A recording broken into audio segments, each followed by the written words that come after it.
Good morning, Virgin Islands, colleagues, staff, and testifiers. The Committee on Disaster Recovery, Infrastructure, and Planning is hereby called to order. I am Senator Maurice C. James, the chair of this committee, and I will be presiding over this meeting today.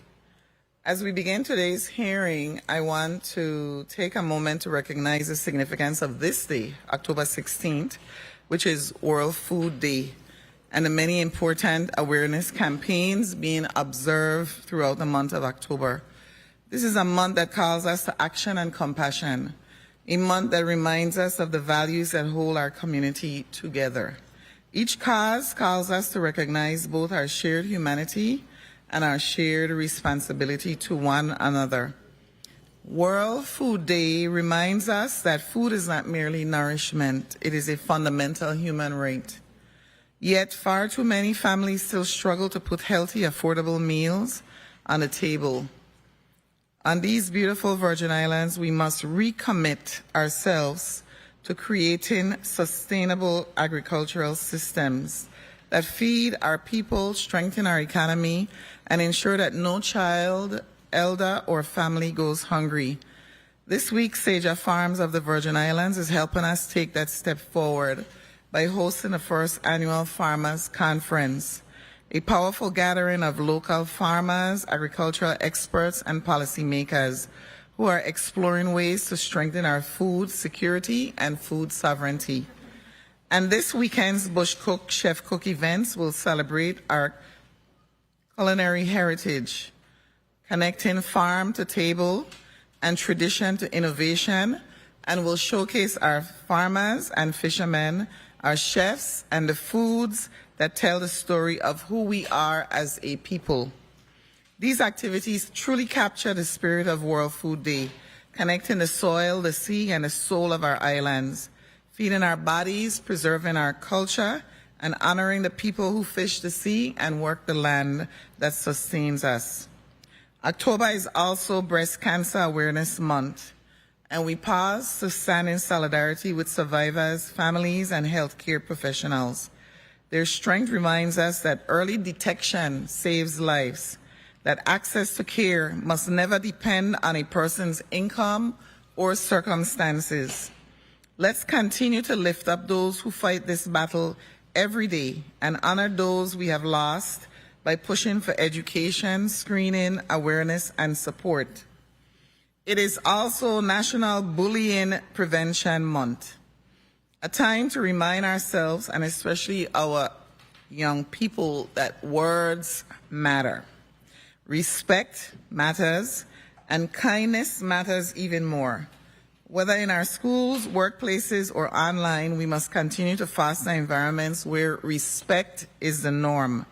Every child deserves to feel safe at school, at home, online, and in their own community. Let us each do our part to build a culture of kindness and inclusion. And we celebrate National Book Month. We must recognize the power of reading to change lives. Books open minds, nurture imagination, and strengthen families. Books build communities.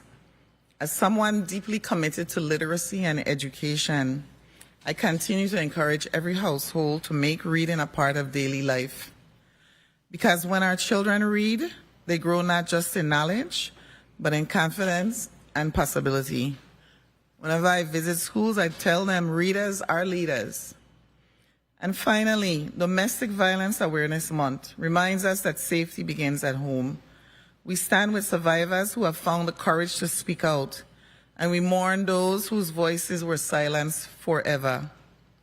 Domestic violence is not a private matter. It is a community issue that requires vigilance, compassion, and justice. We must continue to strengthen our laws, our shelters, and our support systems to protect and uplift victims and their families. Violence in any form has no place in our community, and silence must never be an option. Each of these observances, food security, health, safety, literacy, and justice, are deeply connected Together, they remind us of what it truly means to care for one another as a people. They remind us that a strong, compassionate society is built not only through policy, but through empathy, understanding, and action. Let us use this month and every day thereafter to reaffirm our commitment to building a Virgin Islands where all our people can thrive, nourished in body, healthy in spirit, protected in home, empowered by education, and embraced by community. So we will begin. I ask Madam Clerk to conduct the roll call.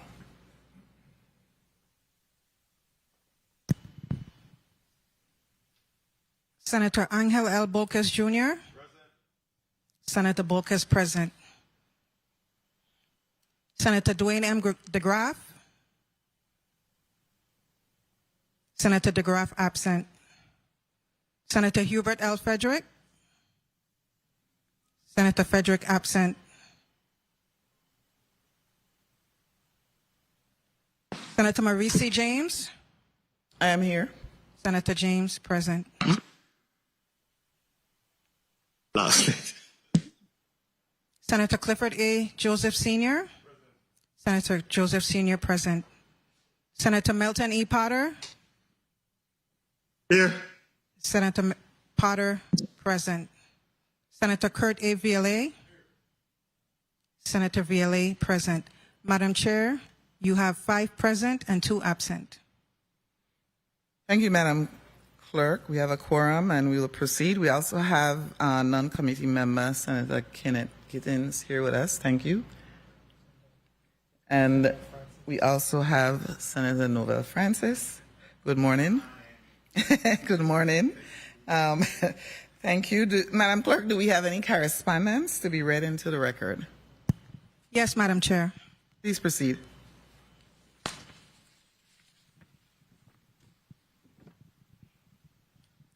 Letter dated October 16, 2025, from the office of the Honorable Senator Hubert L. Frederick to the Honorable Senator Marie C. James, Esquire, Chair of the Committee on Disaster Recovery, Infrastructure and Planning, 36th Legislature of the Virgin Islands, 3022 Estate Golden Rock, Christiansted, St. Croix, VI, 00820. Notice of absence to the committee meeting Thursday, October 16, 2025. Dear Honorable Senator Marie C. James, Esquire, please accept this correspondence as a formal request to be excused from today's Committee on Disaster Recovery, Infrastructure and Planning meeting scheduled for 11 a.m. on Thursday, October 16, 2025 at the Fritz E. Lowette's Legislative Conference Room on St. Croix. My absence is due to unavoidable travel commitments, which predates the issuance of the committee meeting notice. I regret any inconvenience my absence may cause and appreciate your consideration in this regard. Thank you for your understanding, and I extend my best wishes to the members of the Committee on Disaster Recovery, Infrastructure and Planning for a productive and informative meeting. Regards, Senator Hubert L. Frederick, MS, CFE, 36th Legislature of the Virgin Islands. Thank you. Thank you, Madam Clerk. Please record Senator Frederick as excused, and we will recognize the other senators on the committee when they arrive. Madam Clerk, will you please read today's agenda into the record? Yes, Madam Chair. Committee on Disaster Recovery, Infrastructure and Planning, Thursday, October 16th, 2025, 11 a.m., Fritz E. Lowette's Conference Room, St. Croix, USVI. Block 1, Bill number 36-0135, an act amending Title 29, Virgin Islands Code, Chapter 5, Section 294, regarding expedited building permits for developers, proposed by Senator Kenneth L. Gittins. Invited testifiers, Honorable Jean-Pierre Oriol, Commissioner, Department of Planning and Natural Resources, and Mr. Carlton Dow, Executive Director of the Virgin Islands Port Authority. Block 2, the committee will receive an update from the Department of Planning and Natural Resources with a focus on the implementation of the Comprehensive Land and Water Use Plan, including a review of progress made to date, current or anticipated challenges, and the project timeline for next steps in the implementation process. Invited testifiers, the Honorable Jean-Pierre Oriol, Commissioner, Department of Planning and Natural Resources. Block 3, the committee will receive testimony from the Virgin Islands Water and Power Authority on the status of FEMA-funded power plant upgrades and recovery projects including a review of progress on FEMA-funded replacement of the Richmond Power Plant on St. Croix and unit upgrades at the Randolph-Holly plant on St. Thomas, including the design-build solicitation process and anticipated construction timeline.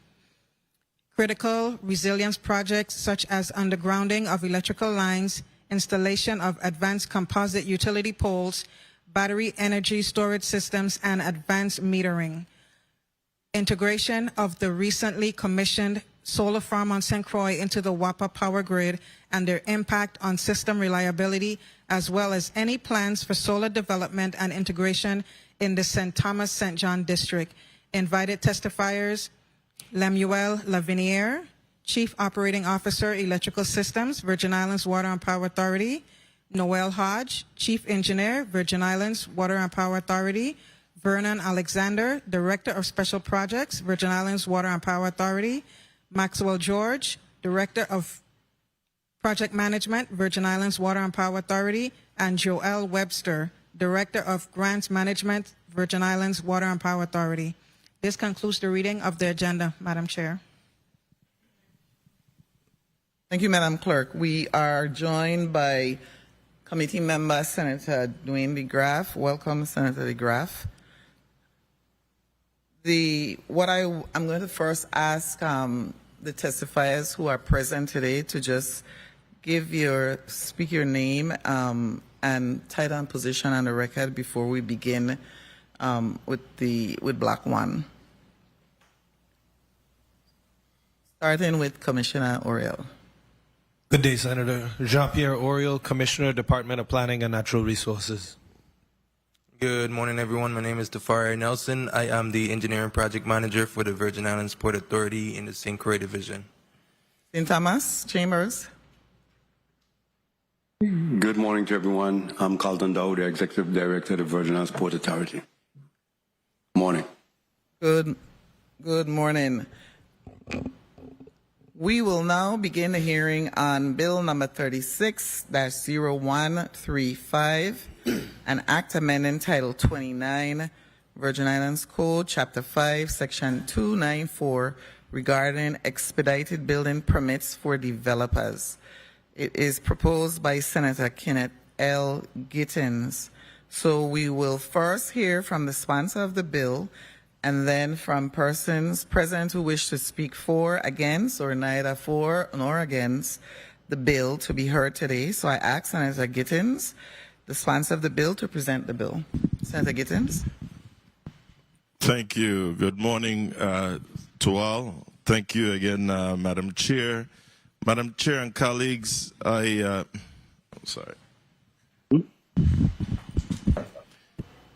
pleased today to present and respectfully urge your support for Bill number 36-0135, an act amending Title 29, Virgin Islands Code, Chapter 5, Section 294, to establish a structured and transparent process for expedited building permits through the Department of Planning and Natural Resources, known as DPNR. This legislation introduces a new subsection titled Expedited Building Permits, which grants DPNR the authority to offer developers an expedited permitting process for a fee to be determined by the commissioner based on project complexity, scope, the size, and the urgency of the project. All fees must be paid in full prior to the commencement of the expedited review. This measure does not bypass regulations or weaken environmental or safety standards. It simply creates a structured mechanism that's already in place in many jurisdictions to move projects forward more efficiently for those who choose to pay for expedited service. Further, the bill mandates that all collected fees be allocated exclusively to improving the efficiency of the permitting process and related services within the Department of Planning and Natural Resources. It also requires that the fee schedule, that is, be posted publicly on DPNR's official website, and that any changes to the fee structure be clearly communicated to the public and interested developers.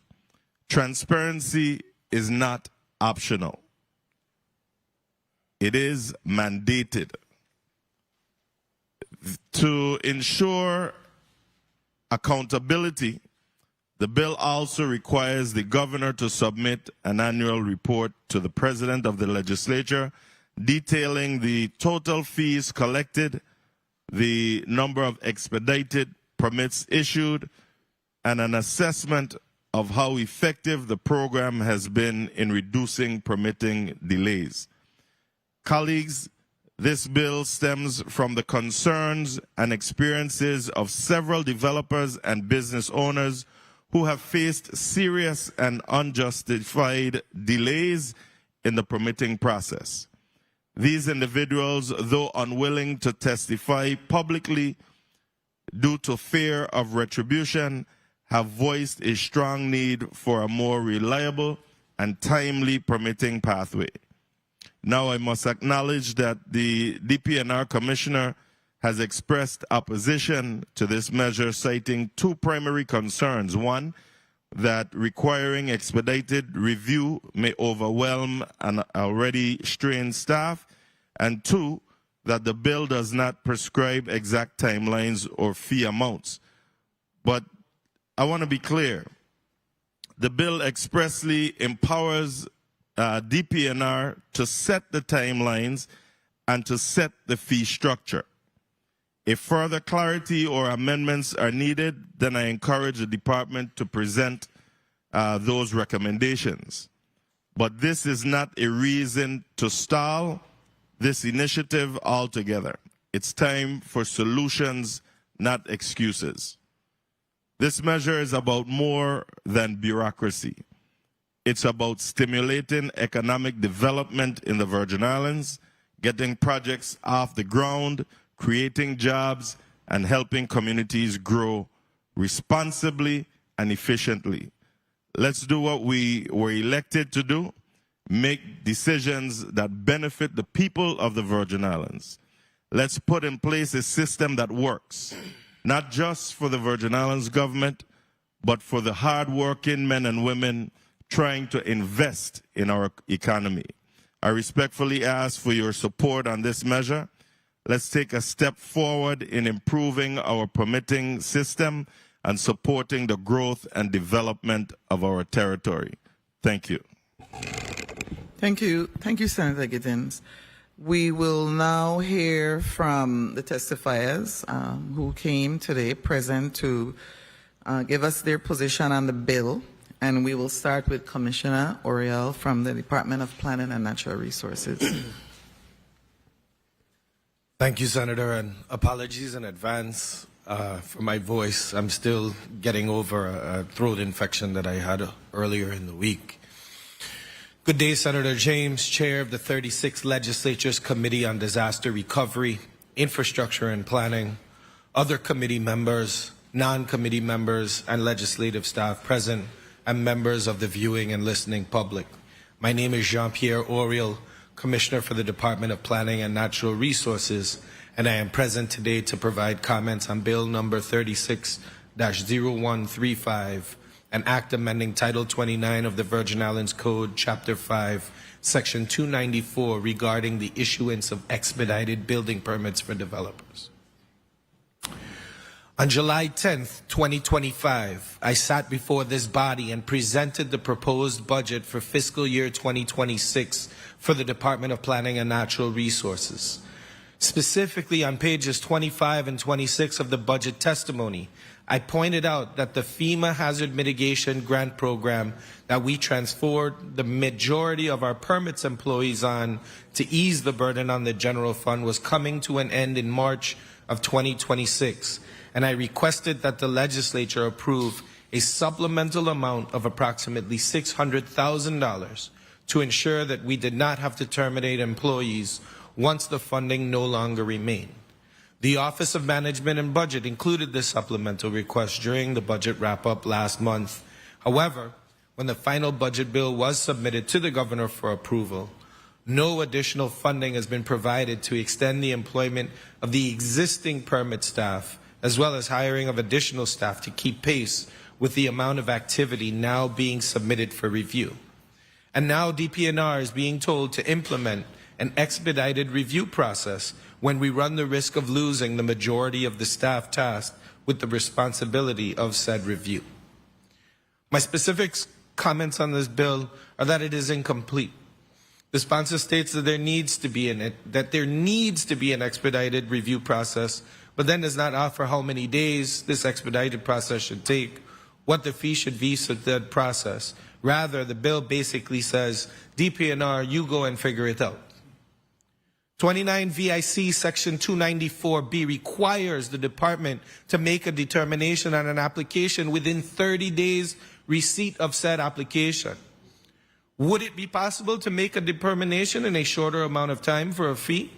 Perhaps, provided we had sufficient staffing to do the reviews, particularly if the volume of those requests increases with this bill. One concern I do have with the bill is that it requires the payment of fee in full at the submission of the application. We base fees on the estimated cost of construction, which is verified by staff during the review process.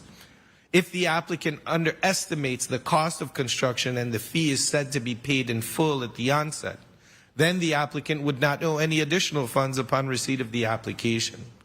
Should this legislation proceed, the bill should reflect that the applicant is required to pay the PAN review fee in full, as well as 75% of the estimated permit fee, with the balance due upon receipt of the permit. To recap, there are no fee structures such as percentages or costs on a cap. There is no threshold for project size. There is no timeline for expedited review or final decision. There is no effective date. There is no funding designated for additional staff or resources. Contrary to what the sponsor just stated in his opening, DPNR is not opposed to creating a process by which an application can be reviewed expeditiously for a fee. It is just difficult to focus on this when we presently may lose the resources we currently have and unable to render our basic services. This concludes my testimony on Bill number 36-0135, an act providing for an expedited process for the issuance of building bonds. Thank you, Senator. Thank you, Commissioner Oriol. And we're going to go to St. Thomas for Executive Director Carlton Dow's testimony. Please proceed. Thank you very much, Madam Chair. Dear Senator James, thank you for your invitation to the Virgin Islands Port Authority regarding Bill number 36-0135 before the 36th Legislature's Committee on Disaster Recovery, Infrastructure and Planning. VIPA strongly endorses Bill number 36-0135, which proposes an amendment to Title 29 of the Virgin Islands Code, specifically Chapter 5, Section 294. This amendment aims to introduce expedited building permit procedures for developers engaged in infrastructure projects. Currently, the permitting process for the Virgin Islands Port Authority infrastructure or redevelopment initiatives can be challenging. Our process outside of DPNR requires approval from federal agencies such as Army Corps of Engineers and the Division of Fish and Wildlife Services, to name a few. On the federal level, we were able to get a direct individual that responds to our request. Prolonged timelines can hinder project momentum, affect budget allocations, and create uncertainties that may deter potential contractors or investors. The authority over the years continues to have a close working relationship with DPNR as it pertains to us obtaining permits for major projects. At times, it still can be challenging. What I'd like to make clear under the federal system, and I could see something like that happening, is that what they do, for example, we have Army Corps of engineer permits outstanding, what they allow us to do. The Army Corps have a pool of engineers, consultants that they hire. We pay them to expedite our permit. So on the federal level, it is done, but it is done where the developer, in this instance, the Port Authority, we have a project, we want it expedited. We don't select the individuals. It's selected by Army Corps, and then we pay that person, and that person works solely on our permits until the project has, comes to an end. By implementing expedited permitting, this legislation will streamline the approval process, enable more efficient project management, and facilitate quicker access to construction timelines. Such improvements not only help completion deadlines, but also position the U.S. Virgin Islands as a more desirable location for development of projects. Contractors can conduct business elsewhere, where the process is more straightforward and less time-consuming to initiate. Time constraints can also hinder projects. Moreover, expedited permitting can serve as a substantial revenue-generating mechanism for the Virgin Islands government, enhancing the local economy while ensuring that critical infrastructure is developed on time. Overall, Viper wholeheartedly supports the intent of this measure, recognizing its potential to foster growth and efficiency within the territory's development landscape. We do not recommend bypassing any rule nor regulation. Existing rules and regulations must be followed, but for the most part, we do support the streamlining of the processes that we now deal with from a development standpoint. And one of the things that I want to go back to emphasize is that we support this measure, and there are ways to do it. And we spell out one way that we are currently engaging with several of our major projects that we're dealing with. By first, Army Corps identifying individual in their shop, and secondly, by Army Corps choosing some consultant, engineer, architectural people that are permitted through them to do the review on their behalf, but that's who we deal with primarily for that specific project. When that project is done, that person work, for the most part, is done with the authority. But when you look at, we'll be doing a project, let's say we have a project for $22 million right now, down by where Tropical Shipping and Crowley is at. And so under that process, we have somebody directly involved in that at Army Corps, dealing with that permit process. And so it makes sense if we have to pay, and just as an example, if we have to pay some individual $100,000 or whatever that might be, some firm to expedite a $25 million project, then it's worth our while, because time is money, and the longer these projects don't start, everything continues to increase around us. So I thank you, Madam Chair, for allowing me this time. Thank you, Mr. Dow, Executive Director Dow. The committee will stand in recess for 3 minutes.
The committee is back on the record.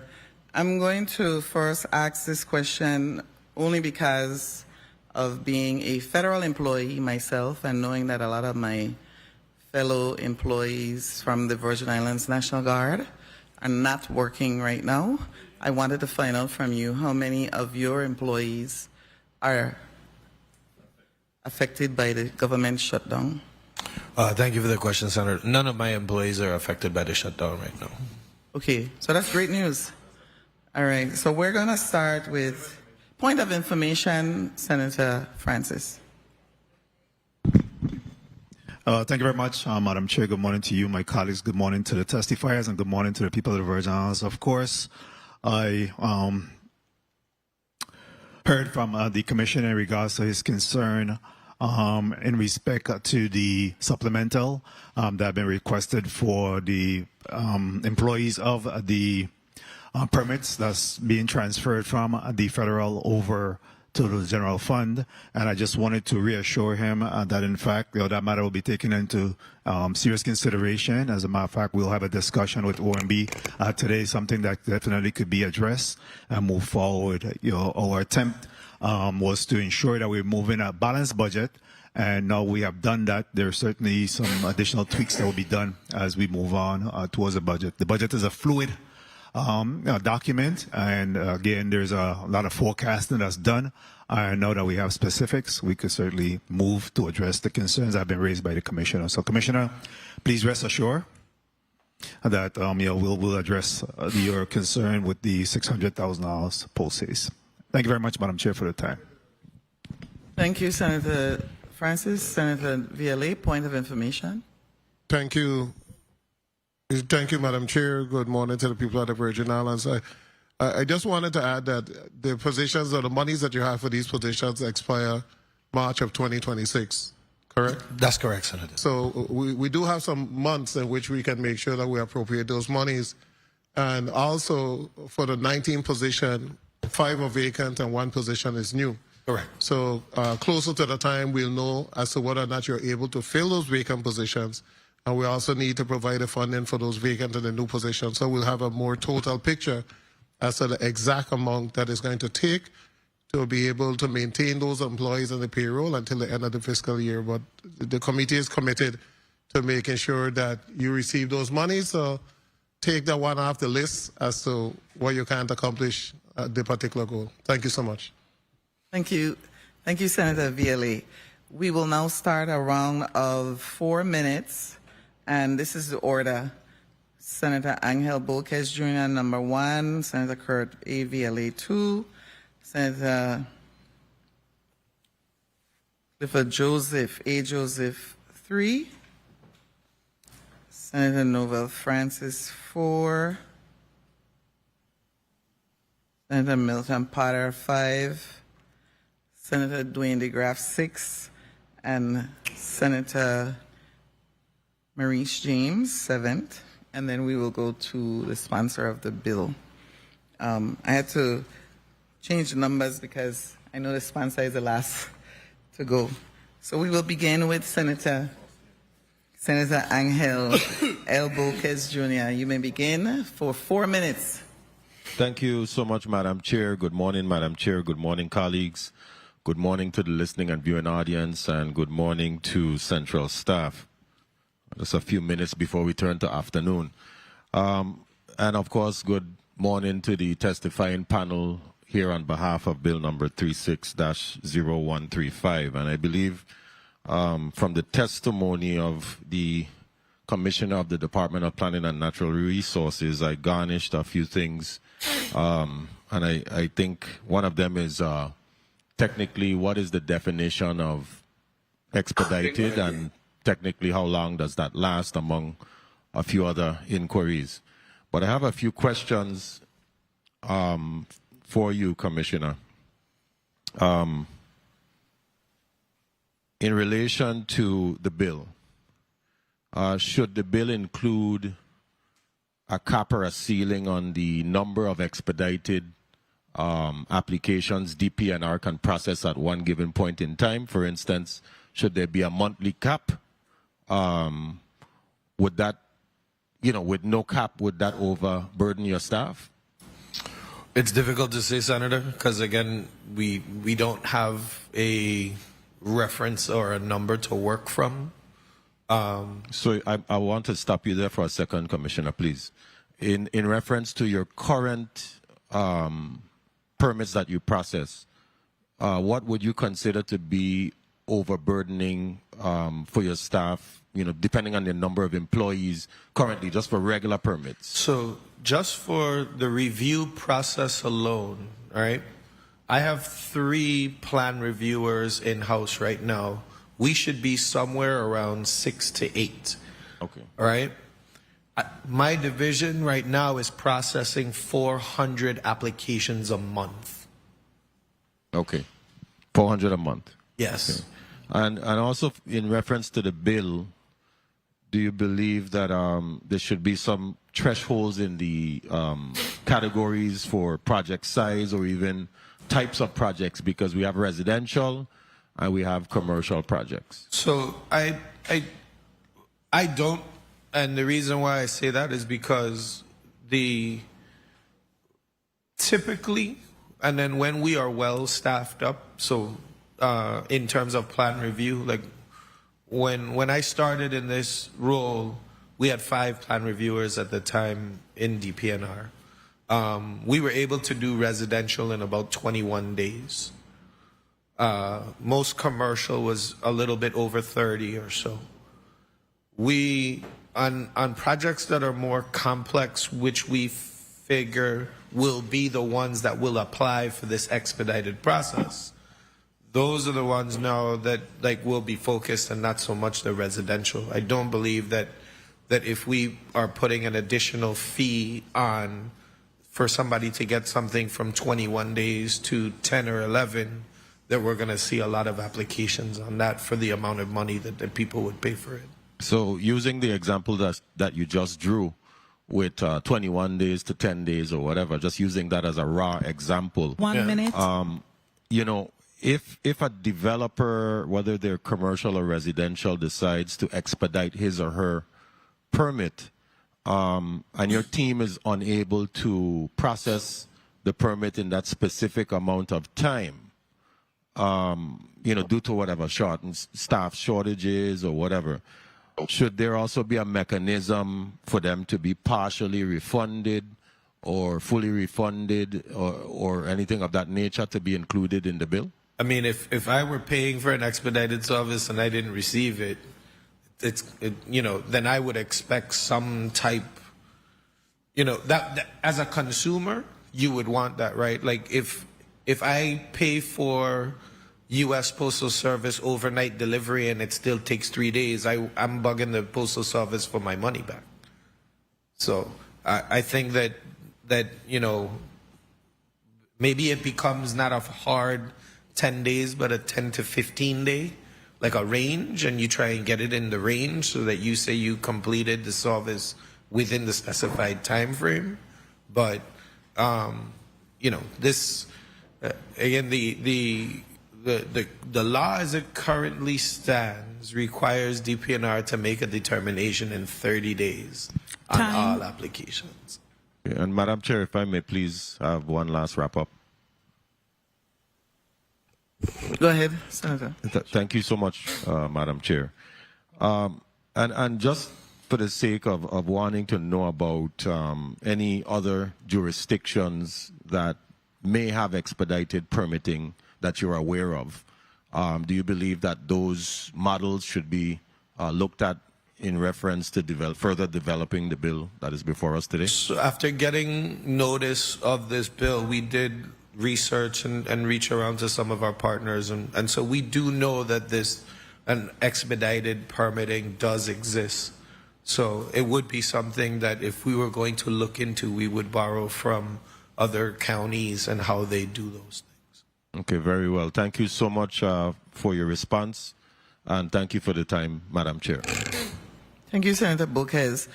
I was going to ask you that question, and maybe the executive director of Port Authority, maybe he can answer this too. What would, and let me go to him first. Director Dow, What's the shortest amount of time that you have seen a permit processed? I have a little alliteration going on there. You know, because 30 days, there's a 30-day requirement or window. What's the shortest that you think is humanly possible for a permit to be processed? Senator, I'll have to answer you this way because I've been involved in it on both sides. And the fact is, most often when a developer or even a resident send in their document, while the law says in 30 days, it has to be reviewed. Review don't mean you have the final answer. So we need to make sure that we're clear when we, normally there are going to be some issues. You could have a fire code issue in a especially big development that has to be addressed prior to moving forward. So there's a lot of nuances. So I wouldn't be able to tell you, well, it should happen in 50. I mean, if everything perfect, if everything goes perfect, maybe 30 days is not bad. 30 days would be fine. But remember, most often times, everything isn't perfect. But it's just that sometimes you get your initial answer, but then your second answer could take a long time. So the truth be told, while you might have your rules, you have your regulation, you have the laws, but at the same time, you could be waiting for, I mean, there's no issue or no bid on nobody, but you could be waiting for a permit for several months outside of that 30 days. Not that it's, let's say, the department fault, and then sometimes, just like the commissioner said, you have 3 people. When they could get back wrong to that, you don't know. And that's why the authority, we went ahead and dealt with the program that Army Corps have, which means they select somebody, a company, a group, that we don't have nothing to do with it. They select a company that would not work with us. We pay the Corps that would pay them. So we want our permit expedited, and that person follow through. And if it have to go back, the Army Corps might say, "Hey, we don't like where you put in the dread spoils," as an example. So we go back. That person is working directly with us to go back and make that change.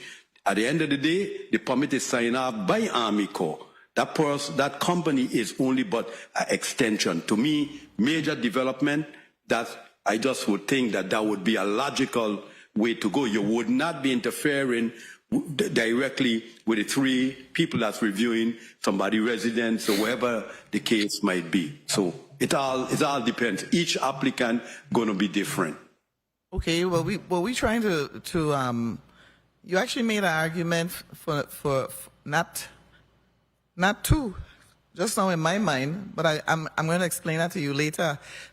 Because if there's so many other factors, then there's no real true expediting or processing. But before we move on, what's the shortest time, straight answer, that you have seen a permit under the Army Corps of Engineers respond? What's the shortest time? It depends. A minor permit with the Army Corps of Engineers could happen within maybe 6 months, under 6 months. A major permit is a couple of years. But remember now, locally, we have the CZM permit normally first.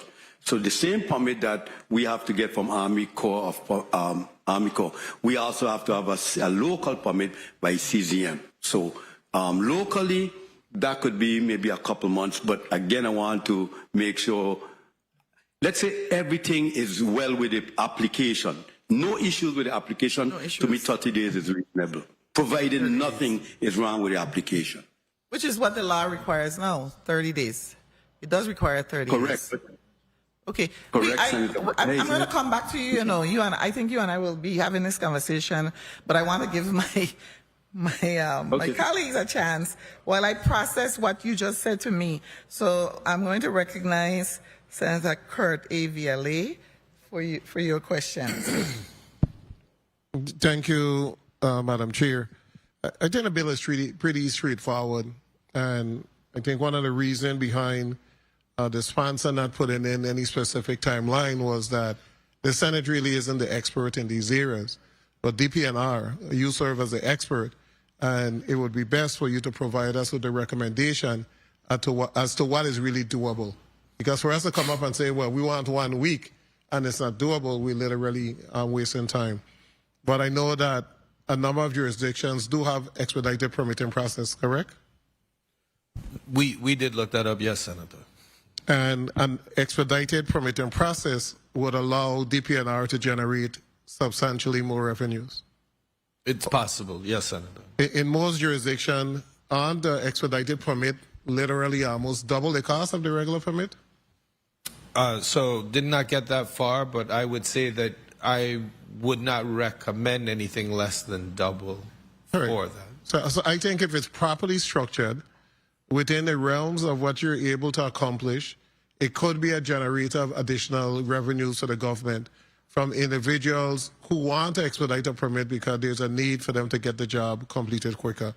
So I think you made some recommendations, or I saw some recommendations you made on the back. I can see us implementing some of those recommendations, especially the portion that spoke about not paying 100% upfront, right, because the cost could be more, but to pay maybe a set fee, and then you'll have that differential when you do determine the cost, but a set fee will be more than a regular permit. And then they pay the difference after you decide, well, the cost is X, Y, and Z. They'll be able to pay that particular difference, but you'll have some type of mechanism where you're able to determine if it was going to be X cost and now it's expedited, then the cost would be ×2 or ×1.5 or ×1.75. But I think you would be best to work out those numbers. We really don't have much of a choice but to make sure that your permitting office is fully staffed up. I think besides money, it's your ability to find individuals who are qualified to work in that particular area. But I don't see this body not wanting to staff the Office of Permits or the Division of Permits, because we're going to have a lot of permits coming up. We're reading about all of these schools and hospitals and everything else that is supposed to be built. And every single project is going to need permit. And some of those projects are costing the Virgin Islands a good chunk. So it wouldn't be bad if they have some expedited permits and we could get back some of those monies that we are paying out to them. I'm in support of this particular bill, and I'm going to sit with the sponsor and see what we need to do to make the bill applicable to DPNR and something that would be amenable to you. 1 minute. Do you believe that we need to give you this jurisdiction in all your fees?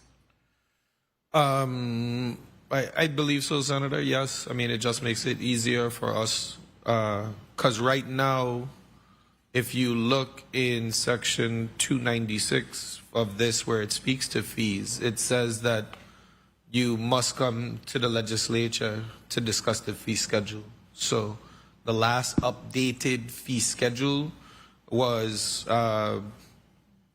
it was in 2021 under Bill-34.0003, where rather than making the fee schedule based on like $1 per linear foot of this material or that material, we said it's 0.5% of the estimated cost of construction for residential and 1% for the estimated cost of commercial. And then that just normalized everything. So if we were to do an expedited fee, I would say something like 2.5% of the estimated cost of construction if you want us to put everything else aside and now just focus on this one application. Time. Okay, we can take those recommendations, and I would recommend, colleagues, that we open it up a bit, and those areas that can also be expedited outside a division of permits, to give them the authority to be able to also amend those areas. And when we're looking at all the fees that the government have, a lot of the fees are outdated. They're 20, 30 years. Some of the threshold that you had to meet, they're 20, 30 years ago. And there's a need for us to be able to clean up a lot of those sections. So I would recommend that we give them that authorization to do such. Thank you so much, Madam Chair. Thank you, Senator Vielle. You said 2.5% of the cost of construction. I would say that again, if we were going to have an expedited fee, then you want to make it like you would like the senator said, you want to make it that you're paying for that service, but recognizing that it requires a number of people to stop what they're doing and Right. only focus on this. If you're trying to get something that would normally take 30 days to now shrink it down to 10. Just as as an example, I believe it was 2024. The plans started to come in for JFL, and not temporary JFL, permanent JFL. And we know that that's going to be a significant $1 billion construction. So we exercised one of our agreements with the International Code Council to review those drawings. The International Code Council provided a preliminary review. They set a fee, and then we then charged our permit fee plus this additional review fee for this review. And it still took the International Code Council 45 days to review. But it was the complete set. What happens here locally, one of the things that we do work with developers on is that they provide the packages, the permit packages in phases. And so you may have a phase that is just the foundation work. You may have a phase that's just the first floor or something like that. And we work with the developer in, while it's like a progressive design build situation, and we're reviewing in that same structure as well. Yeah. Because we're trying to help the developer be in construction while some of these processes are taking place. I can give you an example of expedited fee process that's on a very small scale, and that is when you submit a deed to the cadastral, the cost is usually $20, but if you ask them to expedite it, they charge you $125. Quite frankly, there's some people who say, no, they're not going to pay the $125. They're actually going to wait for the standard 10 days to get it back. Right. It really boils down to who can afford to pay. And if I were building a house and the construction cost was $500,000, and I know that if to expedite it, I'll have to pay $12,500, I'm not going to do it. I'm just going to wait it out.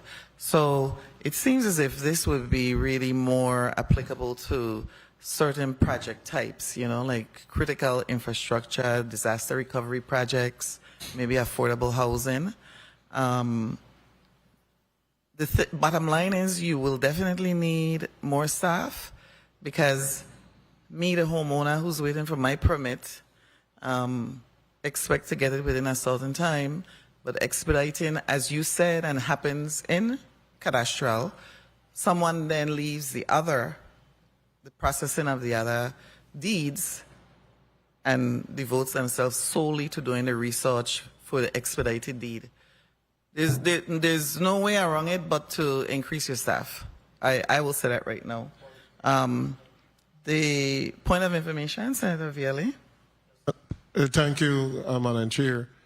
Commissioner, within the bill, since we do have some staffing issues, should we give you the authorization to hire contractors to expedite the process and charge the fee to the developer? So we already have that authority, Senator. Okay.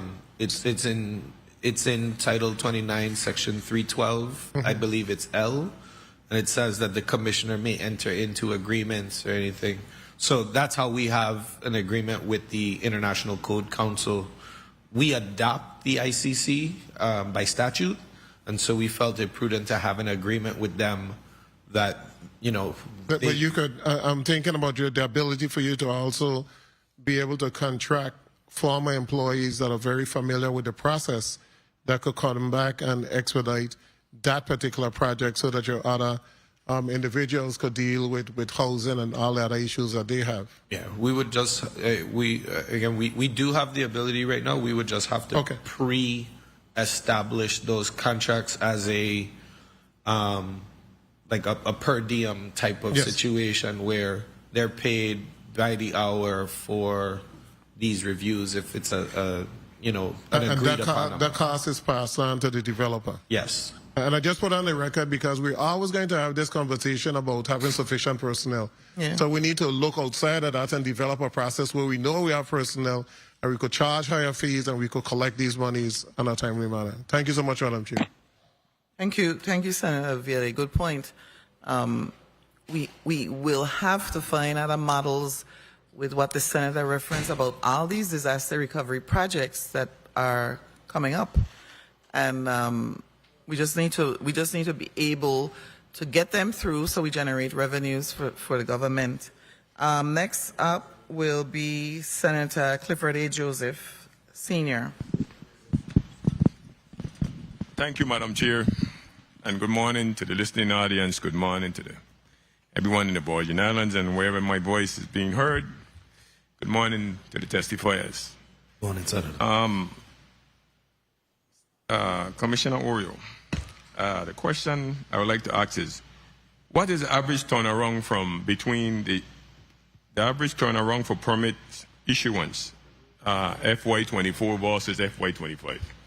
So I think in the St. Thomas district, we're probably between 35 and 40 days are residential.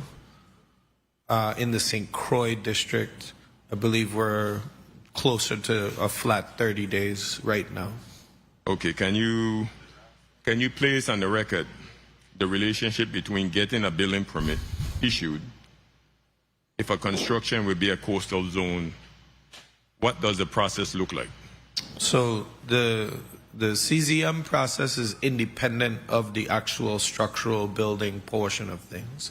You need to have, before you file your building application, you need to have if you're in the historic district, you need to have your historic district concurrence, you need to have your CZM permit application, and your earth change application. Those are prerequisites to then filing the actual structural permits with the division of permits.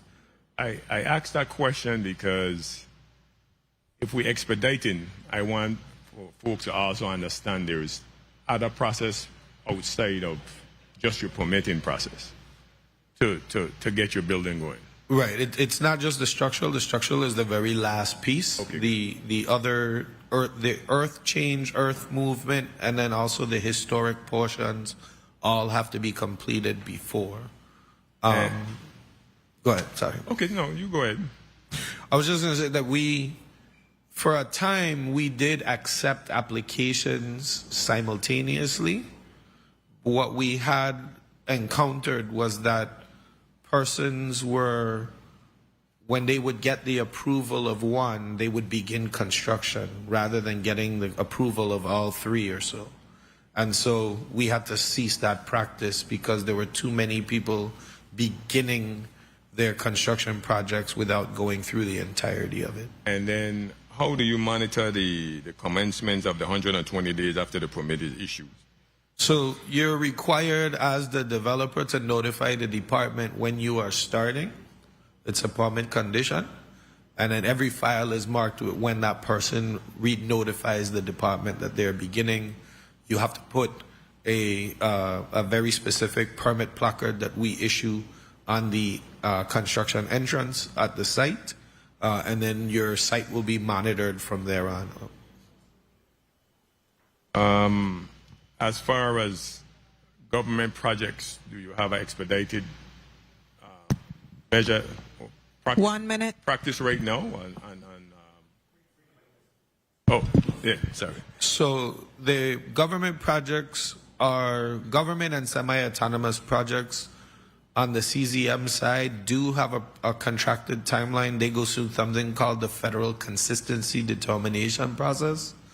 So you have to get that for your record of environmental consideration for FEMA. And then you go through your structural and your floodplain and those things in the permits division. And again, depending on the complexity of the project, we will determine whether or not we can review in-house or if we will exercise the agreement with the ICC. We saw, for example, that the homes for Envision, the number of them coming through were more and more, and so we do have a separate contract with a private outside firm to review Envision applications as well in order to process those a lot more quickly. Time. Thank you, Madam Chair, and thank you for your response, Commissioner. Thank you. I actually like you said, like that you said that you have a separate contractor for Envision program, because as you know, we have the ODR director here asking occasionally about the status of those. So that's good to know. Yes, we worked with ODR, and we're using like the management costs that are assigned for these projects. So we're using management costs to be able to hire an outside firm, and then that firm is given access to our permitting portal, and then we monitor the projects that they work on for Envision and assist us with those as well. Thank you. I now recognize Senator Novel E. Francis Jr. for your 4 minutes. Thank you very much, Madam Chair. Good morning to you. Good morning to my colleagues, and good morning to the testifiers once again. Of course, I'm not a member of this committee, but nonetheless, I stand in support of this particular measure. I want to say back in the 31st legislature, I moved a similar legislation, which actually was proposed to consider all government agencies under Bill 31-0387 to allow for expedited services. And of course, the concern back then was the concern of one size fit all, and that they wanted for the respective agencies then to come up with what that should look like. So they asked me to table the bill while they consider putting this measure together. But anywhere you go, again, expedited services is offered, even in the federal government. And if you look at some of the areas, for example, under Washington, D.C. is 2 times the amount. In Salt Lake, Utah, is 4 times the amount. I'm not proposing that, but obviously, there's always opportunity, and so there's really chances for us to be able to do that. I am hoping that we can consider even that this piece of legislation is to expand it again, so that we could have other areas being able to consider that. And I kind of like your recommendation, Commissioner J.P. Oriol, in respect to bringing back maybe contract employees or retired individuals then to be able to handle the expedited services while we continue to move the other local services along, so you don't have an instances where there's just further delay in those permit process. I believe that your permitting section is doing an excellent job. We have seen significant improvement in that particular area, and I must commend them for that. Even though they may be limited in staff, they continue to excel. And I know that the demand, based on current trending, is increasing more and more every day, and they continue to live up to the standards of moving things along. How is the technology assisting and supporting you in that endeavor? Thank you for the question, Senator. So I would say that technology is the blessing and the curse, right? So all of our architects, engineers, they love being able to submit the applications electronically, and all the inspection requests, all of those things are done. So the process is a whole lot smoother. And it's also very transparent in terms of where the application is in processing.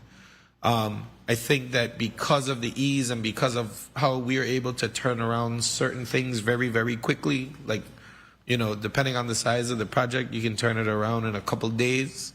Where I think the expectation is that we would do everything in a couple of days, but everything is based on complexity.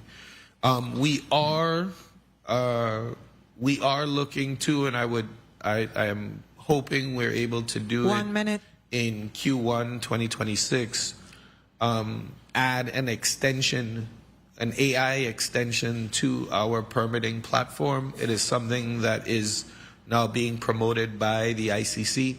And basically, once the plans are downloaded, AI will review and then say what percentage complete that they are for the plan reviewer. And then there are certain things that we would then have to go in on some of our local requirements that we would have to put eyes on. But, you know, your electrical, your plumbing, whether or not they're meeting, conduit is meeting the right size, located in the right area, those types of things. A lot of that will be taken care of through the AI portion. So we are going to purchase, we're in the process of purchasing that extension on the software. It's going to cost about $45,000 a year for it. However, it will significantly improve our turnaround time as well. Okay, very well. And of course, developers can't sit and wait on their hand. They're about progress. They're about moving along. So I think that this economic, in terms of expedited service, just makes good sense in us being able to move that. Madam Chair, may I just wrap up with one final question to Executive Director? Go ahead, Senator. Executive Director Dow, in respect to the Army Corps of Engineers, I know that there's a section 214 that really just speaks to the ability to under the Water Resources Development Act, where they speak to also the ability to expedite some of those services. Are you familiar with that? Can you speak to that? Yes, that's when you're going through the permitting for Army Corps of Engineers. That section 214 allows for exactly that, what we're discussing now. That is, you want it done quickly.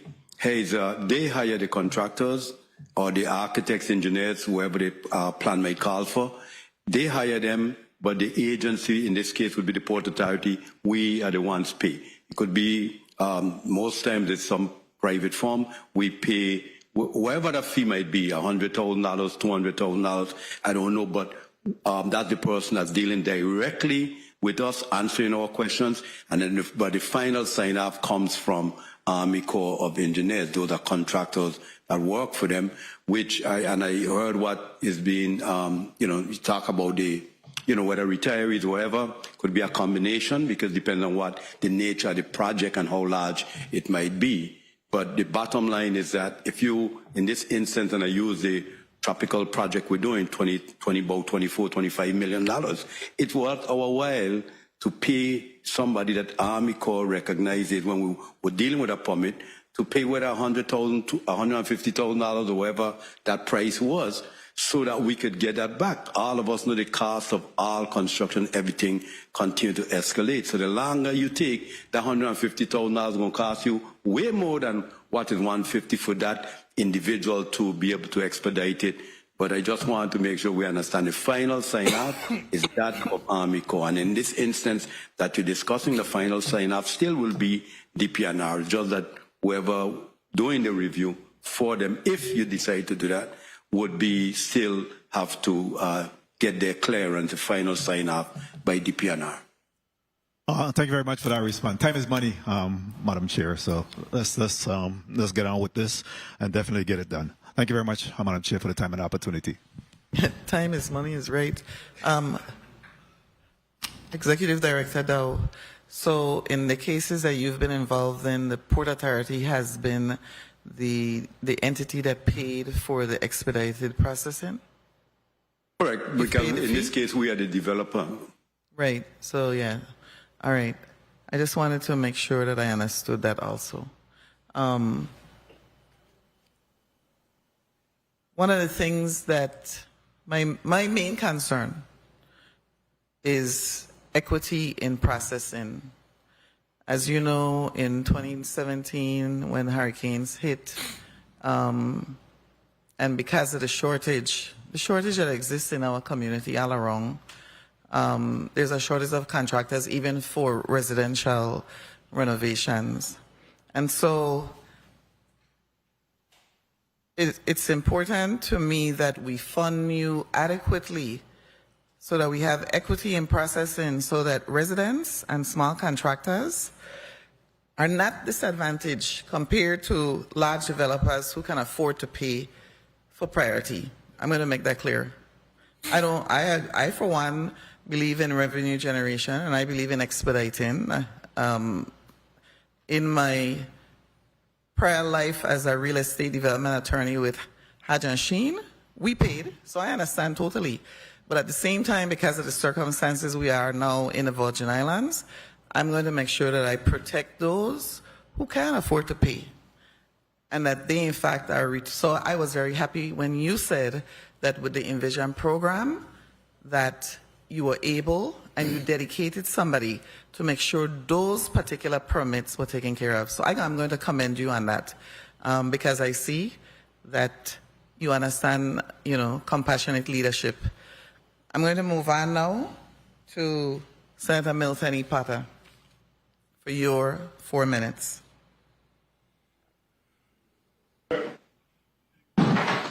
Thank you very much, Madam Chair. Good afternoon to our testifiers. Good afternoon, colleagues. Most of my concerns, I think, have been asked and answered. I think I want to just say kudos to the bill sponsor. I think the job that we do here really should focus on identifying problems and finding a way to solve the problem. And I think this is what the bill sponsor has done with regards to bill number 36-0135. My initial concern was whether or not similar to Madam Chair, whether or not we were creating two-tier system where wealthy developers get their faster service, get their permits expedited at the expense of smaller local developers. So you have wealthy developers getting it moved quickly and smaller local developers facing delays because the limited resources are going to be focused on the expedited permits. But, I think that issue was addressed. I think the model that Executive Director Dow suggested with regards to his experience with the Army Corps of Engineers would allow for the a win-win for the expedited process to occur without sacrificing limited staffing that DPNR might have. So I am comfortable once we have a model that mirrors something similar to that effect, where we can contract out or have a ready pool of personnel who are able to focus on the expedited permits without having to utilize the limited permitting staff, and thereby leading to more delays for persons who can't afford the expedited process. So I'm comfortable with that, providing that we have some adjustment or some amendments in that regard. But I wanted to ask the Commissioner and also Executive Director Dow to just speak about the process, the permitting process, and is there a way for us to better coordinate the process among multiple agencies that might be involved in the permitting process? Is there a way for us to have a better coordination to minimize some of the bottlenecks that tend to occur when you're dealing with multiple agencies? So we have the Commissioner Oriol respond first. 1 minute. 1 minute. Senator, you may have to expound. So all of the agencies that are involved in the actual, like the development portion, all of those agencies are housed within DPNR. So usually, for major projects, there's definitely coordination that's taking place amongst the divisions.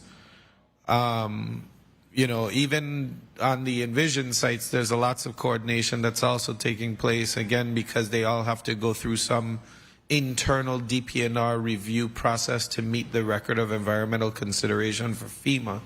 So, but the CZM portion that does take place first is in fact talking to the folks in fish and wildlife and historic preservation and zoning and taking care of all of those things. And then the final piece is the structural that goes in after all of those other approvals have been made.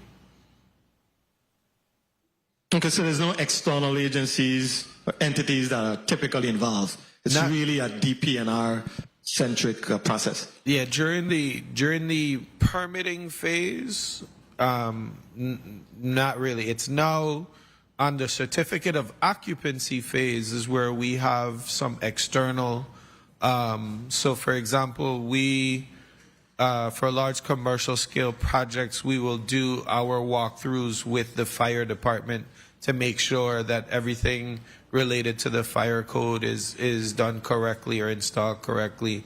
For restaurants, we may do walkthroughs and certificates of occupancy with the Department of Health, ensuring that they meet all of the health guidelines, those types of things. So the permitting piece, the actual paperwork review is done almost 100% within DPNR. And then now for the inspections and the final certificate of occupancy, we're working with our other agencies. Last one would be WAPA, because we have to clear the CO in order for WAPA to then install the meter and turn on the power for the facility. Okay.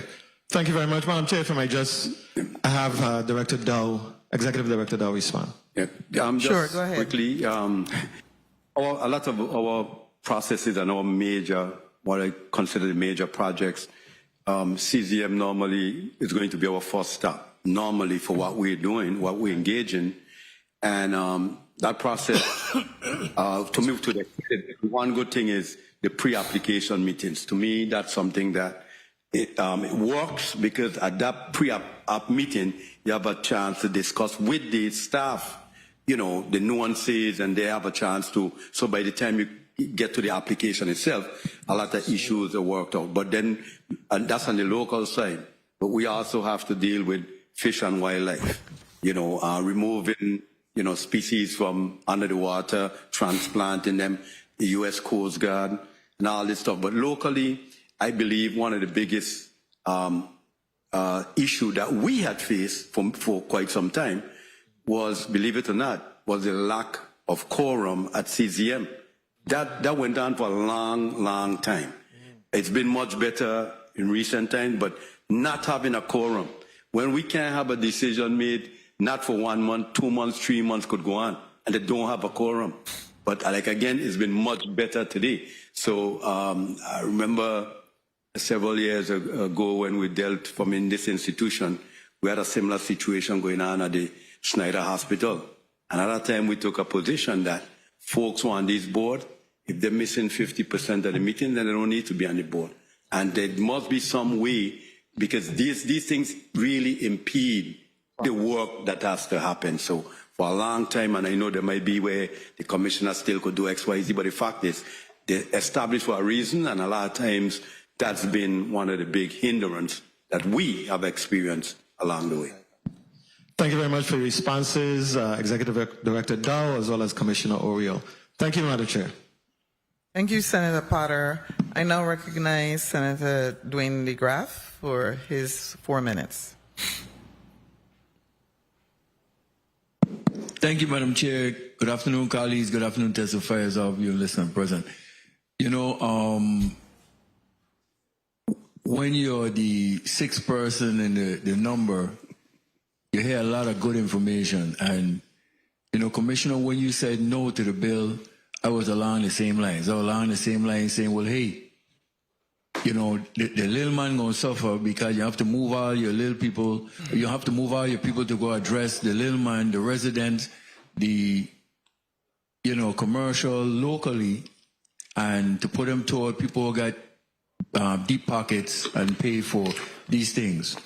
And I also heard you mention that your team, your 3-person team in permits processes about 400 permits a month, and a 21-day turnaround, more or less, for residential and 30 overall by law. You said? Am I correct in rephrasing? So, thank you for the question, Senator. So we used to be down around 21 days when we had 5 plan reviewers. Now that there's only 3, it's actually up higher. In the St. Croix district, I believe we're at or around 30 days. And then in the St. Thomas district, we are between 30 and 40 days on the residential side. Hey, Commissioner, beat your chest. Again, that's great work being put out by your team. That's number one. Now, I heard Executive Director Dow give a great suggestion that is used by the Army Corps of Engineers, that a process that they use. But in your conversation, I also heard you say where you use a similar process where you outsource things. Again, is that accurate? Yes, that's correct. That you're able to outsource, have that authority. So then, with that in mind, I was trying to come to terms with why you're saying no, but then you have this process where you can outsource to help expedite. Because going forward for some of these, all these projects that we have coming forward, we need some kind of an expedition process. But you have that authority now. So what is the, why no to the project, to this bill in particular, going forward with the, based on the things I'm hearing, I could see a yes, but why no? So, Senator, I don't know where you're getting that I said no from. The second to last paragraph in my testimony, it says DPNR is not opposed to creating a process by which an application can be reviewed expeditiously. So what I'm saying is that where we are currently with only 3 plan reviewers, we could not implement anything like this right now. And I needed to also highlight the fact that unless an infusion of money happens by March of 2026, then I will have less staff in April of next year than I do right now. So, right. But excuse me one second. But what I said in my beginning was the great thing about being the 6th person as a senator to ask questions is hearing all the great information. My colleagues addressed that issue that you had in March. Well, we're going to address that. The different things in terms of your manpower is your basic issue. I was under the impression that I heard you say in your testimony that you don't support the bill based on your manpower situation and the output. So again, but I thought that I am not opposed to the bill. That. I am not opposed to the bill. I think that what the bill is aiming to do is create an option for people, right? That's all it is. And it's for whether or not people want to take that option or not take that option. What I'm saying, though, is that it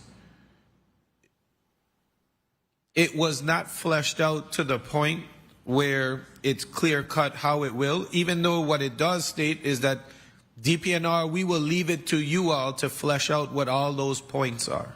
Time. Madam Chair, if I may finish. Right. So, yes, go ahead. But what I'm saying is that I have to focus right now on the fact that my 18-member team might go down to 5, as opposed to focusing on how we going to accommodate a shorter review period in the future. But creating an option for people, we are not opposed to. Okay, so Madam Chair, just in closing, go ahead, again, it comes off because I'm saying in the beginning for me reading the bill, I was saying based on DPNR not having the manpower would impose on the little man trying to get this done because now you have this option. But from hearing all the great information that was put out, it has changed my mind to see where it can be done in giving an option The commissioner now is saying he's not against the option. So then that stays what I am saying. The information that has been put out during the process, I can see where now we could support the bill. Moving forward, we're going to address your issue by March and, you know, make this happen, because it has to happen for the territory to be able to generate these revenues for all of these projects that we have coming on board. So I will stand in support of it based on that aspect. And then in light of the information that was gathered here, by being the sixth person to speak. Thank you for the time, Madam Chair. Thank you, Senator DeGraff. And I actually was of the same frame of mind as Senator DeGraff, because, you know, that sentence where you said, now DPNR is being told to implement a expedited review process when we run the risk of losing the majority of the staff tasked with the responsibility for the review. And you know, you were really, your voice was strong when you said that. So I said, same feeling I got from it. And then of course my colleagues were able to explain about the supplemental. So I was on that same road in terms of, and once it was explained, for me, it also allowed me to, okay, fine, we need to find staff, funding, and some of the issues I think that you raised, for example, the fee is something that we, as was stated by my colleagues earlier too, we don't necessarily as a legislature, I don't think, want to set fees in legislation. So I felt like, and I do feel that almost all of your concerns have been addressed or will be addressed by the sponsor. I don't know if the sponsor want to respond specifically to some of the concerns you had, because I think the other senators addressed those concerns that I had from hearing your testimony also, and especially making sure that the small contractors, the homeowners, the residents who are building homes are not adversely impacted. So I don't have any questions, because a lot of the concerns I had were answered during the back and forth with the other senators. So I'm going to let the sponsor now have his 4 minutes. Thank you, Madam Chair and colleagues. Thank you all for your attention and your thoughtful consideration of the matter before us. I want to emphasize that the measure before us is not about cutting corners. And it's definitely not about cutting the little man out. As the Senate President spoke, we're here to find solutions to help our people. So cutting out the little man to help a big-time contractor will definitely not be me bringing such a measure to this floor. But rather, this measure should run parallel to what is taking place right now, so that not only the large developers or contractors can move forward, but also, as we term it, the little man who is building a house, things can move parallel. But again, it's not to push out anybody. Now, and also in speaking with the finance chair, Senator Francis, he had a similar bill a term or two ago that actually spoke to having this expedited process throughout government with some of the other agencies. Something that we will be taking a look at and possibly even further amending the bill. But I do appreciate your suggestions for the amendment, which has already been submitted, and I ask my colleagues to just read it and sign on to it so that we can have it properly submitted. But I want to make note again that you, DPNR, is the subject matter expert.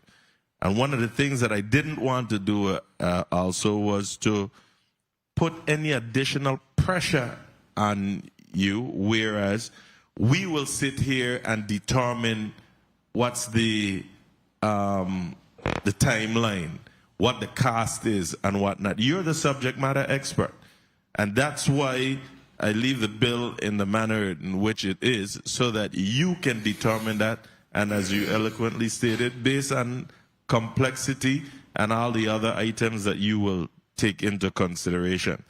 So I embrace the amendments that you offered.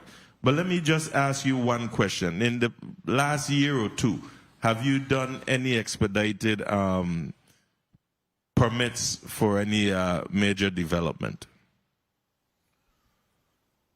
When you say expedited, Senator, so like we have for certain projects, like I will, if I know something is of the essence, time is of the essence, something, I will ask my staff, my director, to prioritize the review on something. We prioritize, for example, the reviews on Envision, because that's about getting people back into their homes. And so... and I'm glad you said that, you know, because I was going to say, with the exception of Envision, but go ahead. No, Envision actually has priority in my office, but again, there are things that happen in all of the permitting where, let's say something is contingent upon another division, then that may slow down the pace of something being issued. We've come up with ideas, for example, to help and speed up the development process. The demolition aspect of all of our major projects, the government projects, we have separated out the demolition of all of them. We're issuing something called a negative determination for all demolition, which is a 7-day process. And so we're doing what we can, allowing the submissions on the progressive design to come in at interval periods in order for us to be able to move those things as quickly as possible as well. Again, so, and where we know something will be extremely complex, that is when we will go to our outside partners who do require payment upfront. So there, you know, so as your bill states, there will have to be payment that was made upfront that will cover the costs on those things.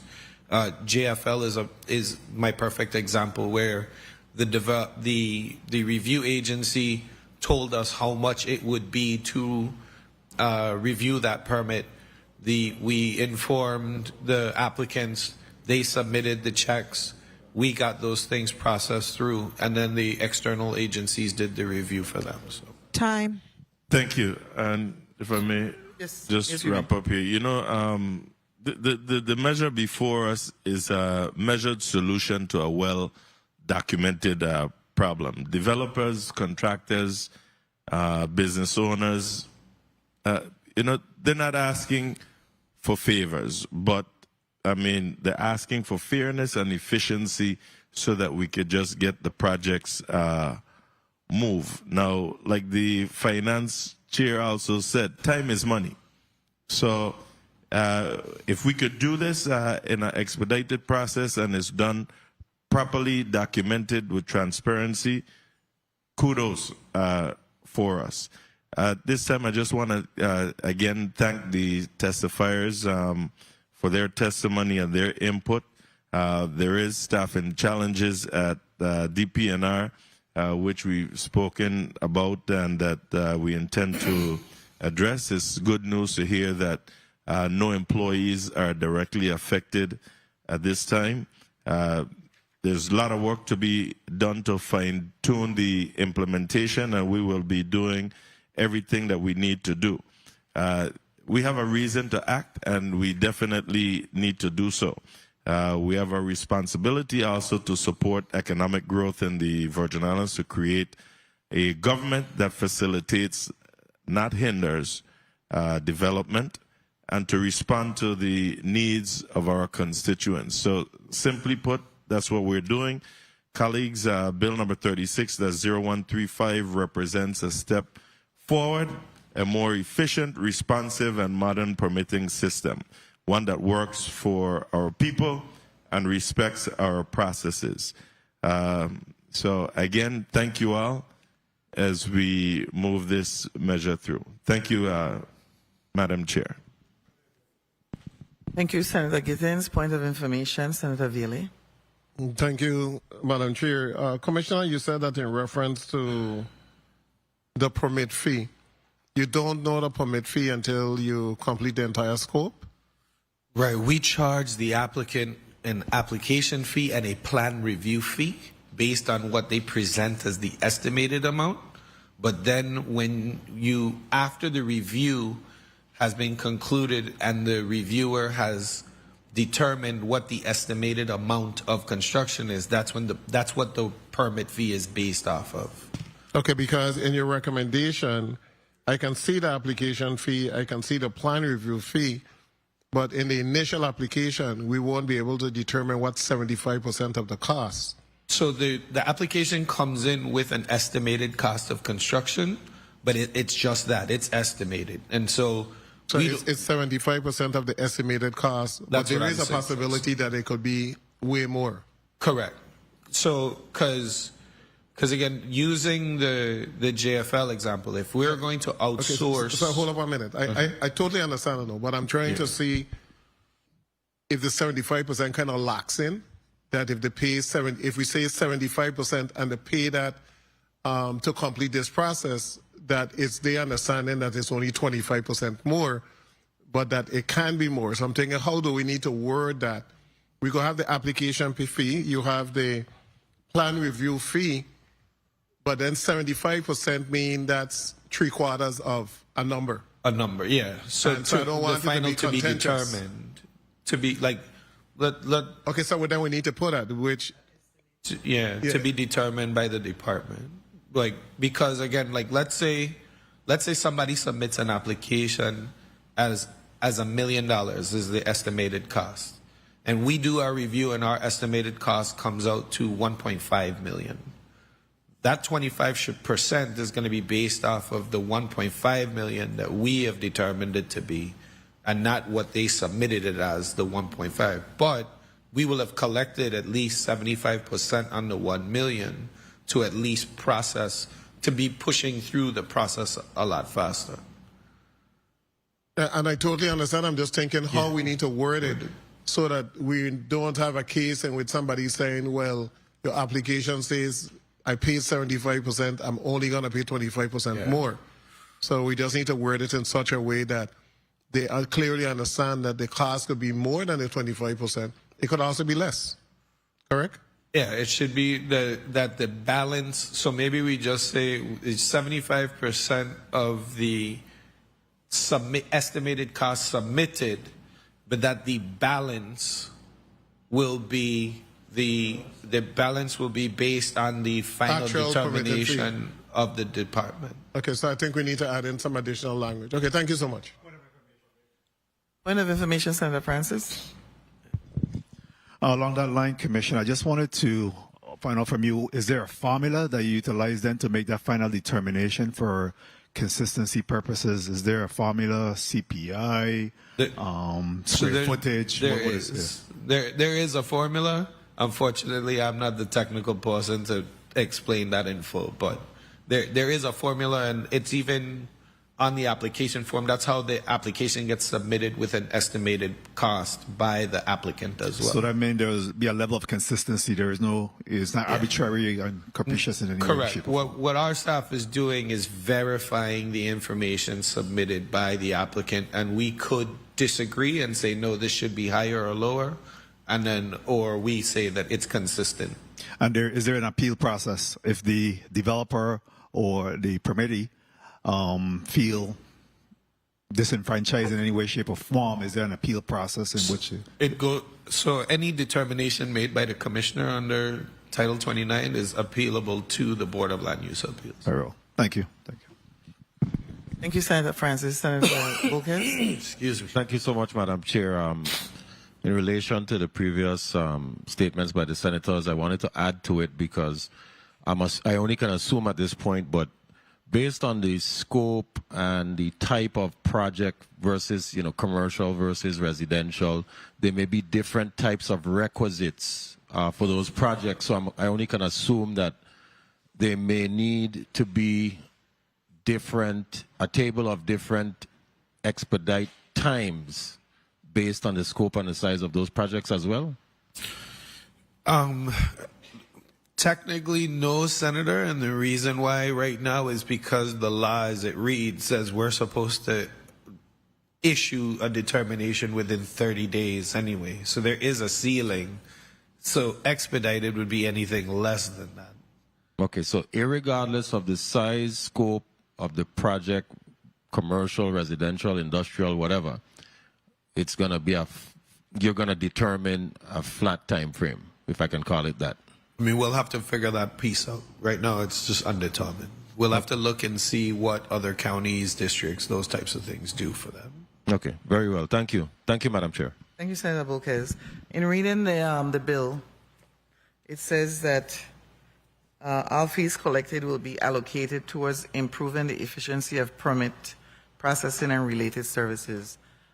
What does that mean to you, and how are those fees allocated? So what I would state is that the bill would need a further amendment because in order for the fees collected to directly be something that's into the permit processing, it'd have to ensure that it gets back to the department for these purposes, maintaining salaries of the review officials, those types of things. So right now, because it is not specified in the code that all 97% of the fees collected from our permit applications go to the general fund. 3% stays because that percentage is used for us to continue the licensing on the City Squared software, the Municity platform that we introduced last year. So in 2024, in 2021, under Bill 034-0003, where we had some amendments done, the 3% of all permit fees collected is going back to the department into the Natural Resources Reclamation Fund in order for us to be able to pay the subscription costs for the management, the software management that we use. So where is the source of the payments to the contractors that you were talking about earlier? Where does that money come from? So it comes from the applicant right now. So they pay it directly to? No, they put it through DPNR, and then DPNR has this agreement with the ICC. But so 100% of those costs right now go to to pay the contractor fees. So is that where we serve as a pass-through on? Right. Would that be the same thing that would happen under this bill? Well, honestly, I'm sorry. In the two instances that we have now used this, actually, Senator, ODR has paid that. I'm sorry. ODR paid it. Yeah, because they had access to it. Because again, right now, the way that it reads is everything goes to the general fund except for the 3%. So if we have a number of ways within the department. There are things that go to the Natural Resource Reclamation Fund or another special fund. If we had to pay something as a retainer, then we can make that. But specifically, the Division of Permits does not have that ability because they only retain 3% of all the permit fees generated on an annual basis. Point of information, Senator Gittins. Thank you, Madam Chair. And that's good for us to know so that we could appropriate much more for you, because I was reviewing as well and I must commend you on having the online portal. You have online portal for application process, correct? That's correct. But in that online portal, what I'm seeing and what I've heard is that it's not able to validate the information right then and there. What happens is that an employee has to review that application after it's uploaded and submitted to your department, correct? Correct. So what happens here is that I may leave off some pertinent information that's needed and still have to wait for now an employee to review this application, only to be told maybe a month later that I'm missing X, Y, Z. Whereas if you have an online portal that validates the information immediately, when you press submit, it will automatically tell you that your application is incomplete, show you a red area and saying that you're missing this information. So the system is designed, Senator, where you can't submit an incomplete application. It will not accept it. You can cheat the system, I won't say how over the airwaves. Right. But, like for example, if you're submitting an application and you need to have a deed to show your proof of legal interest in the property that you're seeking to develop, and you are leaving, you don't have the deed scanned in and uploaded, and you will not be able to submit the application. Right. The system itself blocks you from submitting an incomplete application. So once every single field is filled in, you can submit the application.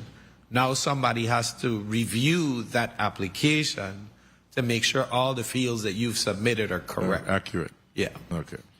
So again, I do see the need to ensure that you get more than that 3%. And we will work as a body to ensure that you get the necessary funding for that. But again, colleagues, I think this is a win-win for everyone, and it's a matter of just getting the amendments in, and I've already submitted the first part that the commissioner had requested, and we'll work on the other piece as well with the finance chair and the majority leader so we could get this through. Thank you again for your input. Thank you, Madam Chair. Thank you, Senator Gittins. Does anyone have a burning question? Senator Francis, go ahead. Just real quickly, Commissioner, under Section 4, or item number 4, where there's a request that the governor shall submit a report to the president of the legislature, you think that should be the responsibility of the governor or the commissioner? Senator, I mean, again, when you look at the bureaucracy of how forthcoming this will be. So, we generate quarterly numbers.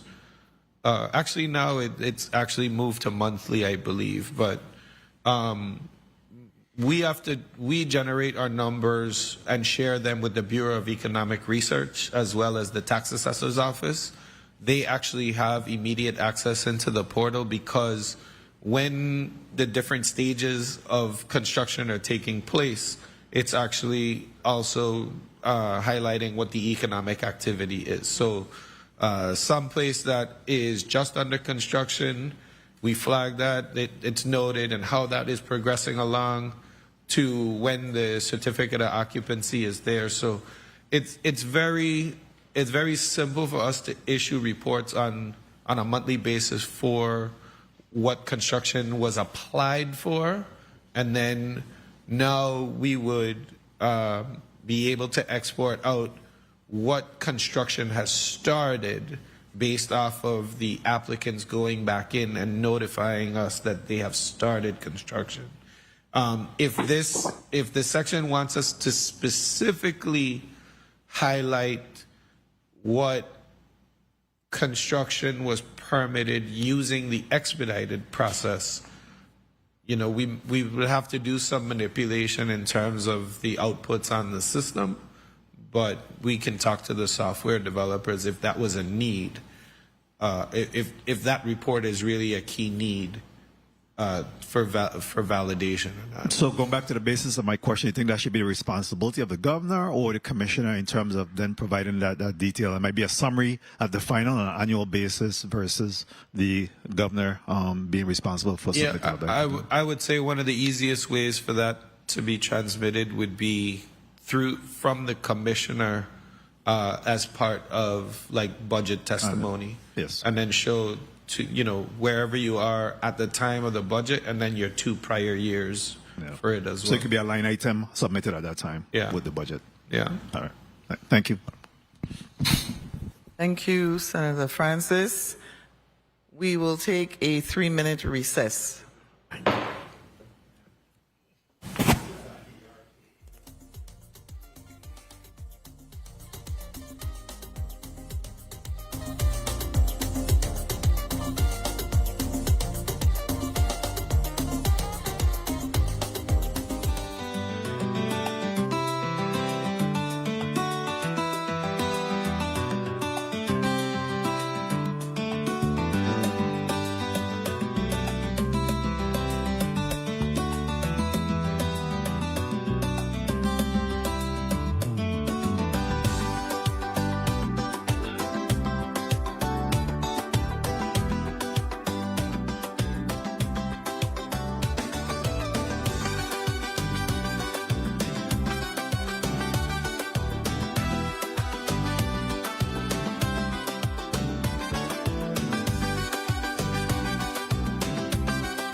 We are back on the record on the hearing of Bill number 36-0135. Do I hear a motion? Senator Viale, you're recognized for your motion. Thank you, Madam Chair. Madam Chair, I move that Bill number 36-0135, an act amending Title 29 Virgin Islands Code, Chapter 5, Section 294 regarding expedited building permits for developers, receive a favorable vote in this committee and be sent to the Committee of Rules and Judiciary for further consideration. I so move. Moved by, thank you. Moved by Senator Viale and seconded by Senator Clifford Joseph and Senator Dwayne DeGraff. Hearing no objection, roll call on Bill number 36-0135. Senator Angel L. Bolkes Jr. Senator Bolkes, yea. Senator Dwayne M. DeGraff. Yes. Senator DeGraff, yea. Senator Hubert L. Frederick. Senator Frederick, absent. Senator Marie C. James. Yes. Senator James, yea. Senator Clifford A. Joseph Sr. Senator Joseph Sr., yea. Senator Milton E. Potter. Yes. Senator Potter, yea. Senator Kurt A. Viale. Senator Viale, yea. Madam Chair, we have 6 yeas and 1 absent. Thank you. Thank you. Thank you, Madam Clerk. Bill number 36-0135, sponsored by Senator Kenneth L. Gittins, an act amending Title 29 Virgin Islands Code, Chapter 5, Section 294, regarding expedited building permits for developers, has been approved by this committee and will be forwarded to the Committee on Rules and Judiciary for further consideration. I will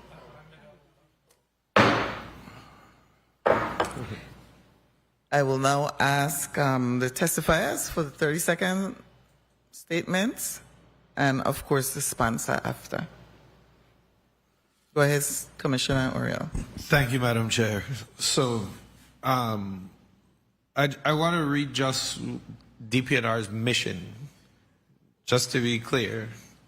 It's to foster economic development while protecting the natural, cultural, and historic resources of the territory. We recognize and understand our role in economic development and that development lies at the forefront of this. While I do not always agree where developers believe that permitting is the reason why development does not take place in this territory, we certainly understand, particularly with this bill, is that we're creating an option for people. And that option also makes us look favorable to developers as well. We are not opposed to the option. It would allow, again, it would allow people to look friendlier upon the Virgin Islands, and it will also could potentially add additional revenue to the Department of Planning and Natural Resources, which I am completely in favor for.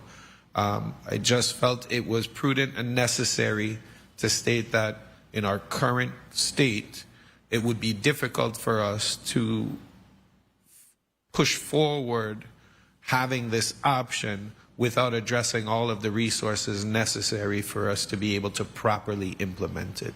So we thank you for your time and consideration and our testimony today. And again, we are not opposed to the option for permitting on an expedited basis for a fee. Thank you. Thank you, Commissioner Oriol. That was a long one today. Executive Director Carlton Dow, your 30 seconds. Thank you very much, Madam Chair. I'd like to thank all the members of this body. And the Port Authority have numerous projects, a lot of projects, so we interact all the time. And we know that time kills deals, time escalates costs, and so anything that we could do to help and assist. And we have a good working relationship with the folks at DPNR. I think we were able to communicate one of the processes that we utilize with the federal government.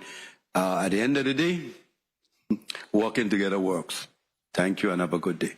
Yeah, well said. Thank you, Executive Director. And the sponsor of the bill, Senator Kenneth L. Gittins. Thank you, Madam Chair, again, and thank you, colleagues, for your input today. This is what progress looks like when we put our heads together.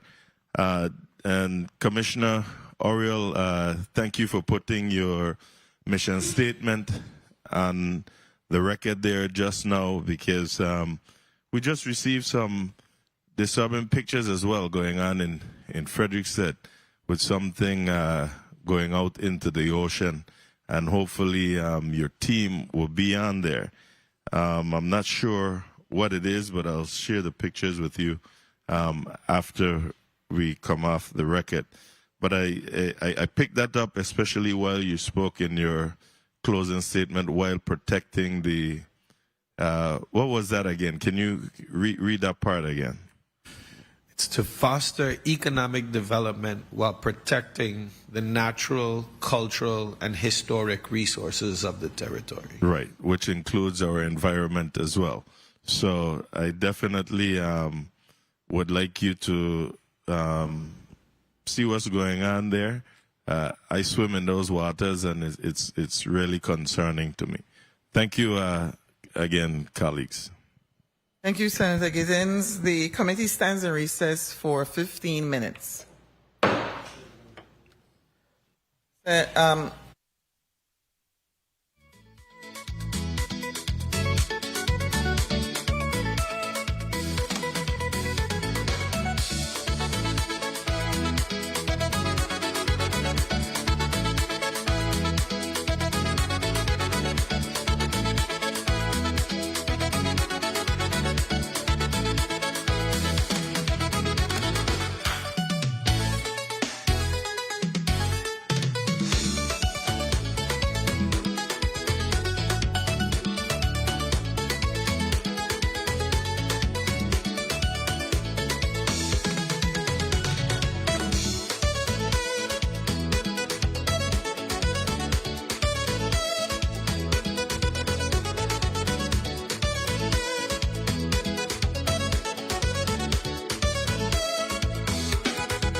Good afternoon. The Committee on Disaster Recovery, Infrastructure and Planning is back on the record from recess.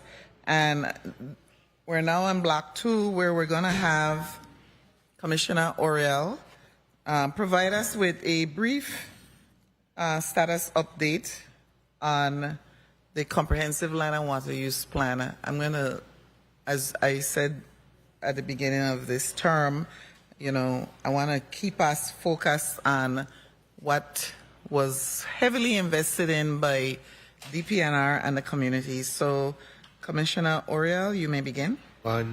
Sorry, I pulled up the wrong testimony, Senator. Just one minute. You want a minute? Or should be pulling it up right now. After this hearing in Block 3, we're going to have representatives from Water and Power Authority testifying on giving us an update on their projects. So, are you ready, Commissioner Oriol? I am.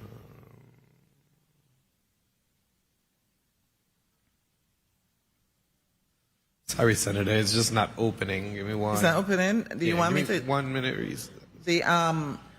I just want the public to know that the Comprehensive Land and Water Use Plan is a plan, which means that it needs to be implemented.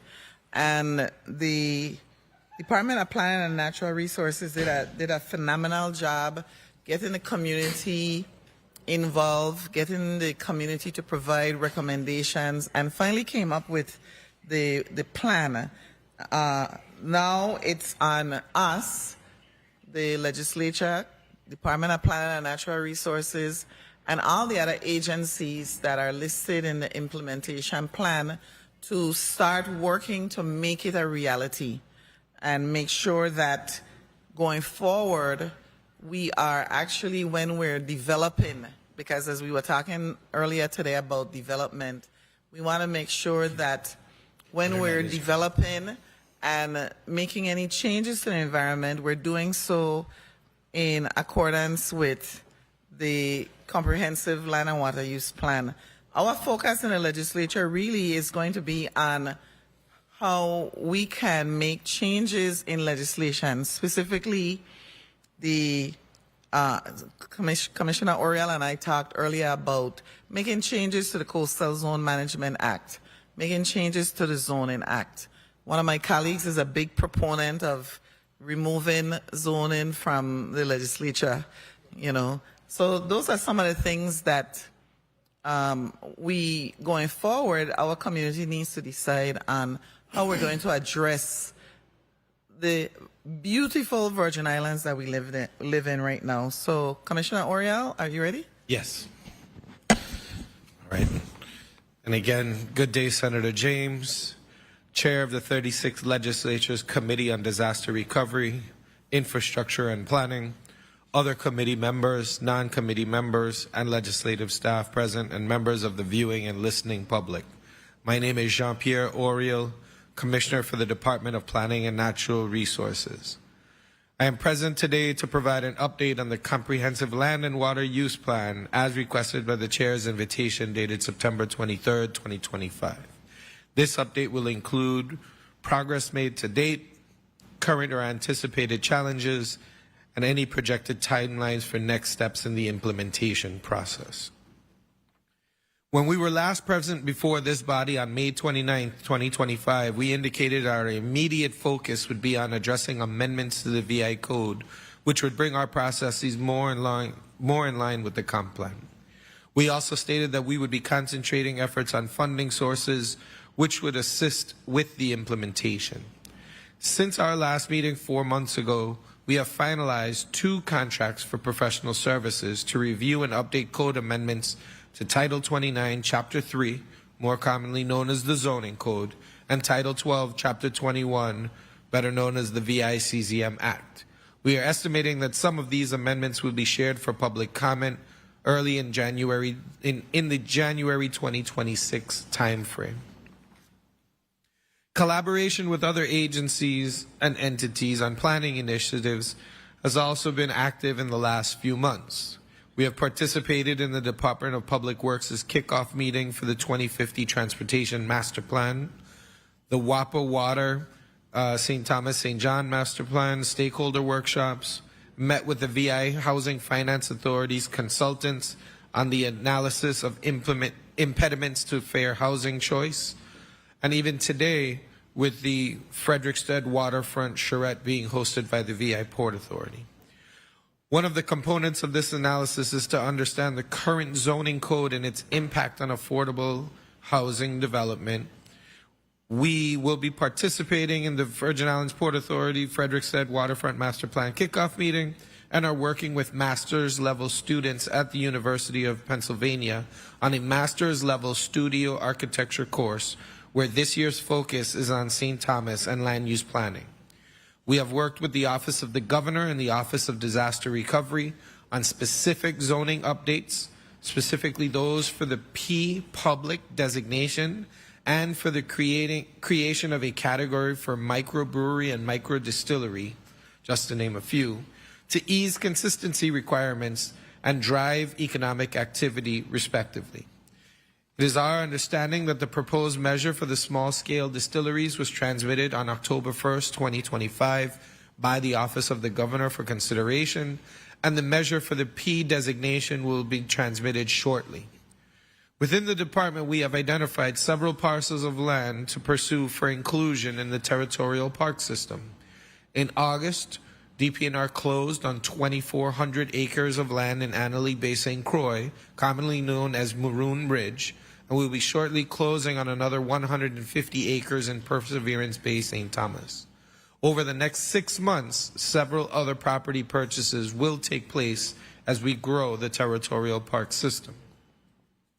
When we presented our last update, we stated that an early focus would be on securing funding and that our team has been working on a proposal for the implementation of the comp plan. We are also in the final stages of contracting professional services for an implementation coordinator who, as part of their scope, will be responsible for the development of future funding proposals that will assist in the implementation. Although it has only been less than a year since the passage of the comp plan, the Comprehensive Land and Water Use Plan, the department remains steadfast in pushing forward the goals established within it. This concludes my testimony on the current status of the Comprehensive Land and Water Use Plan. I'm here to answer any questions you may have to the best of my ability. Thank you. Thank you, Commissioner Oriol. What exactly will the implementation coordinator be doing? Is that something you're doing now that you need relief from? Is that it, or is it someone in your department? Yes. So it's right now our zoning office senator is not approximately. It's 2 individuals. One of them is dedicated 100% to our business license reviews. We have to do zoning checks for all business license applications that come in. We are trying to fill a departure from last December where we lost one of our more talented young rising stars who relocated out of the territory. But we recognize that in order for us to be efficient in moving things forward, we need to dedicate an individual solely towards the plan itself. And so the implementation coordinator is going to be the person to facilitate the meetings, the one to drive the conversations, meet with any of our consultants that we hire. But we want somebody on board that we appoint for that, somebody who has some planning background, GIS proficient, and able to move the needle forward for us while the Office of Comprehensive and Coastal Zone Planning still has to do all the zoning map amendments, still has to do all of the variance requests, the zoning certifications, the day-to-day operations that we have to do. So we recognize we needed to bring somebody on board for that. Yeah, earlier today when we were going over the building permit bill, you said in your testimony regarding to that section that there were only 3 people? You're down to 3? Well, in the permits, there's 3 people who do specifically for plan review. Right. And so in zoning, you have 2 people that's different. 2 different. Do you find it difficult, and this is now my workforce development at finding people to fill the vacancies in DPNR? Overall, yes, Senator. I think what we have done is we've been able to take folks and train them in terms of what we do. So most of the people that we've, for example, even in the zoning division, the 2 assistants to Miss Laplace have had biological and physical science degrees, not really a zoning background, but we were able to take them, work with them, and just, because there is a role for the biological science degree or the physical science degree in the planning aspect, but it's about looking at something through a different lens. But we've been able to be successful in taking people with the biological science degrees and helping them along the way on this as well. Well, I'll give a plug for people who have biological science degrees because they're critical thinkers. Anybody in the science field. And you know why I'm saying that, right? Okay.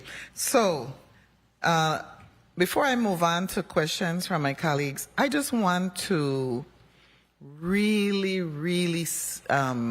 have people realize how significant the purchase of the 2,400 acres in Annalee Bay, the Maroon Ridge, is. And I hope that as we move forward and generations to come will appreciate that purchase, because that is big, that's huge. And I want to commend you and the administration for that purchase. And as you said, you'll be closing on 150 acres in St. Thomas, and that's good because we need to do that. We don't want to become a concrete jungle. So absolutely. My congratulations on that. Thank you. So now we're going to start with 4 minutes. Senator Angel Boquez Jr. Thank you so much, Madam Chair, and good afternoon to the listening and viewing audience. Good afternoon, Central staff, and good afternoon to you, Commissioner Oriol. Afternoon, Senator.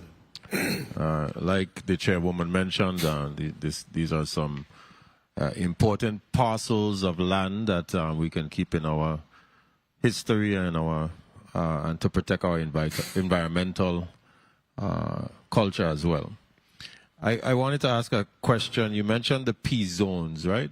Yes. Can you confirm whether the plan changes to the P zone or public zoning designation, specifically when it comes to the microbreweries? Because I know that the governor mentioned in the most latest news article that he is proposing a piece of legislation to include microbreweries in certain designations. Correct. I saw A1, I saw R1, I saw R2. I said, well, when I looked at the preliminary draft, I was like, well, these are a lot of different zones. But I wanted to know from your standpoint, your vantage point as the commissioner of this department, do you see any issues when it comes to environmental, when it comes to designating those zonings for a microbrewery? For microbreweries, no, Senator. And I can tell you where the birth of this actually has come from. If you read the current zoning code right now, in the agricultural zone, it specifically states that the fermentation of rum products is prohibited in the agricultural zone. Now, when you look at LaGrange, for example, and you have what used to be the Brugal estate, where we used to have rum distillation, that property is all zoned A1 agricultural, and this is where we used to distill rum. But yet right now in 1972, the code put in a specific prohibition just to rum. And so you think about, well, what was going on? The intent was just to protect Crucian rum, right? But it doesn't prohibit vodka distillery. It doesn't prohibit rye distillery. It just specifically says rum. So, but we have what I would say is a a booming craft distillery market here in the territory right now between your large, medium scale, like Leatherback Brewery for beer. You have the brew pub on St. Croix. You have St. John Brewers. You have the Hull Bay Brewers. So we've seen these small distilleries that are coming up. And we don't have a definition really for them. They don't meet that large scale quantity. So the impetus was for us to get into the 21st century, create a definition for micro distillery and microbrewery. And it has a limiting number, which is, I believe, if I'm not mistaken, 100,000 proof gallons per year is the limit that's on there.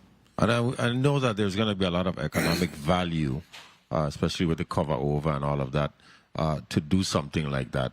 But does that also align with the mandates of the plan?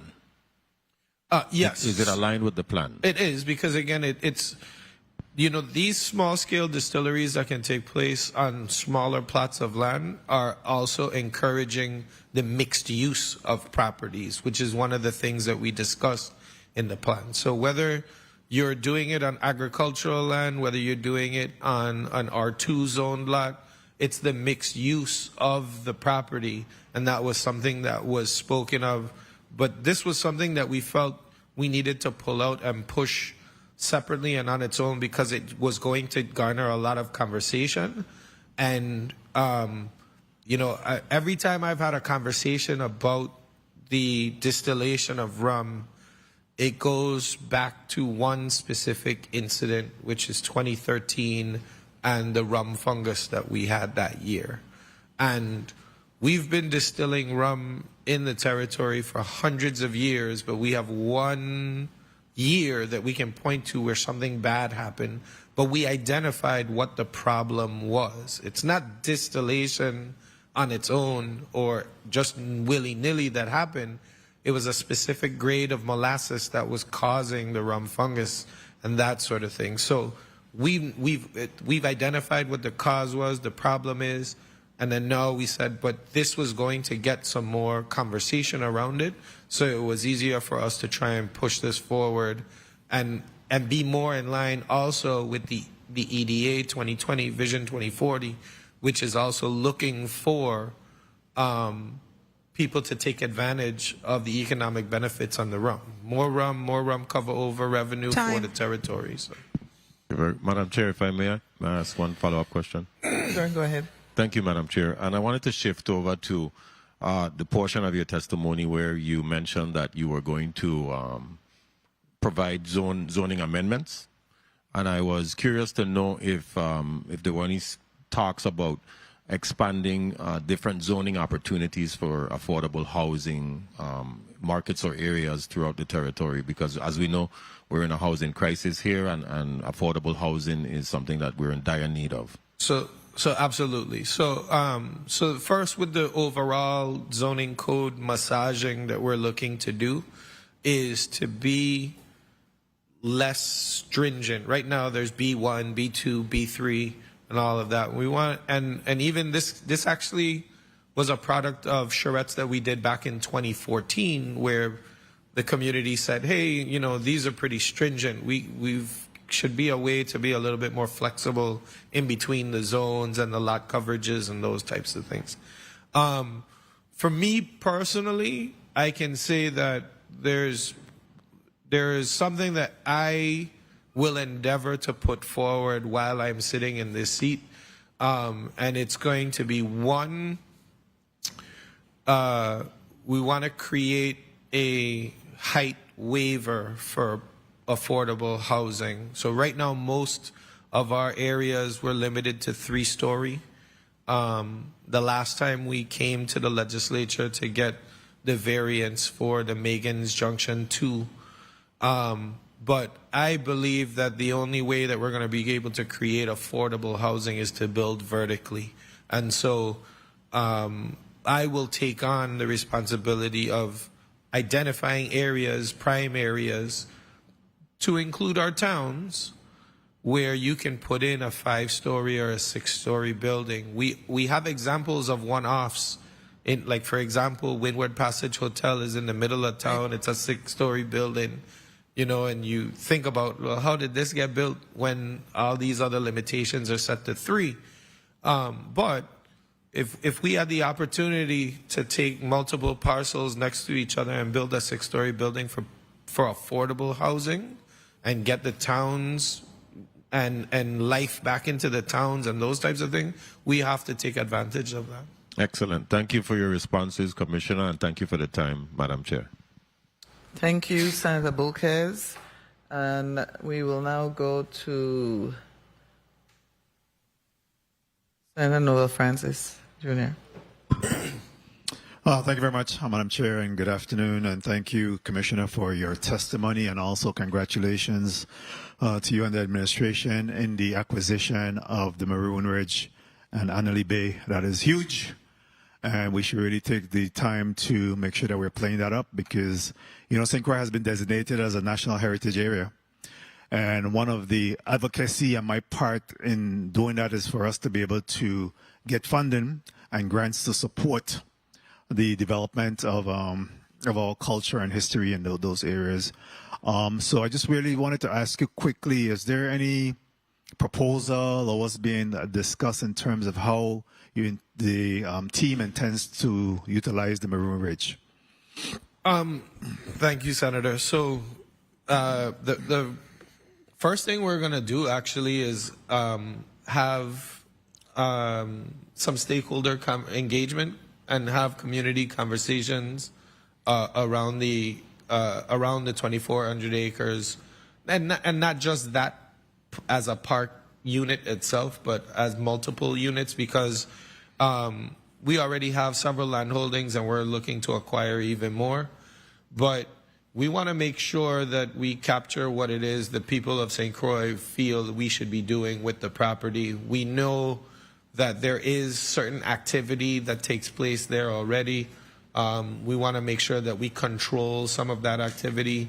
We want to make sure we preserve. We want to make sure we preserve the areas that need to be preservation and leave them, uninterfered with, or maybe some slight maintenance, that kind of thing. But the hiking that takes place is very popular. We know that there's some off-roading that takes place that's very popular, but we think that can be cleaned up a little bit as well. So, but we really are gonna talk to the community and make sure that we get their input in what we will be doing. Very well. As you talk about the land holdings, I'm hoping that one day we could be able to get the Renaissance Park and that Deepwater Port back under our inventory as well. That's my dream. Yeah. So I'm hoping to see that happen while I'm still on Earth. So one of the things that I love to see us, try to maximize while considering the Maroon Ridge area is to create a bird sanctuary. We have some indigenous birds, 2 the Virgin Islands. There is a big tourism market in Costa Rica and other areas as it pertains to birds and bird sanctuary, and I'm hoping that we can utilize portion of that to market and be able to develop that whole bird sanctuary. Another dream that I'm hoping to see. But what are other rare and endangered terrestrial marine life do we have in that particular area? Do you know? One minute. I'm not 100% sure. I do know that I'm going to probably butcher the name, but the agave agaricea is one of our endangered plants on St. Croix. I know that there's multiple habitat locations across the island for that. Another animal that's endangered is the St. Croix ground lizard. Right now, the main population of it is on Protestant Key. My staff has been doing relocation of them onto Buck Island and monitoring the populations and those types of things. So there are certain areas where we're taking some of the endangered animals and trying to relocate them and see if the populations hold. But it is an active program. And then one of the things that we're doing this year is we're going to finalize our state wildlife action plan. I think either by December or maybe early January or so. And again, there'll be it's a 5-year plan for both our terrestrial as well as marine species, including birds, for what our plans are with them. Okay. And Time. Real quickly, as I hear my time call, Madam Chair, if I may just wrap up on Yes, this go final ahead. question. Of course, you're here to discuss the comprehensive land and water use plan, so I really want to just shift gear real quickly to ask about any future funding requests that you're going to be endeavor to receive to support the comprehensive land and water use plan.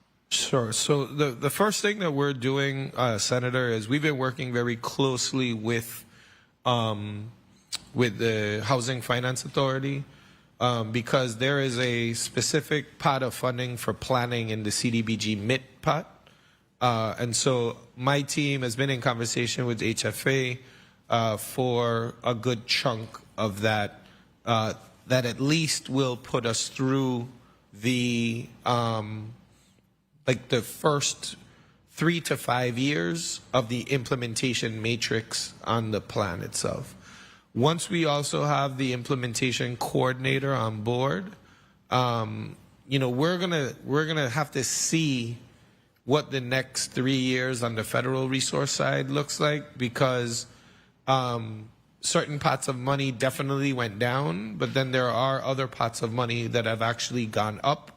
And those are the pots that are, let's say, filled because oil and gas leases that the U.S. government does, a certain percentage of those has to go into these conservation trusts and those types of things. So like the Territorial Park and Protected Areas Division, one of the reasons why we did not need to get a specific allocation for them from the general fund is because now that we've put together the team, started writing for awards, 2 years ago we needed $300,000. This year, my parks team has $79 million to spend. So that's operations at $4.5 million a year. And then they also have the money for acquisition and implementation as well. Okay, and I'm hoping that the benefit, and wrapping up, the benefit of having the comprehensive land and water use plan as we move forward is that those areas that's designated specifically for like hotel development, for example, is that we could do the due diligence work in advance. Correct. So that when individuals come here for development, we could say, here's A, B, C that's available for development, do all the necessary permitting. We were talking about permitting earlier, have all those things in place and have those readily available. Of course, those developers will be responsible for paying for it. But those permits would have already been vetted, put in place so that individuals could just fall in line and we could be able to expedite, again, the word expediting, that we could be able to have those designation already earmarked so that development could really proceed, especially here in St. Croix where we need hotel development. Sure thing. Thank you. Thank you very much, Madam Chair. Thank you, Senator Francis. With respect to the two contracts for the services to do the code amendments to the zoning code and the Coastal Zone Management Act, what's the timeline on those? Is there a deliverable date? Because you and I are here for a short term now. So we want to get this done before we leave, right? Yes, Okay. absolutely. So I do believe, if I'm not mistaken, when checking with my staff, we're trying to get to public comment in like January of next year for certain things. Now, I would say that on the because of the charrettes that we had for the comp plan, a lot of the initiatives that we're actually endeavoring in are comments from the public that have already been stated. Yeah. And so this will be doing some amendments to make sure that we're capturing correctly. I think some of them are going to be, I like to use the word ambitious, because the tier 1, tier 2 boundary line for CZM is definitely going to come up. I think we may push a hybrid approach But even the boundary line itself right now, I think if we were to make it spatially representative and equal across the board, then that would be better than the way it kind of just jogs and moves and everything like that right now. Just, but you know, you know, the majority of the comment was we don't want to see a line. Like we should think everything should be going through this process. But the additional time that will take on the development aspects of things as well, I can't really see that pushing forward. Like right now, you can get an odd change permit within 2 weeks to 3 weeks. Now it would take, you know, if you went through the full CZM process, you're going to take 120 days to get that. So I can't see there being a strong appetite for that, but we can find a blended approach to meet the public in terms of what they want to see. So. Yeah, because I agree with you. The public was very vocal during those meetings that you had with respect to just how things are on an island, you know, in a haphazard way, which leads me to the question of, do you agree that zoning should be removed from the legislature? I do. You know, when we read portions of the code, right, certain things were in place prior to the switch happening in the 1990s. But again, there used to be a planning board that zoning amendments went to. The way that the CZM Act is written is that rather than have a new or separate planning board, you could actually put those amendment requests to the CZM commissions, because again, if you read the code clearly, what it states is that for permitting purposes, there's a tier 1 and a tier 2 line. But for planning purposes, they're responsible for planning throughout the territory. So we wouldn't have to form a new board. It's already in their realm of responsibility. Things that they do from a permitting action standpoint must coincide with the other land uses that they're responsible for as well. So I think that there is a way, there is a method to getting there. And it's very clear that they would also have to abide by the criteria that's in rules and regulations for what do you look at to evaluate a zoning map amendment. And, you know, those are the key things there. Thank you. I'm recognize Senator Clifford Joseph for your 4 minutes. Thank you, Madam Chair, and good afternoon, Mr. Commissioner Oriol. Does the CZM Commission have the full complement of members? I believe the only one that does not might be St. John. I think they have 4 out of 5. But right now, earlier this year, we had some appointments, and so St. Thomas and St. Croix have a full complement. It doesn't have any impact. Your membership is pretty solid, very solid right now. As it pertains to the brewery or the microbrewery, what's the maximum capacity of a microbrewery? So, if I'm not mistaken, I mean, I have to pull it up, but I believe it's 100,000 proof gallons a year. A year. A year. So, just for comparison, I believe Captain Morgan does like 12 million a year. Okay. So it's it really is micro compared to the industrial. Okay. So as far as machinery wise, the noise, they don't have a noise barrier to individual living next door. So we think that and all the noise laws that are currently on the books, like depending on where you are, those things would still apply. So, for example, the noise ordinances say you can't run machinery after 11 p.m. on any property. So you wouldn't be able to run machinery on these micro areas after 11 p.m. So that kind of thing. Presently, does DPNR follow up on those? So we're not the agency that's responsible for noise ordinance. That's actually VIPD. I believe the author is sitting over there, but but we do. But there's on a number of different issues where there's like task forces together.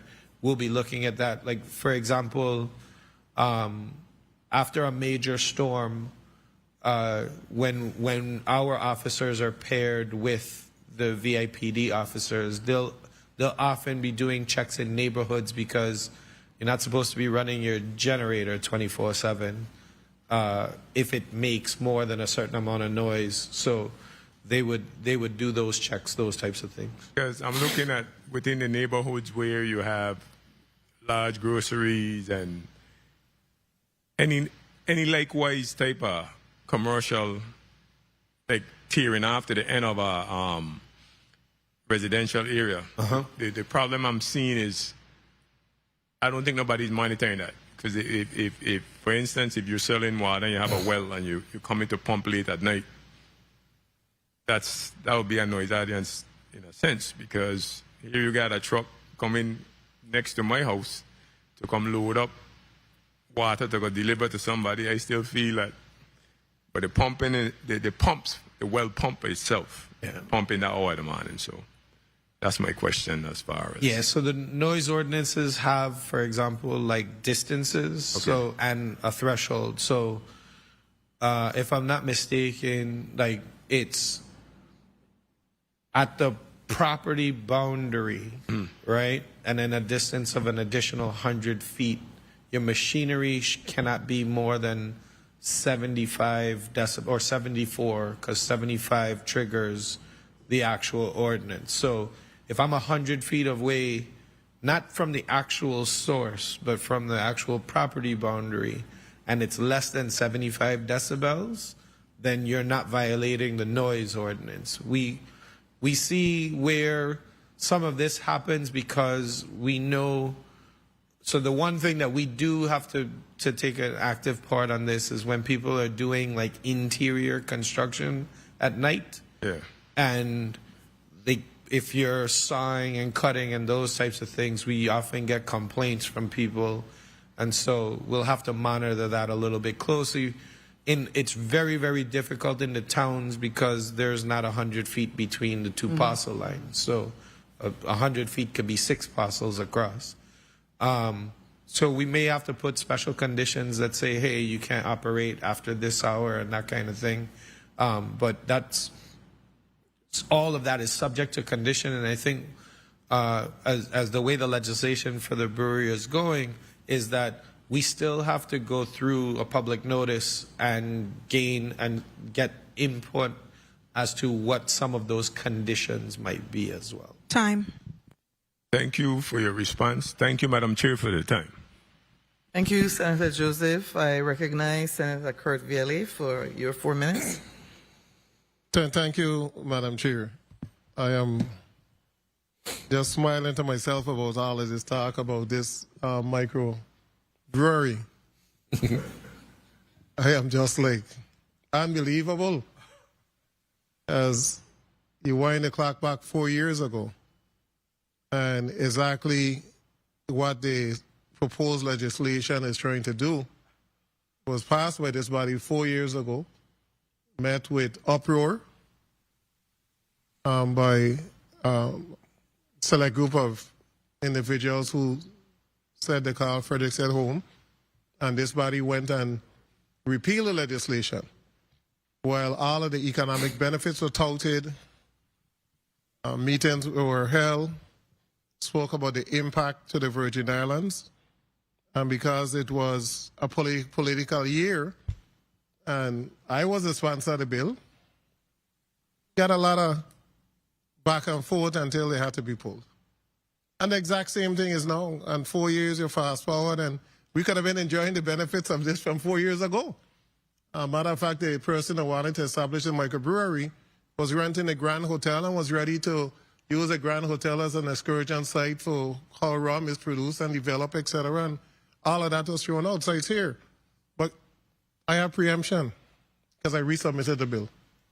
So the microbrewery falls under, I have preempted, and I have looked at the draft legislation, and definitely will be supporting it. I'm glad that Government House and myself are now on the same page to this legislation. The air was good that we're now on the same page for this legislation that should have been there from long.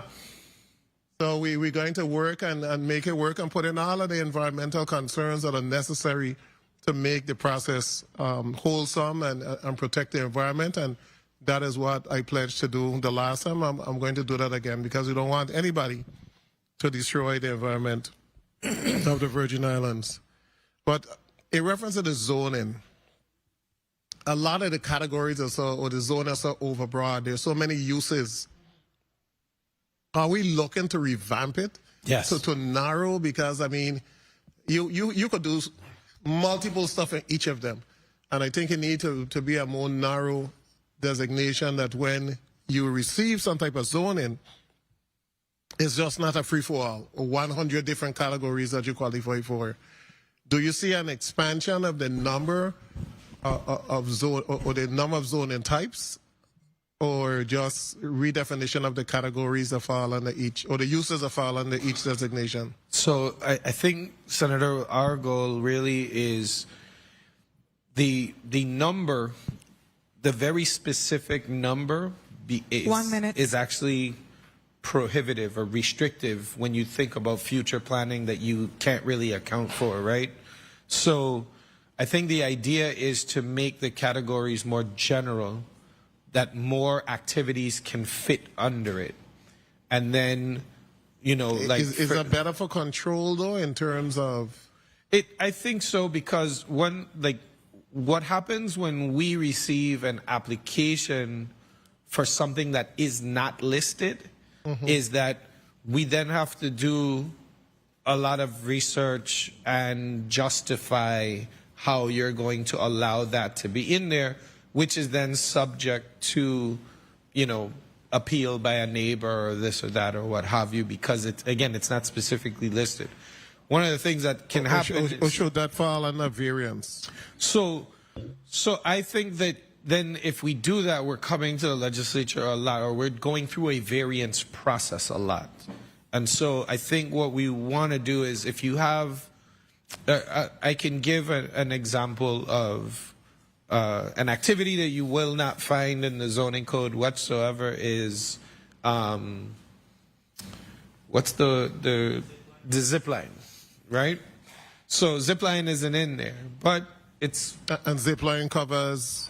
a considerable distance. It could cover correct 7-8 acres. Right. Okay. And so, but it's generally speaking, it's kind of a recreational use, right? And so, and it's mostly in our large scale, at least in St. Thomas, you find them in the R1 on the north side, going down towards the beach, that kind of thing. But it's still in the R1 zone. Doesn't have a lot of environmental impact in terms of cutting of anything, because you need the canopy in order to make it successful. So, but it's not in there, right? And so, like, creating justification or having to create justification, as opposed to if the general category was just sporting / recreational activity, then you could say that falls under that. And so, because you have these very specific, you can do this, you can do this, you can do this, it becomes very restrictive. I mean, it also helps us in that if something appears in one category but doesn't appear in the other, it's because the intention of the zoning code was to have it in this other category, not to happen over here. But it just has caused, over the years, a number of variance requests. So you have a plan that you're developing to redefine? This is something that actually, if I may, Madam Chair, this is something that was actually submitted to the legislature in 2015 originally, after we did the form-based code charrettes, and we were also looking at the revamp or the overhaul of the zoning code. We've compared that to what we did with the comprehensive plan. So we have to make a couple of changes in there, but overall, it still is calling for a more malleable kind of use zones, but you would still have zones. You're still going to have residential, you're still going to have business, you're still going to have commercial, you're still going to have agriculture, waterfront, P. It's just, I think what we're going to do is things can be able to flow through them a little bit better. And one of the things, the main thing that we've gotten variances on over the years is home-based businesses. And I think that's a whole next discussion. Yeah, so I think one of the things that we would like to do is create the opportunity for the control by the commissioner to have more say on the home-based businesses and looking at those subject to condition without necessarily having to come to the legislature. Okay, last question, Madam Chair. In reference, and congratulations on the government buying 2,400 acres in Annalee Bay. That's just a tremendous accomplishment for the people of the Virgin Islands because it's going to belong to the people of the Virgin Islands and perpetuity. So that's a very good thing. However, do we have staff for the territorial park system? Yes. And do we have a system where individuals have to apply for permits? Like if you go to Yellowstone, there are excursions that you can go to, hikes, etc. If someone is doing hikes on territorial park system land, do they need to apply for a permit? Do we have a permit system? So there is presently either 8 or 9 staff for the territorial park system. And that's now what the staff is concentrating on. It's the overall, like the concessionaires. Like we're going to identify parks where we think there should be these activities, but we still want to get the public parks where the activities are already taking place. Correct. Because I think Annalee Bay does hikes and all of that. Correct. So we got to make sure that there's a permitting process. Correct. That there's a fee. Yes. That is going to be paid, and that the government is not going to be held responsible. Yes. Okay. So that is presently like the staff right now. One of the things in the legislation was that we had to present to the legislature I think it's a use plan for the parks. So the staff is presently working on that, and it'll identify these are all of our holdings. These are the areas where we can see these types of activities. These are the areas where we can see these types of activities, these concessions. You have a timeline for when you'll be able to present? I think my goal is to get something to the 36th legislature. We are presently working on something called the Comprehensive Territorial Outdoor Recreation Plan. We're submitting that to the Department of Interior. Our contractor, I believe, should be wrapping that up sometime in the early part of next year, like let's say February or so. But that piece is what will kind of create that roadmap for these are the things. And then on all the government properties, and this, my staff probably going to cringe when I say this, but it is my goal to have a little bit more rules and responsibilities outlined for Easter of this year in St. Croix, especially. Okay. And I'll end by saying that I'm not talking about rules and regs just for land. No. I'm also talking about water. Yeah. Because DPNR has control, and you have jet skis, you have a lot of different stuff. So you must have some regulations in place that you could do X in this particular area, you can't do it in that area because of disturbance of whatever. Yeah. But I just want us to have that overall management plan that we're able to protect the environment. Yeah, we're working on that, and then even for us too, what we want to do is capitalize on activities. So Senator Francis mentioned, bird sanctuaries. We don't necessarily want sanctuaries. What we want is as long as it's not observation, right? So,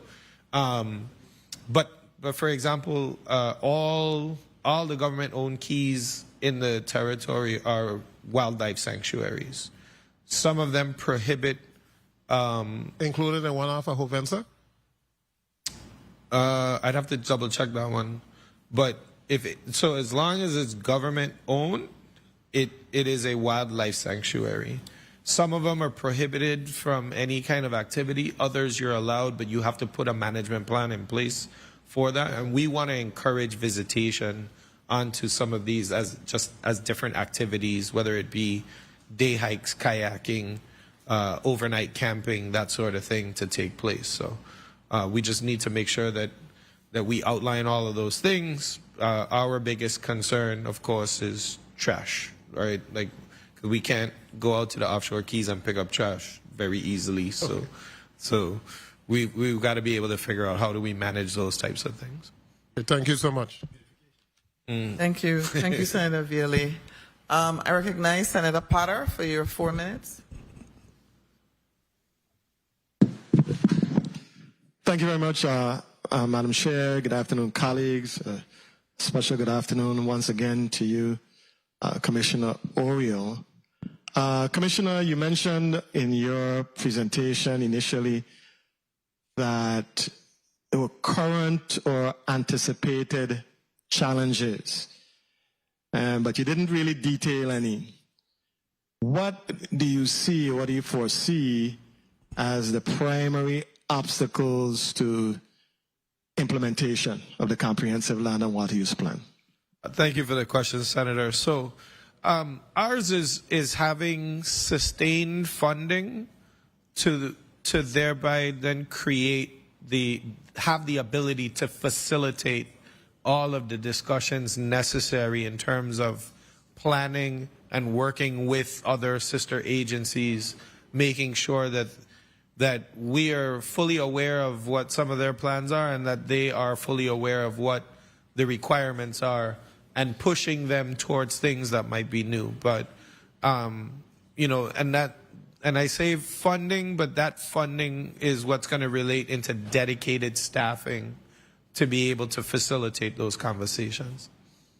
Understood. Are there any federal grant opportunities or FEMA, HUD, EPA, et cetera, that you're pursuing specifically for the implementation of the comp plan? So the first thing that we're doing is we're going after some CDBG MIT funding through the Virgin Islands Housing Finance Authority.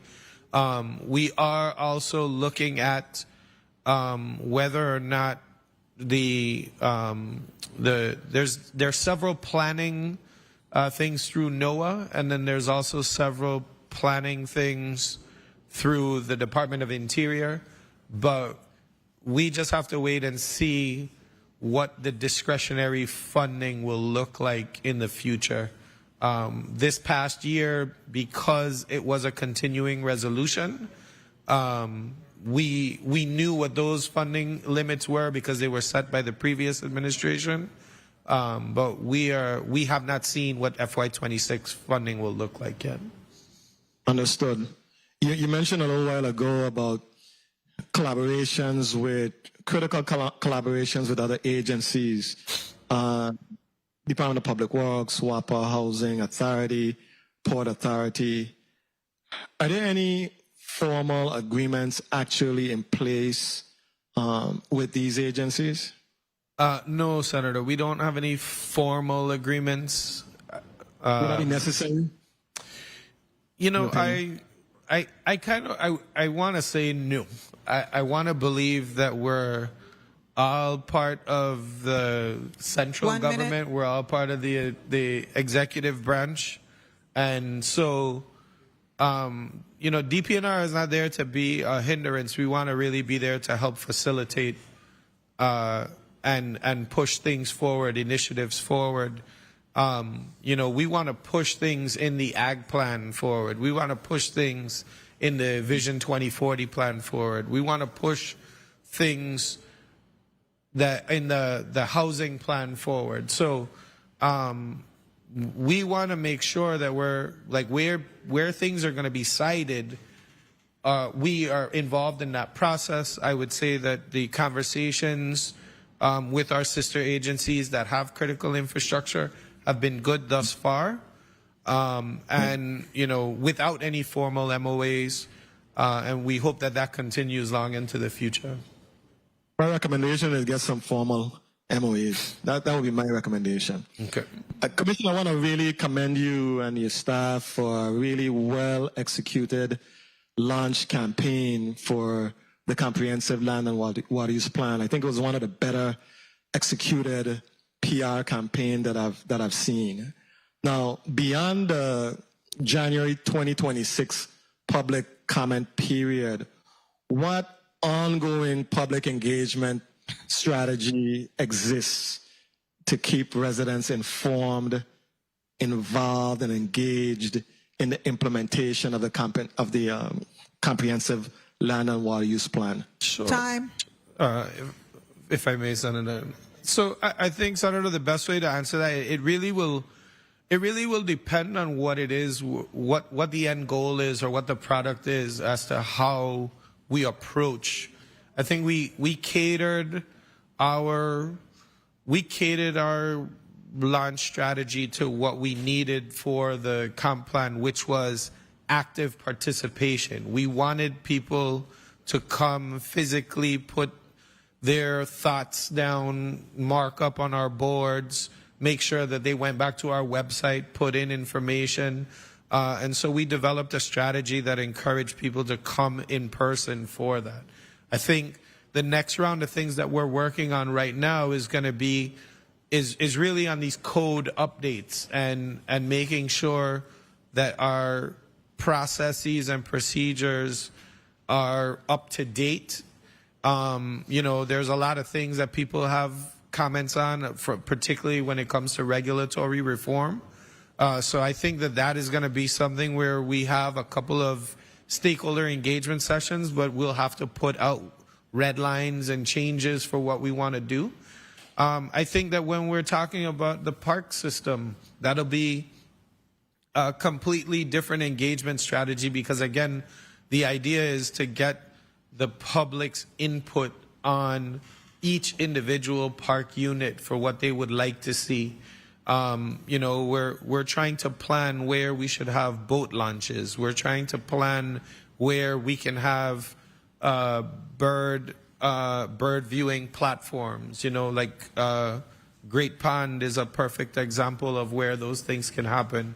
Depending on what it is we're trying to do, we'll kind of tailor the strategy for that. I can say that using Great Pond as an example, we were doing some charrettes with the folks on St. Croix earlier this year, and so we had hybrid meetings in person as well as online for what the future of Great Pond would look like and how the East End Marine Park will look. So it really just depends on what the goal of the actual output is, and then we tailor the strategy to that.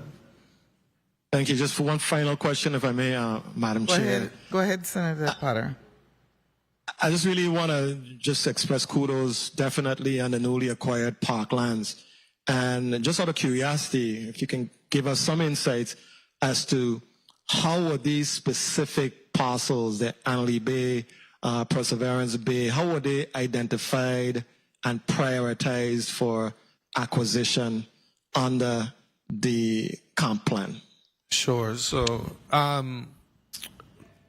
know that, again, this particular 2,400 acres has been, in private holding for quite some time and of concern. And so I think for us, it actually goes back to the act where the 1,000 acres of the preservation easement were created.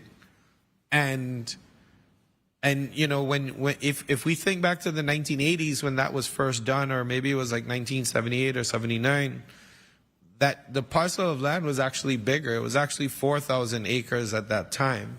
And then some of it had been sold, and there was no input from the government on whether or not the portions that had been sold should have included the 1,000 acres for the easement or not. And so what we then focused on was, okay, well, where are the private holdings? What's actually for sale? and then we tailored our proposals to be aggressive in grabbing what and the funding source that we used. There was a key discriminant factor in it, and it was that you had to use the funding for land that was in threat of imminent development. And so we're well aware that this parcel down in this area has always been looked at for resort development, expansion of what the Carambola is down there, or additions to it. And so, you know, we made this priority number one in our list of land. And then, you know, the 150 acres in Perseverance is number two. We've seen that, you know, a private hedge fund owns this. Hedge funds are not in the conservation game.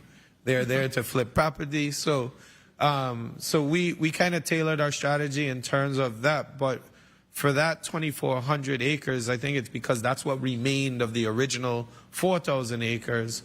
And we did not want to now have that sold off.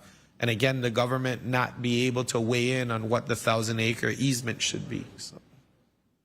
Thank you. Congratulations again for the acquisition on behalf of the Commission, on behalf of the people of the Virgin Islands. Thank you very much, Madam Chair, for the time. Thank you, Senator Potter. Thank you, Senator. I now will go to Senator Dwayne DeGraff for your 4 minutes.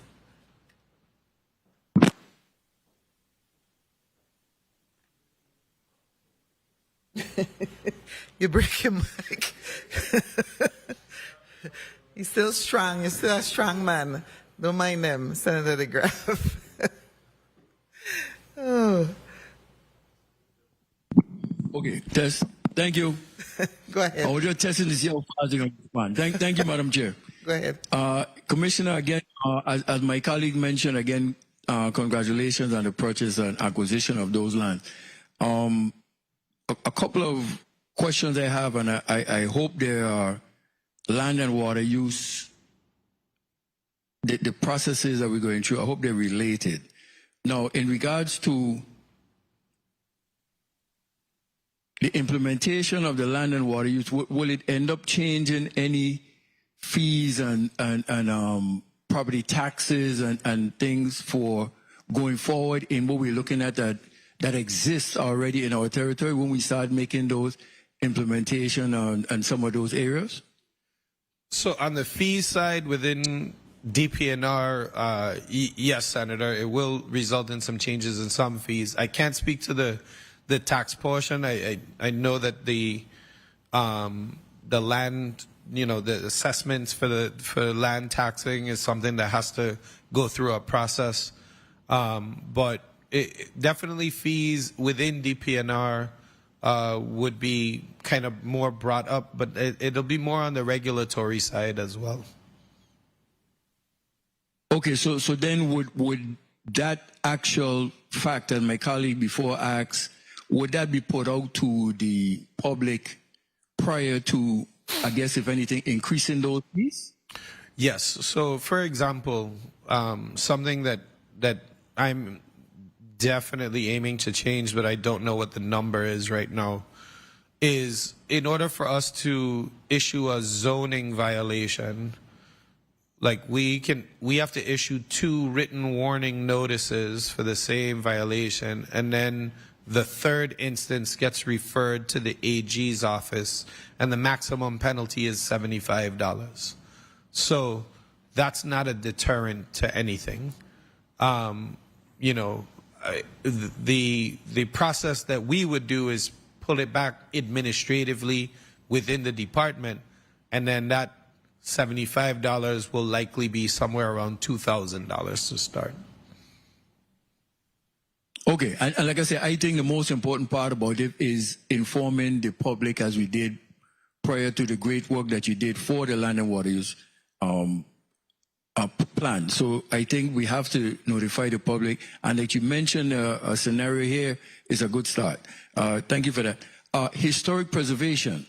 What impact does the land and water use plan have on the implementation of it, have on our existing historic preservation as it stands right now? Yeah, sure. Thank you for the question. So one of the things that we have to do, or we're endeavoring to do, is a review 1 minute. of the historic preservation guidelines.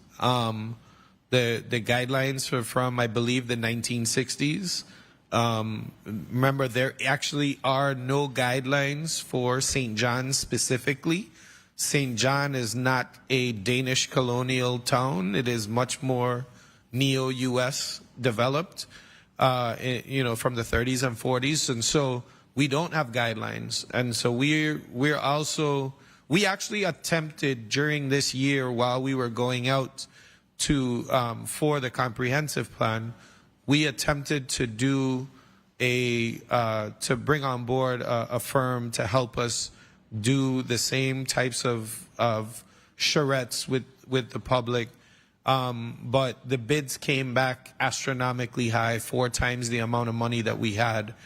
So we're still trying to tweak what that will be, but we know we have to update those guidelines and be a little bit more specific in what the requirements are as well.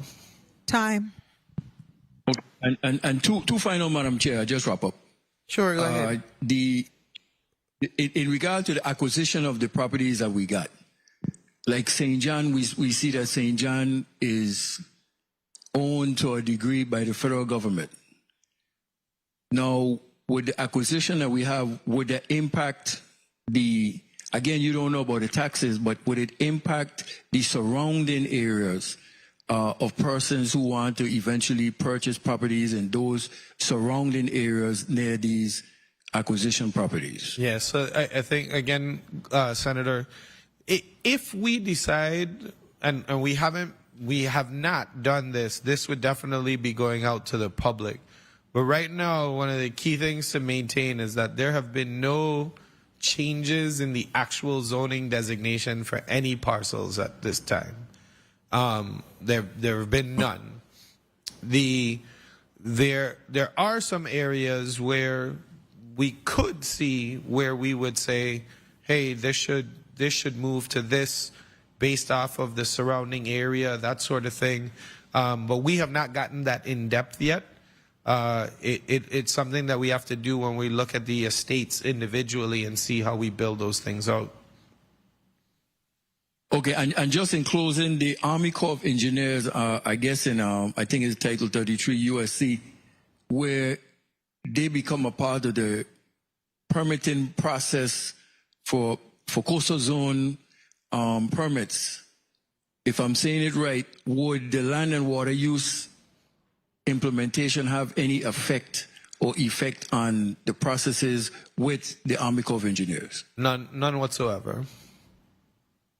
Good. Thank you. Thank you, Madam Chair. Thank you, Senator DeGraff. I want to continue on what Senator DeGraff asked about the property values and property taxes. You know, if you think about it, on the island of St. John, when you see people respond to any development going up near the national park and they have already bought property there, it's partly because the value of the property is higher than a dense area like in Cruz Bay. Mm-hmm. So when he asked that question, I was thinking along the lines that the 2,400 acres will have, purchased by the government, will have a really great impact on the value of the surrounding areas. And as you stated, when the assessments start to happen, it will happen because if I live near property that's raw, natural beauty, immediately my land value goes up. So absolutely, yeah, that's one of the benefits to the owners close, the surrounding owners.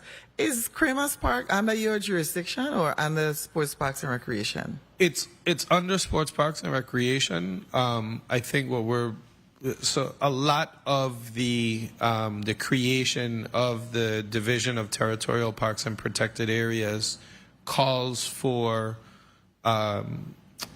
like co-management of certain areas, because again, Parks has the infrastructure, and we are supposed to be in charge of quote unquote natural parks and the beach areas. Beach, right? But the Division of Sports, Parks and Recreation has all of the infrastructure necessary to deal with the urban parks.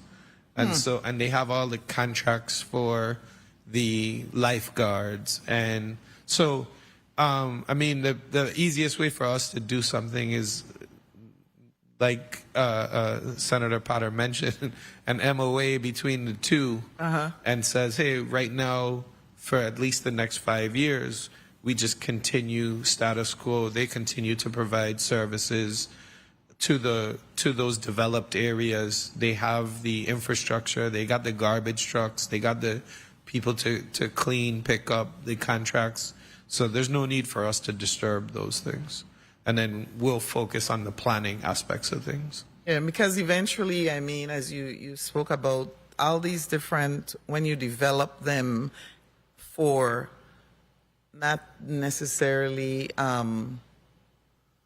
recreation, but it is recreation, because even viewing birds is recreation. You know what I'm saying? The line may start to get blurry. That's why I make that point about I use Kramer's Park. Right. You know, because you're going to put concessions in certain areas, and I just think the line will blur, and at some point somebody will have to. I don't disagree, Senator, because remember the division, the territorial park system. If we look at the original legislation, it was rooted in DSPR. The administration decided to pivot and put it under DPNR because we hadn't seen much activity over the last several decades with it being under DSPR. And so we said, you know what, we have some resources that we can put to this. But at the end of the day, you know, there's a reason why the Commissioner of Sports, Parks and Recreation is sitting on the board for the territorial parks. It's to make sure that we're working in tandem together. Wonderful. That's wonderful. Because I actually agree with it being on the DPNR. I'm an advocate for Kramer's Park being put on the DPNR because again, the beaches, you know, the other natural areas that need to be protected. As you stated earlier, protection of our resources. Does anyone else have any other questions for Commissioner? Sure, Senator. I can tell you Francis. my thought. Yeah, just really a quick follow-up to the previous discussion in regards to the MOU. Is there a timeline in which to make that happen? Because I've heard that discussion before in regards to the drafting of a MOA to make sure that we effectuate that. No. So it wasn't our intention to do one, Senator. I was just mentioning that that's something that Senator Potter mentioned, like would be better, like it'd be better for us to have something in writing. What I can do is at our next board meeting for the Territorial Park Board, I can bring it up as a discussion point, and if I don't think it'll be difficult. You know, we have in-house attorneys specifically for the park, so we would be able to draft up something and execute that.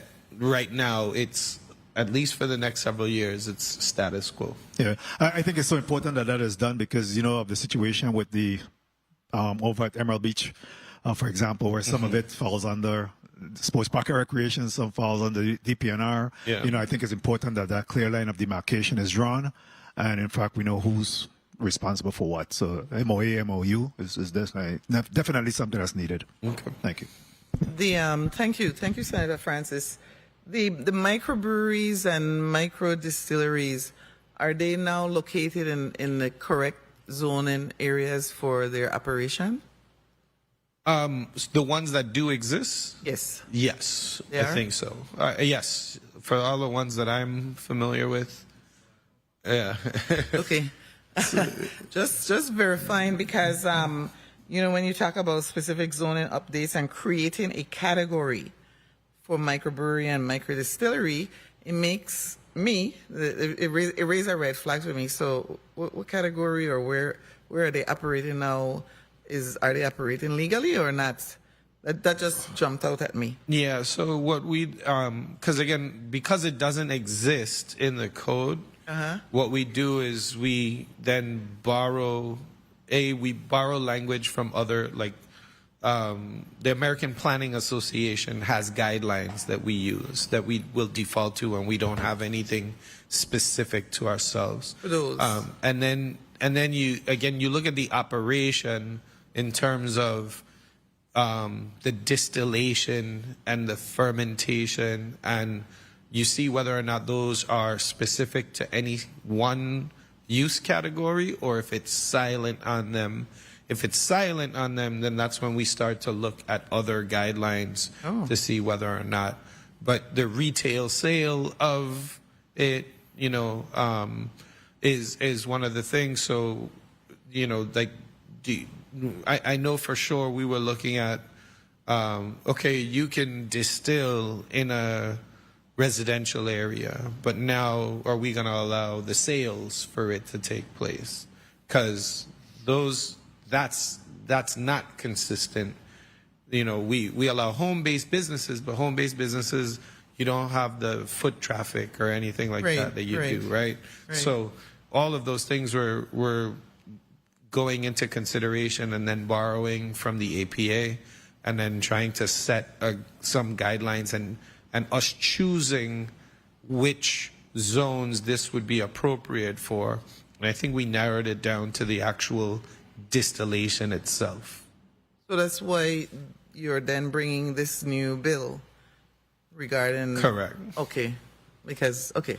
Yeah, and the idea, so I look again, forward to seeing those bills. Much like Senator Francis had mentioned, if in areas or in districts where the government has done the land use pieces, right? So set aside these areas, you do the zoning for it. If you now do the investigation you do the environmental clearance on a piece of property, and you say, okay, we've done all the clearances here locally for this. So if we get a developer to put in a hotel, the hotelier comes running because they don't have to go through that piece themselves, right? So you're kind of pre-clearing all of these things. Yeah. And so with this and the definition and allowing it in these zones and subject to conditions, and we make sure that the areas that we're looking at for these micro distilleries, that they can meet all of those criteria, then you're clearing somebody to say, okay, I could do a micro distillery here because I have the land, I have the space, I meet the conditions, I'm able to move forward with this. Okay. Senator Bolkes, you said you had a question? Yes, thank you, Madam Chair. To the Commissioner, I wanted to know what funding sources have you targeted to support the next phases of implementation of the Land and Water Use Plan over the next 3 to 5 years? Sure. So our biggest one is the CDBG MIT funding. We've been speaking to HFA about putting in an application. We actually have a draft of an application right now. On our local side, we have a special fund called the Legal Publication Fund. So we have set aside money in there for a contract position that will start off as the lead on there, and then once we get the additional the additional grants that we're going to target, then we'll be able to move them off the local side of funding and put them on the federal resources. Okay, and as of right now, that looks like feasible in the sense of having the available amount of funds available. Yes, so the Legal Publication Fund, we've already issued the contract for the legal services for the rewrite, as well as the contract for the implementation coordinator is currently in review at PNP right now, and we're hoping to have that individual on board hopefully before December, to tell you the truth. Okay, excellent. And you mentioned in your testimony coordination with DPW, WAPA, VIHFA, and the Port Authority. Are there any formal MOUs with any other interagency collaboration or working groups? No formal MOU, Senator. Again, what most of these things are is that these agencies are now taking on these planning initiatives themselves. Like DPW is the Master Transportation Plan for 2050. Excuse me. The Port Authority is doing the. We're in talks with the Port Authority for the Crown Bay redevelopment as well as the Frederickstead waterfront redevelopment. So these processes that they're running, we're making sure that our teams are fully engaging in them and participating and linking the goals of the plan back into the initiatives that they're pushing forward with. Okay, and your zoning and permitting reforms that you spoke of, they are in alignment with plans like the 2040 plan, the Office of Disaster Recovery? Yes. So, I think we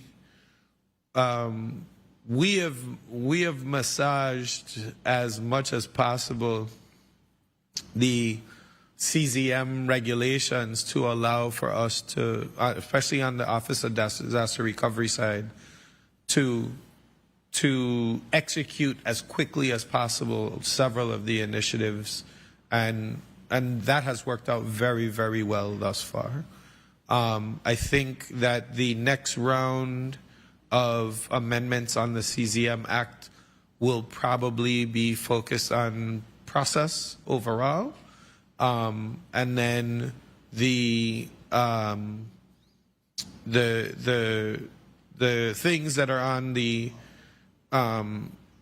historic preservation as well as the zoning side is that right now from a regulatory standpoint, we're ineffective because the procedure that we have to go through just to issue a violation does not have any teeth to it. So we've got to do something that makes us a little bit stronger, and so we have to go through that regulatory reform piece. Well, thank you so much for your responses, and Madam Chair, thank you for your leniency. Sure. Thank you, Senator Bolquez. I want to, does anybody have a burning question? Meaning one? Commissioner Oriol, you're very thorough in your responses, so you're the reason why we lasted longer than I promised you. I just want you to know that. However, you always provide informative, informative, very, very pertinent information, I should say. Sometimes even that leads me to say, Maurice, check on that to make sure what he's saying is exactly as he's saying it. Yep. And you understand what I mean? He always, right?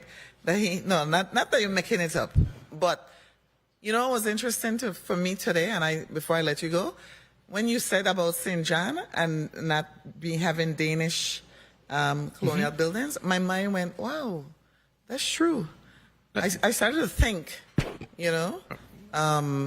and that's just something that is important in history. So I was glad that you said that. There were some other things too that I definitely plan to look into before you come again to provide an update. I am really looking forward to the zoning amendments and the CZM amendments. I think that I should defer to you and your experts and the fact that you're giving somebody a contract to work on those, and that they will deliver. And before the end of this term, we will have passed zoning and Coastal Zone Act amendments. So you can wrap up 30 seconds. All right. So I want to say, just again, thank you to my teams, both in the zoning division as well as the parks, since we mentioned, because a lot of people wondered how come I was including the parks opportunities in my discussion on the comprehensive land and water use plan. But I think that once you designate an area for preservation and conservation, that's the easiest part of planning, right? Like you know that area is set aside, and then you have to build around that. So, you know, and those teams for the last 2 years were working very, very hard, both in, you know, the execution of the comprehensive land and water use plan, and also just I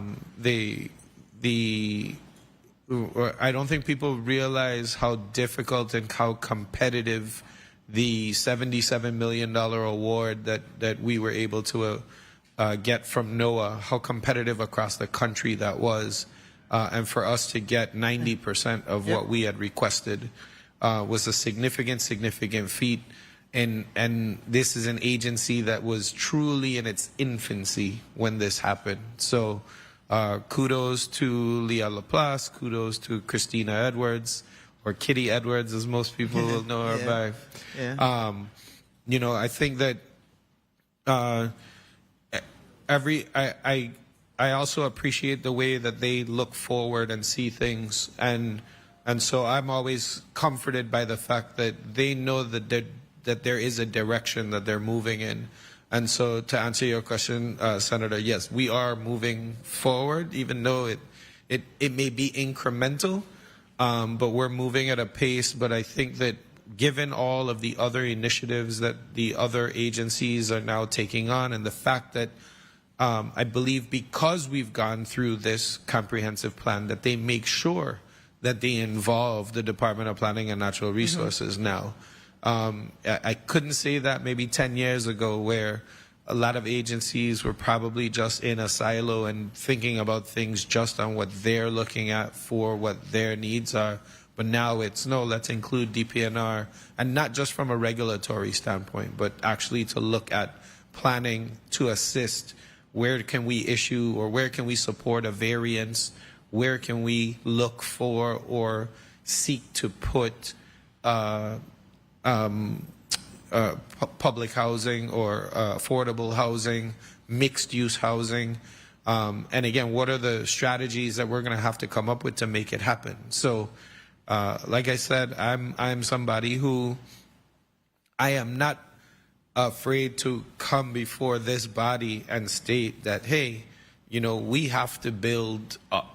If we're going to have true mixed-use housing, and redevelop and see another output, particularly in our towns, and revitalize those areas, we're going to have to build upwards, because the cost of construction is just ridiculously high right now. So in order to make anything affordable, we're going to have to come up with some strategies, and you know, we at DPNR, we're built for those conversations. So thank you again for the discussion. And again, we're here to help in any way we can. Thank you. I appreciate it. And you know, you'll be back in front of us again in the next couple of months, or in the next quarter. And I just want to say, you know, to your department too, and the employees in your department, you're really doing a yeoman's job when you think about the staff you have and what you are accomplishing, and sometimes with pain, I know, you know. So I just want to thank you for what you do. And we're going to go into recess, and next up we'll have WAPA. So the committee is in recess for 5 minutes. Right. Thank you.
Sorry about that. Good afternoon, everyone. We're now at Block 3, and the Committee on Disaster Recovery, Infrastructure, and Planning is back on the record. We have, I'm going to have the clerk read Block 3. So we are focused on this particular block. Block 3. The committee will receive testimony from the Virgin Islands Water and Power Authority on the status of FEMA-funded power plant upgrades and recovery projects, including a review of progress on FEMA-funded replacement of the Richmond Power Plant on St. Croix and unit upgrades at the Randolph-Harley Plant on St. Thomas, including the design-build solicitation process and anticipated construction timeline. Critical resilience projects such as undergrounding of electrical lines, installation of advanced composite utility poles, battery energy storage systems, and advanced metering. Integration of the recently commissioned solar farms on St. Croix into the WAPA power grid and their impact on system reliability, as well as any plans for solar development and integration in the St. Thomas-St. John district. Invited testifiers, Lemuel Laviniere, Chief Operating Officer, Electrical System, Virgin Islands Water and Power Authority; Noel Hodge, Chief Engineer, Virgin Islands Water and Power Authority; Vernon Alexander, Director of Special Projects, Virgin Islands Water and Power Authority; Maxwell George, Director of Project Management, Virgin Islands Water and Power Authority; and Joel Webster, Director of Grants Management, Virgin Islands Water and Power Authority. This concludes the reading of the agenda, Madam Chair. Thank you, Madam Clerk. The Senate President reminded me that we are going to have a meeting, a committee on the whole meeting on October 29th to address the outstanding concerns of constituents with respect to WAPA. So this particular hearing today is really focused on the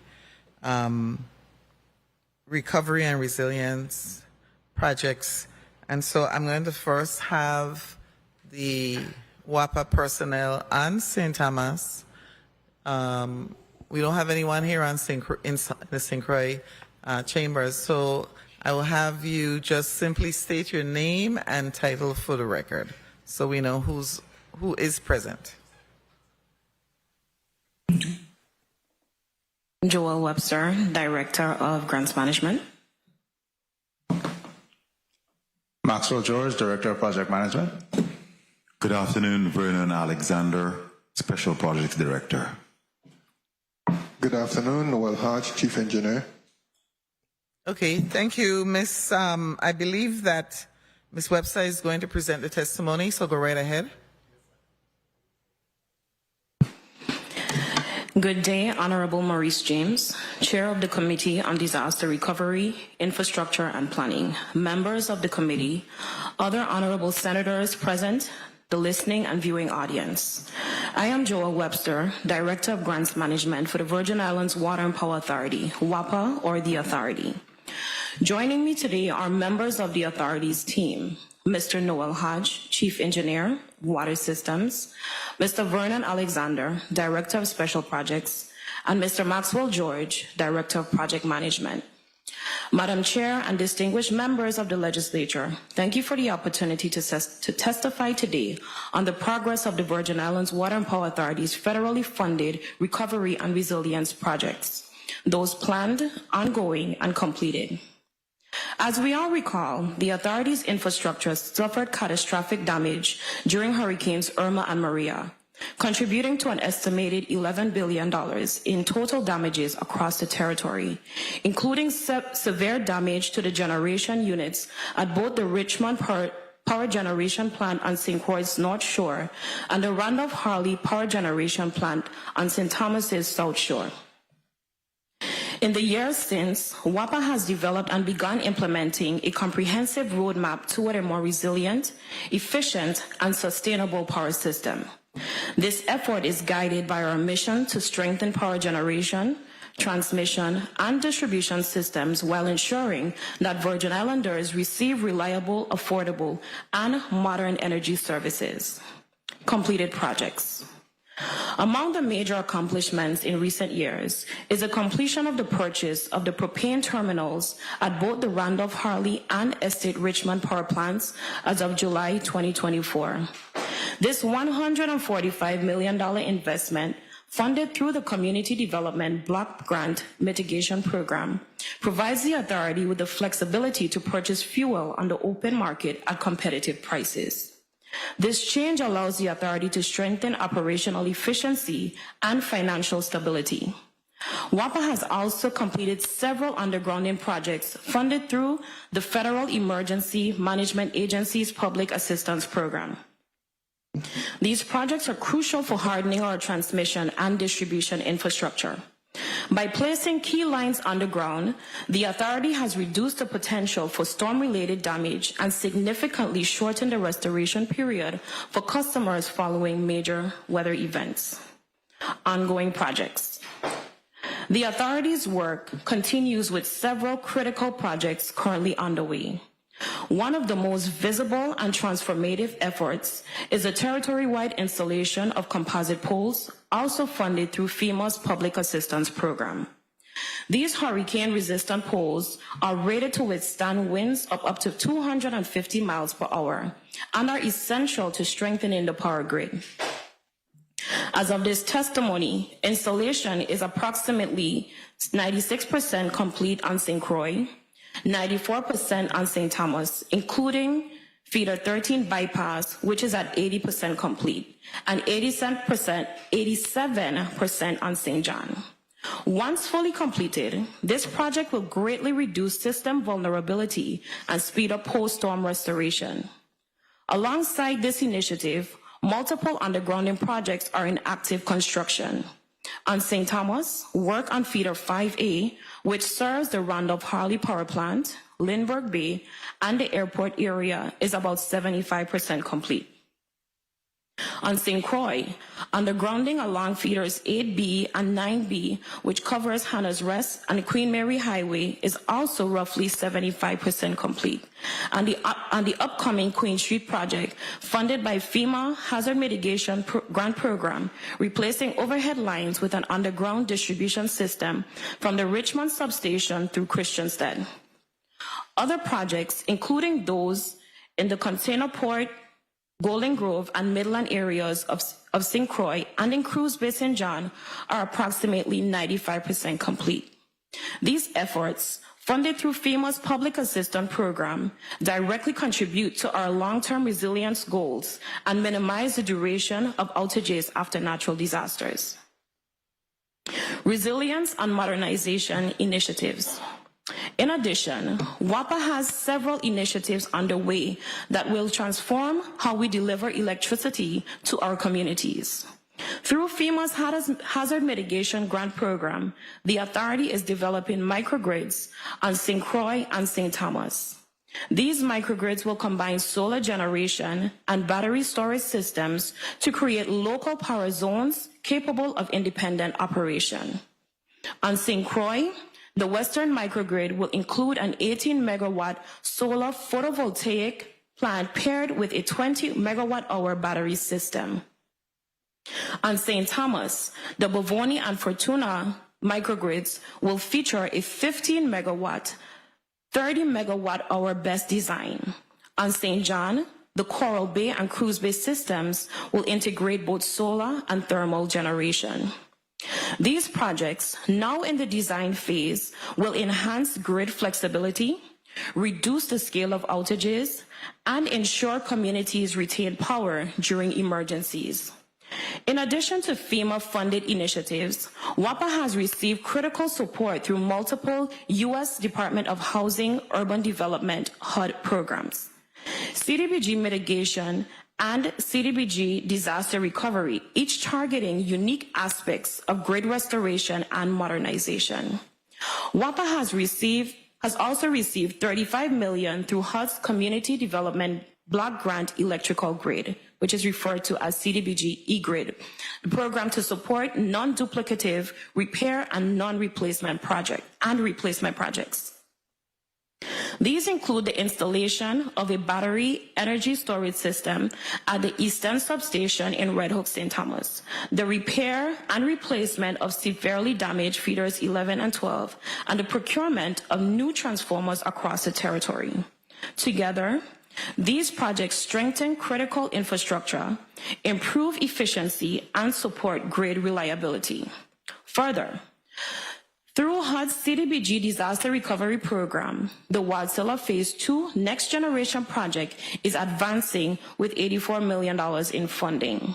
This project is central to WAPA's transition toward cleaner, more efficient generation, and to date, over $77 million has already been disbursed through the Virgin Islands Housing Finance Authority, St. Thomas and St. Croix Prudent Replacement, and St. John Emergency Generation. Projects at both plants were established to repair generator units 10, 11, 17, 20, 21, 24, 9B, 13, 14, 15, 18, 23, and 23 GT, following disaster impacts, with initial combined estimates of roughly $896,000. After insurance deductions, the obligated amounts were reduced to $0 and $100,000 respectively. However, turbine configurations and limited secondary generation capacity prevented full inspection and repair, revealing additional hidden damages that could significantly increase project costs. At the Randolph-Harley Power Plant, the evolved proposed scope includes the removal and replacement of Unit 14, as well as the removal of Unit 12 due to its proximity. It also includes the removal and replacement of Unit 15 and its ancillary and auxiliary systems, along with the removal of Unit 21, which is closely associated with Unit 15. The age and condition of these turbines, operational since 1973 and 1980 respectively, make replacement not only justified, but necessary. Replacement parts for these units are no longer available, which has compromised plant efficiency and reliability. Attempting to retrofit the units using outdated original equipment manufacturer OEM components would be technically challenging, costly, and incompatible with newer system components. Funding in the amount of $206,260,560 has been awarded for the Randolph-Harley Power Plant project. At the Richmond Power Plant, they were awarded $782,181. The scope of work calls for the removal and replacement of Units 17, 19, and 20, as well as the removal of Unit 10 and 11 boilers and steam turbines, and Unit 24 heat recovery system generator. At both the Randolph-Harley and Richmond power plants, replacements will include modern ancillary and auxiliary systems, such as fuel and water injection pumps, control systems, including SCADA, motor control centers, underground cables, transformers, protection relays, security lighting, and surveillance systems. These replacements are necessary due to the advanced age of the turbines, the unavailability of replacement parts, and their declining efficiency, all of which have compromised reliability. Procurement and project delivery. The Virgin Islands Office of Disaster Recovery, in collaboration with WAPA, is currently soliciting proposals from qualified firms to implement these projects. The procurement process follows a progressive design build model with a guaranteed maximum price, fully compliant with federal grant regulations under 2 CFR Part 200. The request for proposal, issued in June of 2025, seeks scalable and cost-effective generation solutions in increments ranging from 7 to 15 megawatts, ensuring transparency and cost control while aligning with the territory's broader energy goals of resilience, affordability, and sustainability.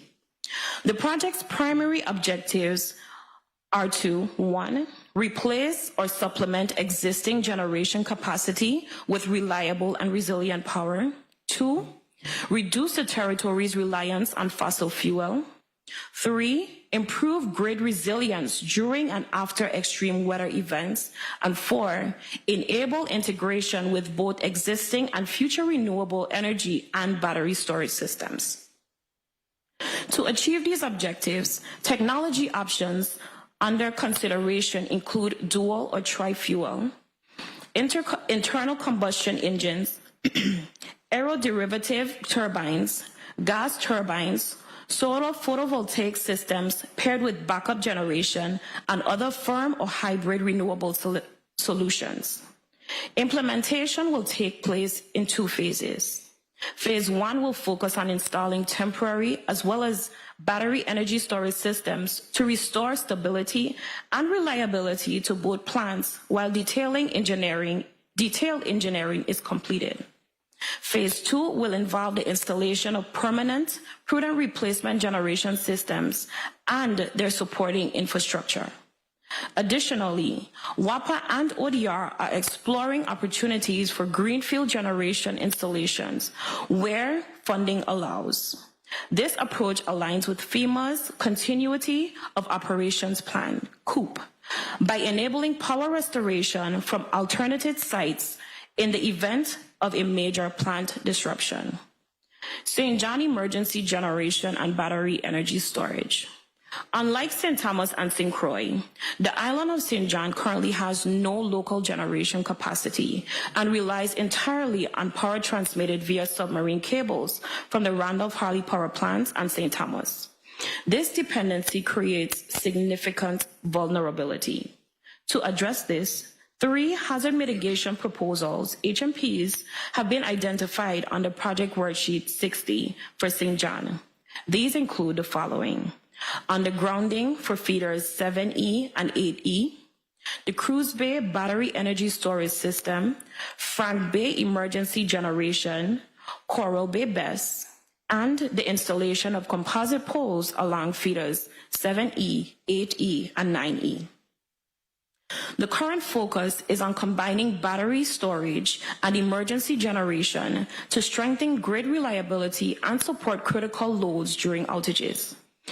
Each major project is in the planning stage. The first is a Cruz Bay BESS project, which will install a 4-megawatt, 12-megawatt-hour battery system at WAPA's 7J site in Cruz Bay. The second is the Frank Bay Emergency Backup Generation Project, which will install 2 5-megawatt diesel generators at the St. John substation in Frank Bay. The third is the Coral Bay BESS and the 13.8 kV switching station project, which will install a 3-megawatt, 12-megawatt-hour battery system and a gas-insulated switching station. This project is currently at 90% design and awaiting FEMA EHP approval. Construction for all 3 projects is expected to begin in 2026. This comprehensive effort represents a critical step towards establishing energy resilience on St. John. By combining battery energy storage, emergency generation, and eventually solar photovoltaic systems, the island will gain the ability to maintain essential services during outages, reduce dependence on imported fossil fuels, and lower the per kilowatt hour cost of electricity. In alignment with WAPA's long-term strategy, implementation will prioritize the battery energy storage systems first, followed by emergency generation and then solar installations. Together, these initiatives, the prudent replacement projects on St. Thomas and St. Croix, the emergency generation and storage project on St. John, represent a unified territory-wide strategy. They will provide a more resilient, reliable, and sustainable energy system capable of withstanding future disasters and supporting the territory's long-term economic recovery and growth. Advanced metering infrastructure. The authority is also progressing with the Advanced Metering Infrastructure, or the AMI project, a major step toward modernizing the grid. In partnership with Itron as a primary technology vendor and with O'Brien as a project management consultant, this initiative will deploy smart meters and advanced communication networks across the territory. AMI will improve billing accuracy, enable faster outage detection, and enhance customer engagement through real-time data. Key milestones have already been achieved, including completion of network site surveys, business process workshops, and meter design approvals. The project is about to be submitted for federal EHP review. EHP review is needed before field deployment begins. Once implemented, AMI will fundamentally improve transparency, operational efficiency, and customer service for residents and businesses alike. Community impact. To date, WAPA has obligated over $4.5 billion for recovery and resilience work for the authority, including $545.6 million for emergency projects and $2.1 billion in new obligations for major undergrounding, plant upgrades, and system hardening. CDBGDR funds administered by VIHFA have also been essential in providing the required local match for FEMA-funded projects, with approximately $65.9 million paid directly to vendors on WAPA's behalf. These partnerships between federal and territorial agencies are vital to ensuring that every available dollar contributes to a stronger, more reliable electric system for our communities. Our recovery work is not simply about replacing what was lost. It is about rebuilding a smarter, more efficient grid and positioning the territory for long-term energy independence and resilience. In addition to our disaster recovery projects, simultaneously, WAPA has made significant progress in renewable energy integration through the completion of power purchase agreements for 2 solar farms in the St. Croix district, Petronella and Hoggensburg. The Petronella project provides 10 megawatts of solar power divided between 2 sites, each paired with a 2 megawatt battery energy storage system. The Hoggensburg project contributes 12 megawatts of solar energy and an additional 4 megawatt BESS to the grid. Together, these solar farms enhance grid resilience, improve reliability, and reduce reliance on traditional fossil fuels, all while aligning with the authority's commitment to sustainable energy for the Virgin Islands. In summary, the Virgin Islands Water and Power Authority continues to make measurable progress in advancing federally funded disaster recovery and resilience projects. While challenges remain, particularly in coordinating match funds and accelerating implementation, the trajectory is one of progress, modernization, and resilience. WAPA remains steadfast in its dedication to leveraging every federal dollar to deliver a stronger, cleaner, and more reliable power system for the people of the Virgin Islands. Thank you for your attention. My team and I are available to address any questions you may have at this time. Thank you, Ms. Webster.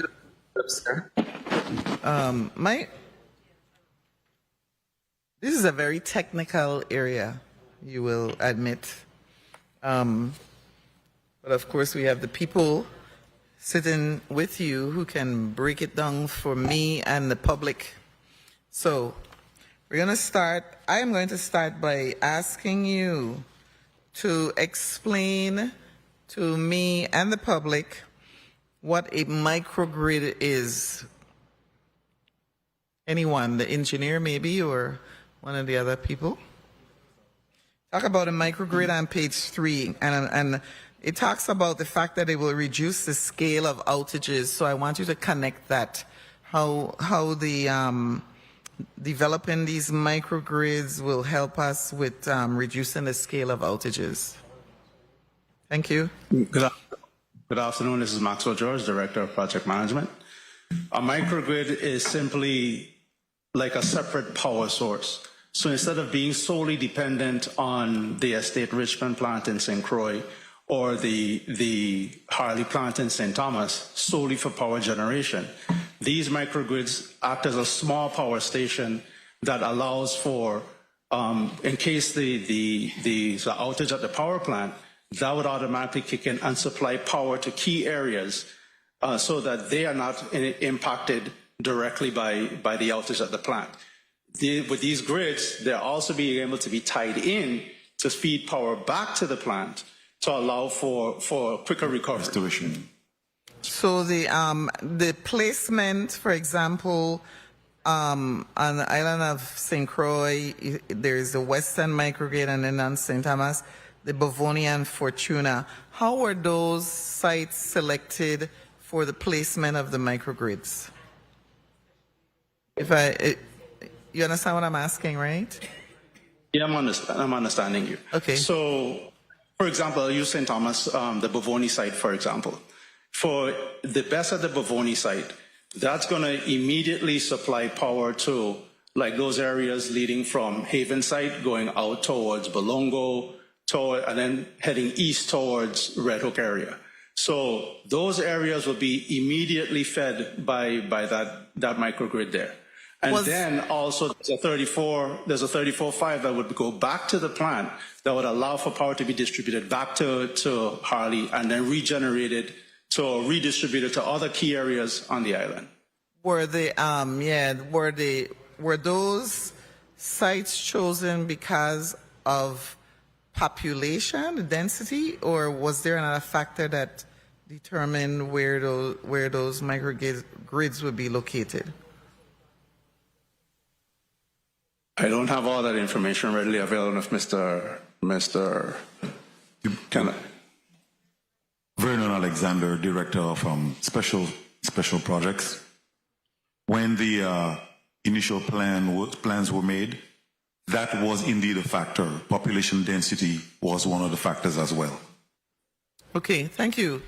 Thank you. I'm trying to learn as much as I can about utilities, public utilities and WAPA. So, and there, sometimes the regular man and woman in the street ask what these are, and this is an opportunity to explain to them the importance of what you're doing with these initiatives in developing the microgrids. Thank you for those answers. I'm going to start with Senator Angel Bolquez for your 4 minutes. Thank you, Madam Chair. Good afternoon, Madam Chair, colleagues, listening and viewing audience, central staff, and to the testifying panel here from the Water and Power Authority. I don't know if you all gave us the watered down version today, because your testimony, in my opinion, leaves out a lot of critical information that I believe this committee requested or needs. There's no specific project deadlines. You've shared dollar figures, no start dates, no end dates, no concrete milestones of completion. There's no budget breakdowns in here. You mentioned 674 million here, 206 million there, but no line-by-line spending plans or explanations of how funds are specifically going to be used. There's no performance data. You say resilience projects are working, but where's the proof? Where are the outage reduction statistics, reliability metrics, or customer impact data? Because I know the customer's complaining. I'm not seeing the kind of information that I was expecting to see here today. Then there's no clear plan for St. John. You talk about the battery storage and the emergency generators, but you don't give any hard dates surrounding that either, or no design completions or a fallback plan if FEMA delays come about. So for me personally, and this isn't nothing personal, I'm not seeing the kind of information that I would have liked to see. And again, like I started off with, maybe you watered it down because you plan to come to the whole and provide extra information, and I'm hoping to see it there. So let's get to it. The power plant replacements, you mentioned that it's a progressive design build. And that model has what you call a guaranteed maximum price. What is that guaranteed maximum price, and what penalties exist if the contractor exceeds it, in addition to who actually approved that GMP? Vernon Alexander, Special Projects Director with, excuse me, with specific responsibility of the prudent replacement project. You are right, Senator. At this juncture, we do not have those details that you were expecting. At this point, we just received the responses from the RFP on September 24th. We are in the process right now of compiling the evaluation committee to go over the RFPs. We got 3 respondents out of, I think we sent it out to about 36 companies. Only 3 companies responded. So at this juncture, we are compiling the evaluation committee to go over the responses we got. Out of that, we'll be able to determine what the costs will be for each of the projects, both on St. Thomas St. John District and St. Croix. Once we have that and a contract is executed with the successful bidder, then we'll be able to get those details that you were requesting or you were expecting from this report. At this point, we do not have that level or that granularity that you were looking for. Okay, very well. Thank you for the clarity, and I'm hoping that liquidated damages and performance guarantees are included in that deliberation with the RFP and eventually the contract. Time. If Madam Chair, if I may. Go ahead. Thank you. Thank you very much, Madam Chair. Let's talk about the FEMA and HUD obligations. The 4.5 billion. How much of that money has actually been spent to date? And can you guarantee, that we're going to actually use this money and it's not going to be a situation where we have a clawback? Because we know what's happening with our president and clawbacks. Are we secure, is my question. And how much of it has been spent? Joel Webster, Grants Management Director. Yes, the funding is secure.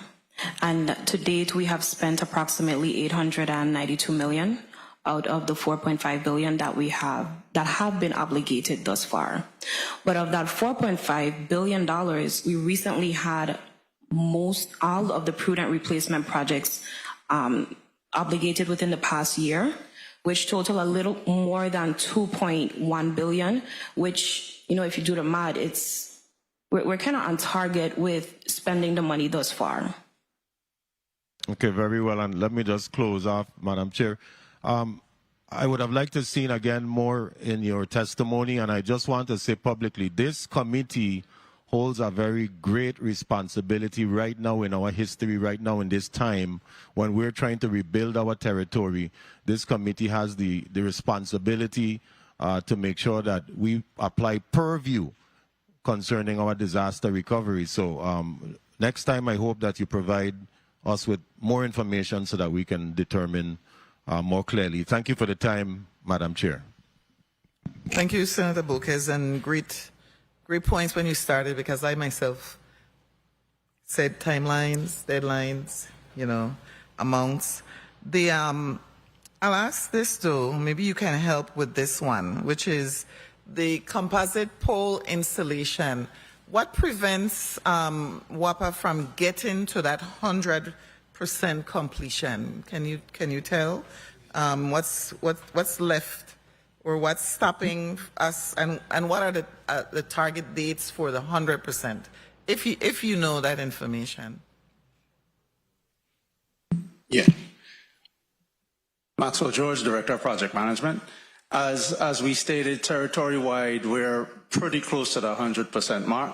We do expect, if they're right on target, somewhere in the 2026 timeframe, we should be at that 100% mark.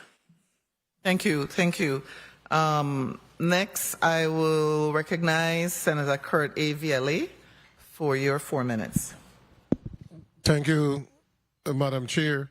Going back to the composite poll, you've been to that 90-something for like the last 2 years, though. Is any work actually taking place with the composite poll, and Hogland still doing work on St. Croix and Damas St. John? Hogland is currently doing work on throughout the territory.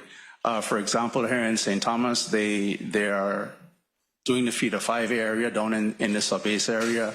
They are currently in, they were around the field area. In St. Croix, they're all over St. Croix still doing work. I drive all around St. Croix and I'm not seeing them doing work on St. Croix. I don't know if my colleagues have seen them in specific neighborhoods, but can you provide through the chair a map of those areas that are supposed to receive composite poles for St. Croix and Damas St. John? Sure, we can provide that data for you. Okay, now in reference to the Watsilla units, I see you said you're getting ready for the phase 2. What was the phase 1?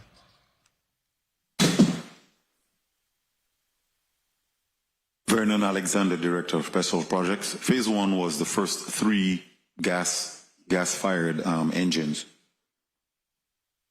And the phase 2 are the Watsilla units we now have in St. Thomas that you said you spent $77 million thus far?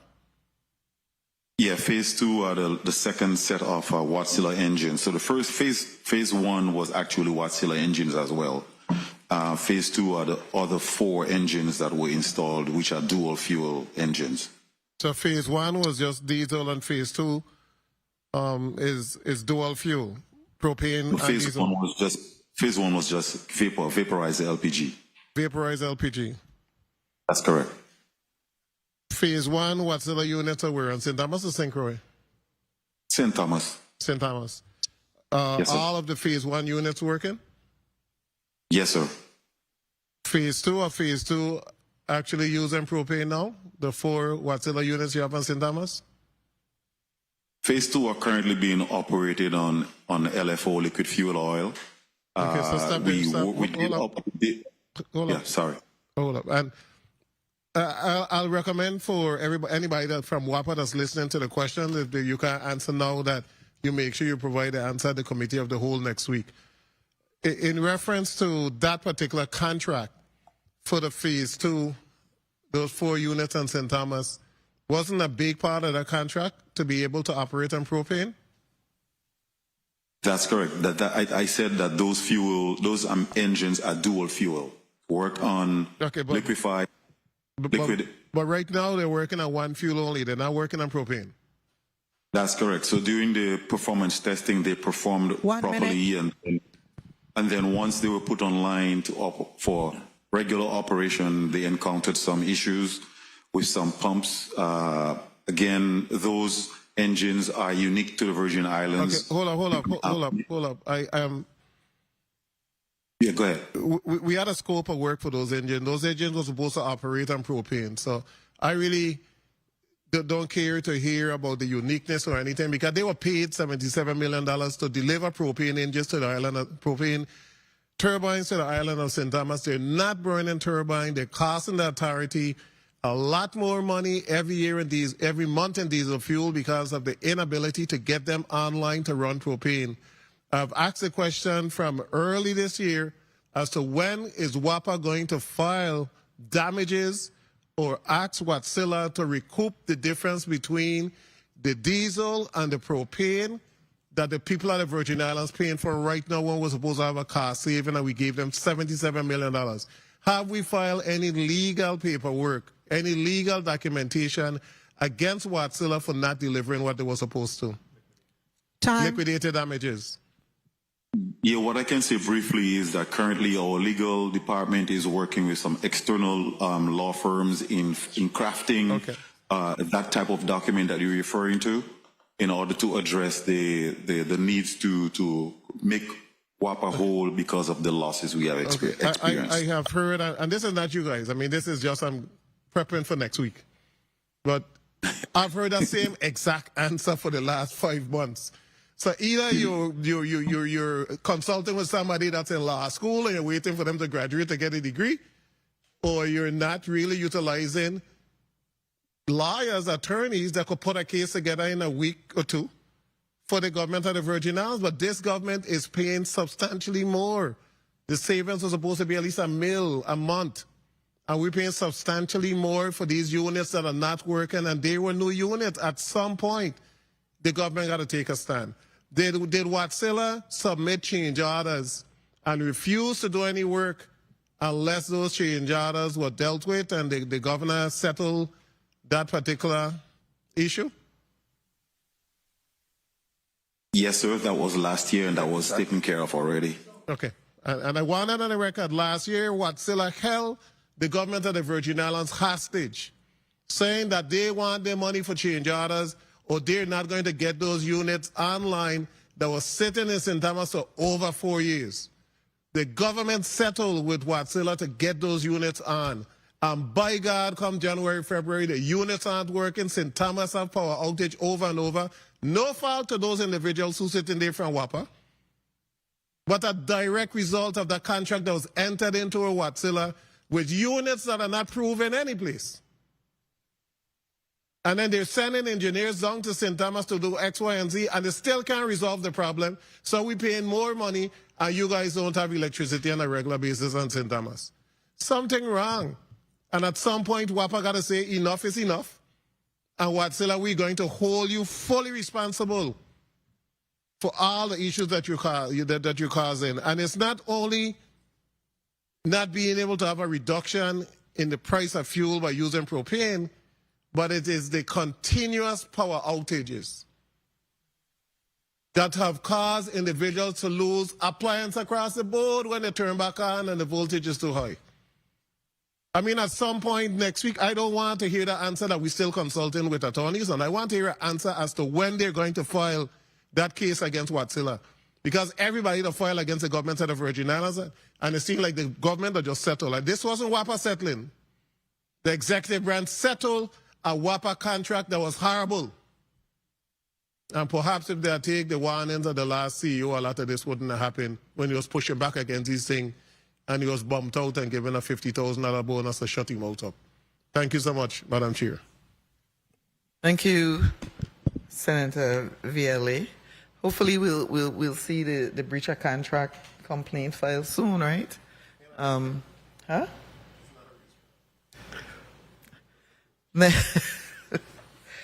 Okay. I am going to ask this. I saw on page 4 that you refer to removal of a unit and then replacement. In some cases, it says removal and replacement of unit 15, for example, and then in some cases it just says removal of unit 21.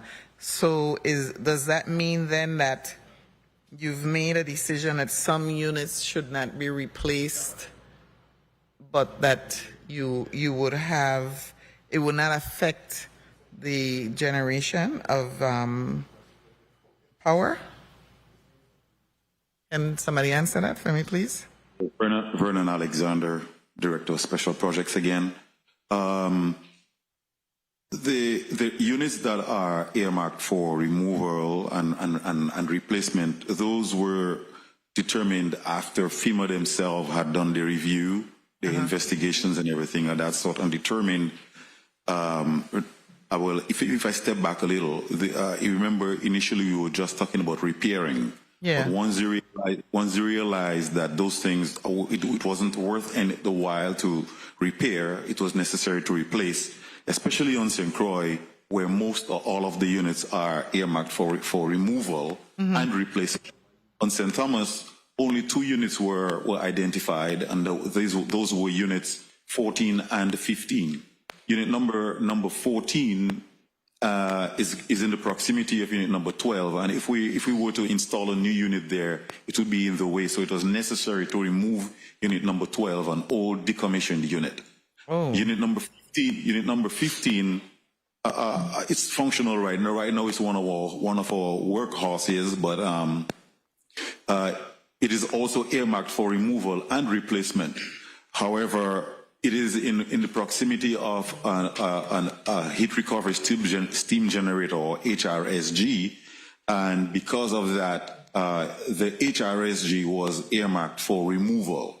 So that is in the engineering and in the review. That's how it was determined how units were going to be removed and replaced, and which ones were just going to be outright removed. Removed. Okay. Thank you for that explanation. I'm going to go to Senator Clifford Joseph for your questions. Good afternoon, and thank you, Madam Chair.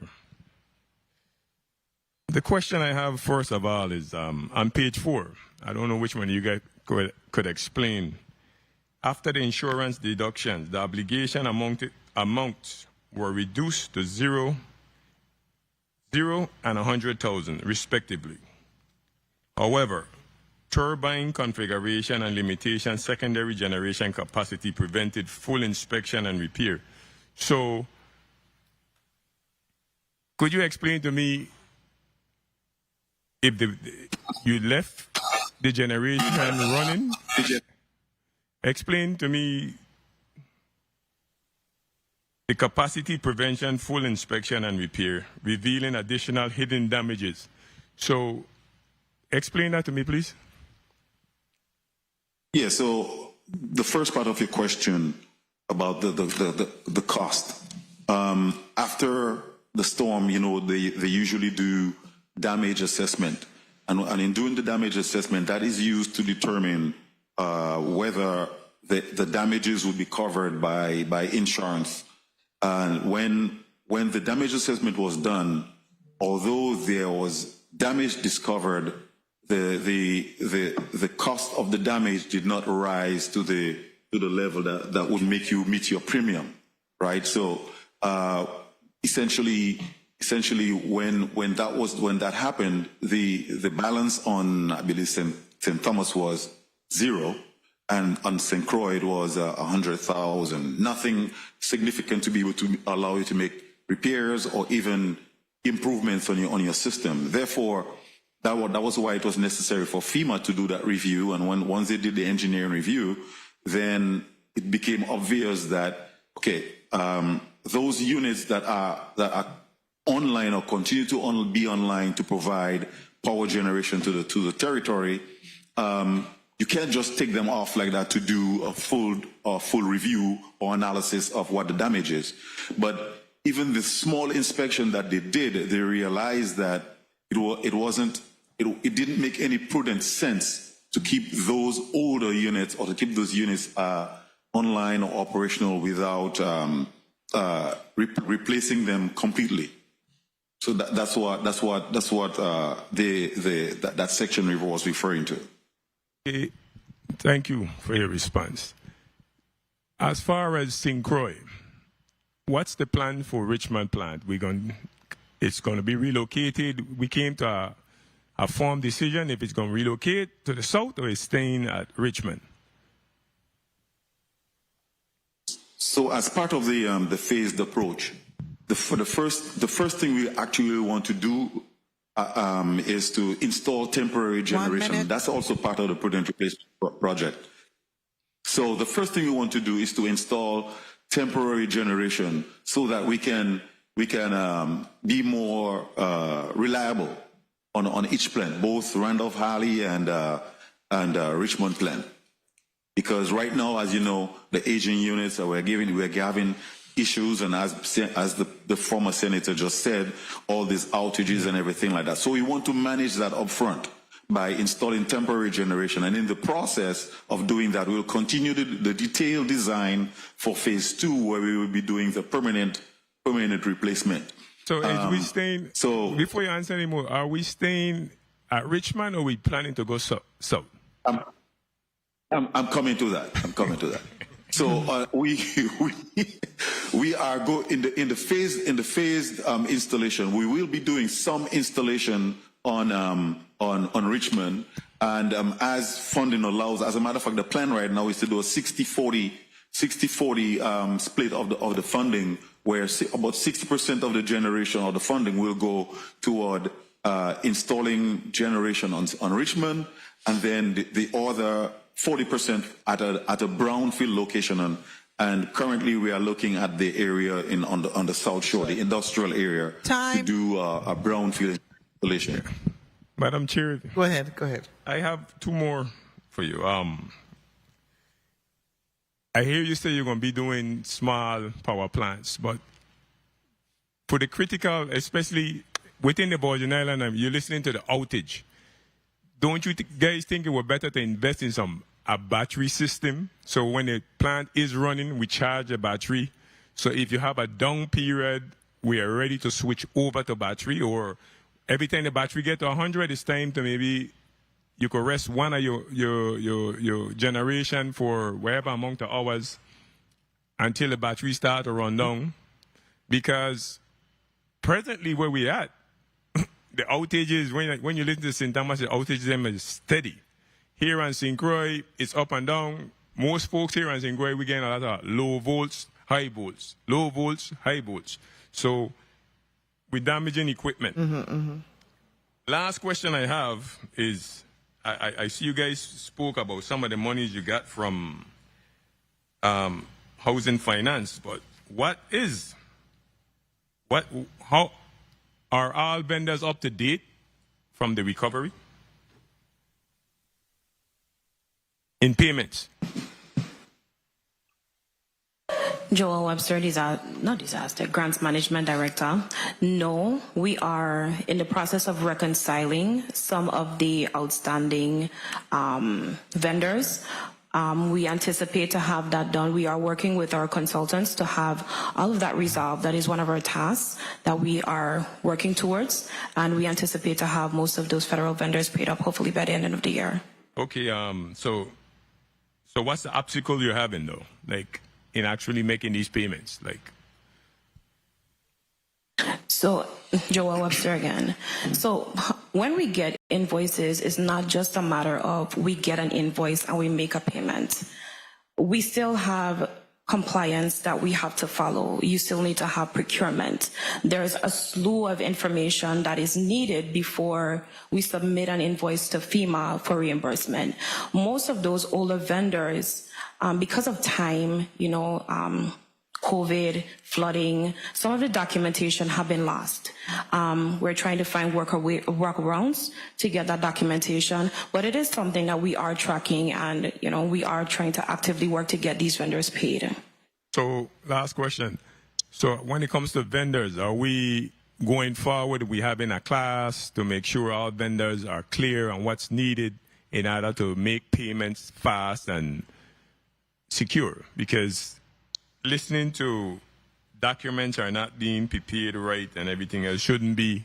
This late in the game, I feel that if we having a document problem still, then you guys need to make sure we have some kind of meeting to make sure that everybody is trained and understand what's needed to make sure going forward it's an encouragement for somebody else to want to work for WAPA and anybody else within government, because the process is working. Because the hardest thing to realize when you finish working and you spend all your money paying your employees, that you can't get your money. Thank you for your.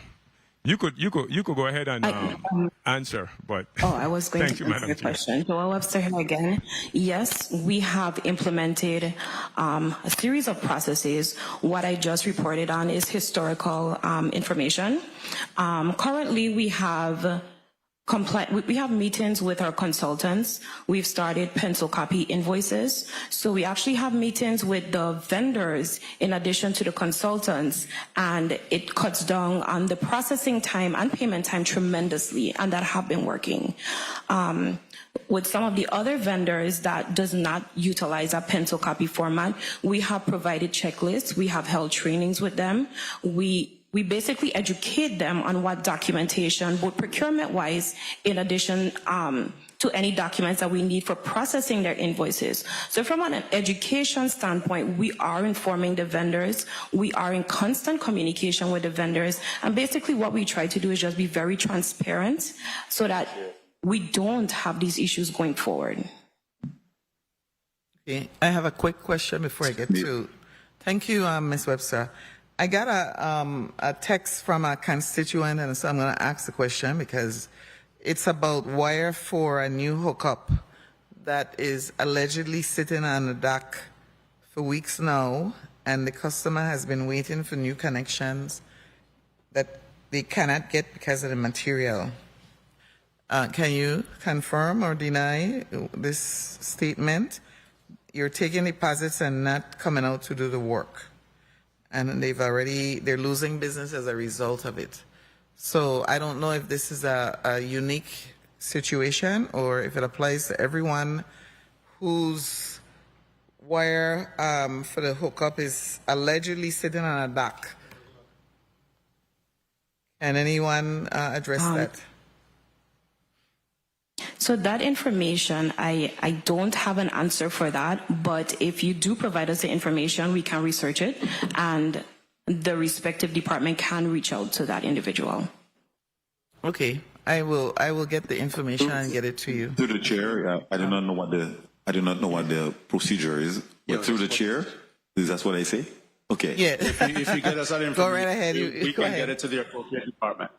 Yeah, yes, ma'am. I just wanted to go back to the previous senator's line of question. He mentioned about the battery energy storage, so I wanted to address that. As Mr. George mentioned before, in all of the microgrids that are going to be or that are being planned for, there is BESS associated with those projects, and additionally, at each of our substations, we plan to have BESS also battery energy storage systems. So that is something that is part of the plan going forward. I just wanted to bring that information forward. Thank you. Senator Boquez, a point of information? Yes, thank you, Madam Chair. My point of information stemmed from the previous query from the senator on my left, pertinent to the vendors. I wanted to ask, how many vendors are owed? What is the figure amount that is owed? And if you're accruing any penalties because of late fees?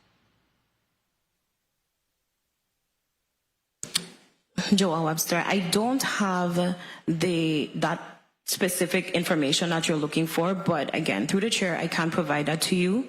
As it relates to penalties and fees, those are conversations that we do have with the vendors. FEMA does not reimburse penalties or fees, so we make it clear up front. So we are transparent with the vendors, so they do not charge us late fees as it pertains to federal invoices. I cannot say the same for operational, but for federal invoices, they do not charge us late fees.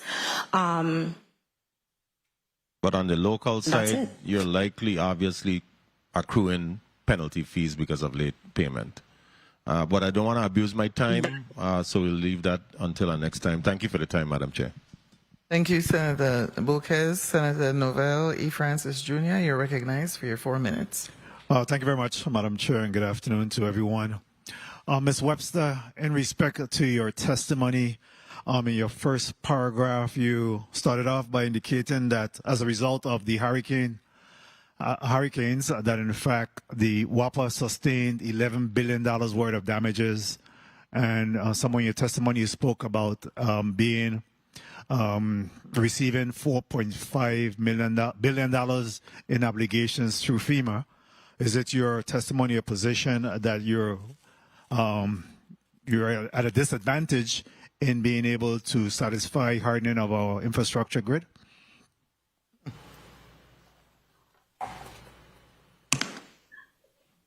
I would not say that we're at a disadvantage. I feel that based on the testimony, it shows that we got more damages than we got money to replace it, if that makes sense. Makes a lot of sense. So again, how do you reconcile the difference? I mean, you get less than 50% of what you're claiming the damages to be. How do you reconcile being able to fully harden the energy grid for the territory? That question I'm not prepared to answer right now. That I can get you an answer at a later time. I don't think none of us are prepared to answer that, but I just figure it's important for us to point that out, that in fact, we're operating at a disadvantage. From that position is always going to be difficult. So tell me, have you received any notice of any reduction in terms of your FEMA funding? No, we have not. Okay, so everything that have been earmarked originally is still earmarked for you to receive. That is correct. Okay. In respect to the $35 million that you received from the HUD for the CDBG E-Grid improvement program, how much of that has been expended so far?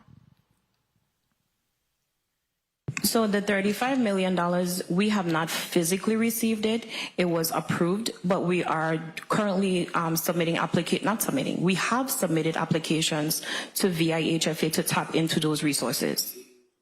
So what is the status on that?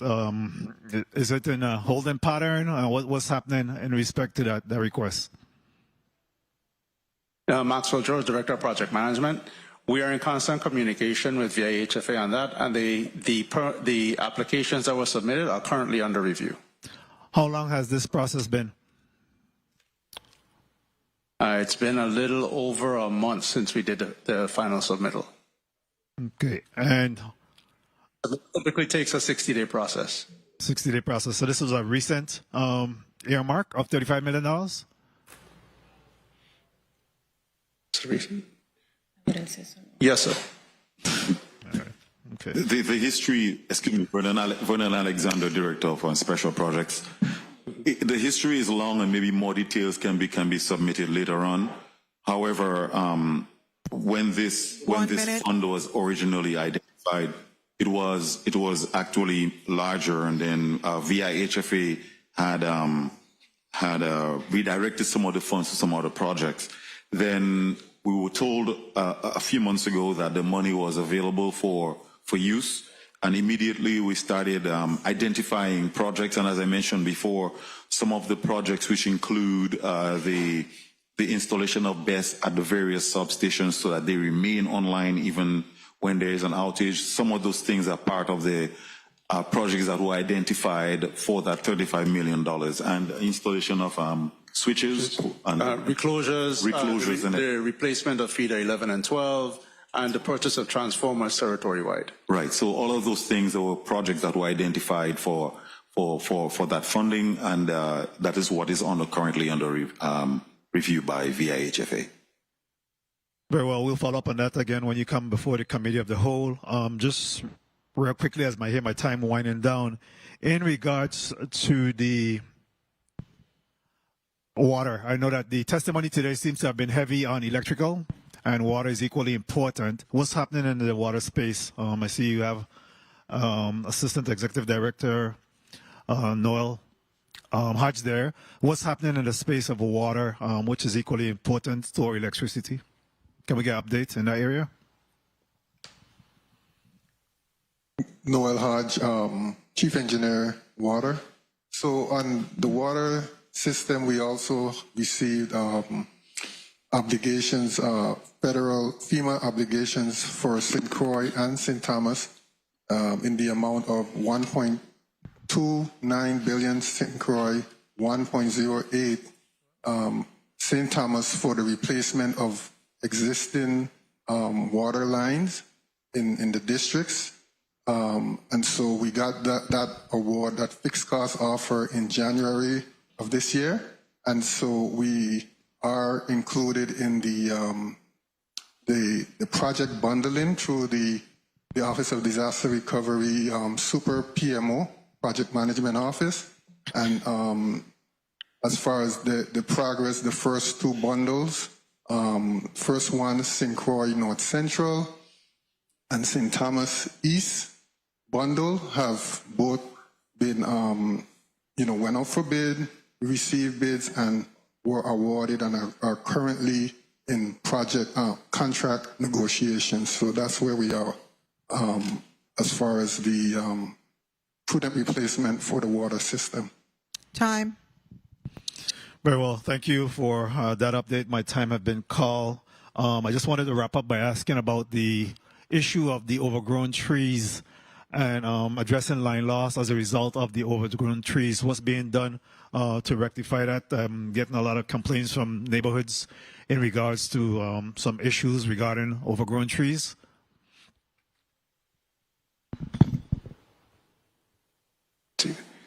Maxwell George, Director of Project Management. In some of the upcoming projects, we do have that as part of the project to address the vegetation. And currently, we do have implemented, again, the tree trimming crew at the authority. Thank you, Senator Francis. Next, we'll have Senator Milton E. Potter for your 4 minutes. Thank you very much, Madam Chair. Good afternoon once again, colleagues, and a special good afternoon to the WAPA leadership team before us today. I wanted to just start by asking you, Ms. Webster, you mentioned challenges remain in coordinating matching funding. That's a quote from you. Given that CDBGDR has paid $65.9 million in match so far, what is the total local match requirement, if you have that number for us, and where will additional funding, matching funds come from? I do have it. It's just that I cannot access it. I don't have any internet right now, but I can get it to you. Okay, good. But most of our federal projects they're split funded through through FEMA and through HUD, through the local match program. Okay. Thank you for that. The $145 million propane terminal purchase was touted as enabling competitive fuel purchasing.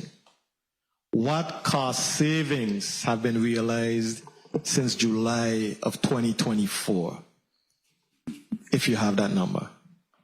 No, sir, we do not, but I can tell you that there's evidence that we are indeed doing much better. Okay.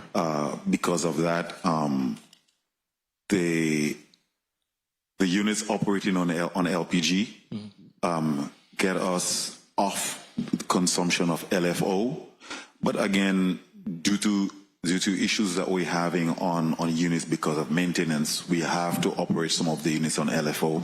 But we have in our very short-term vision the plan to get on 100% LPG, right. And at this point we are indeed seeing savings. First of all, again, we recently had a temporary situation where we have a supplier who is providing us LPG at a lower rate.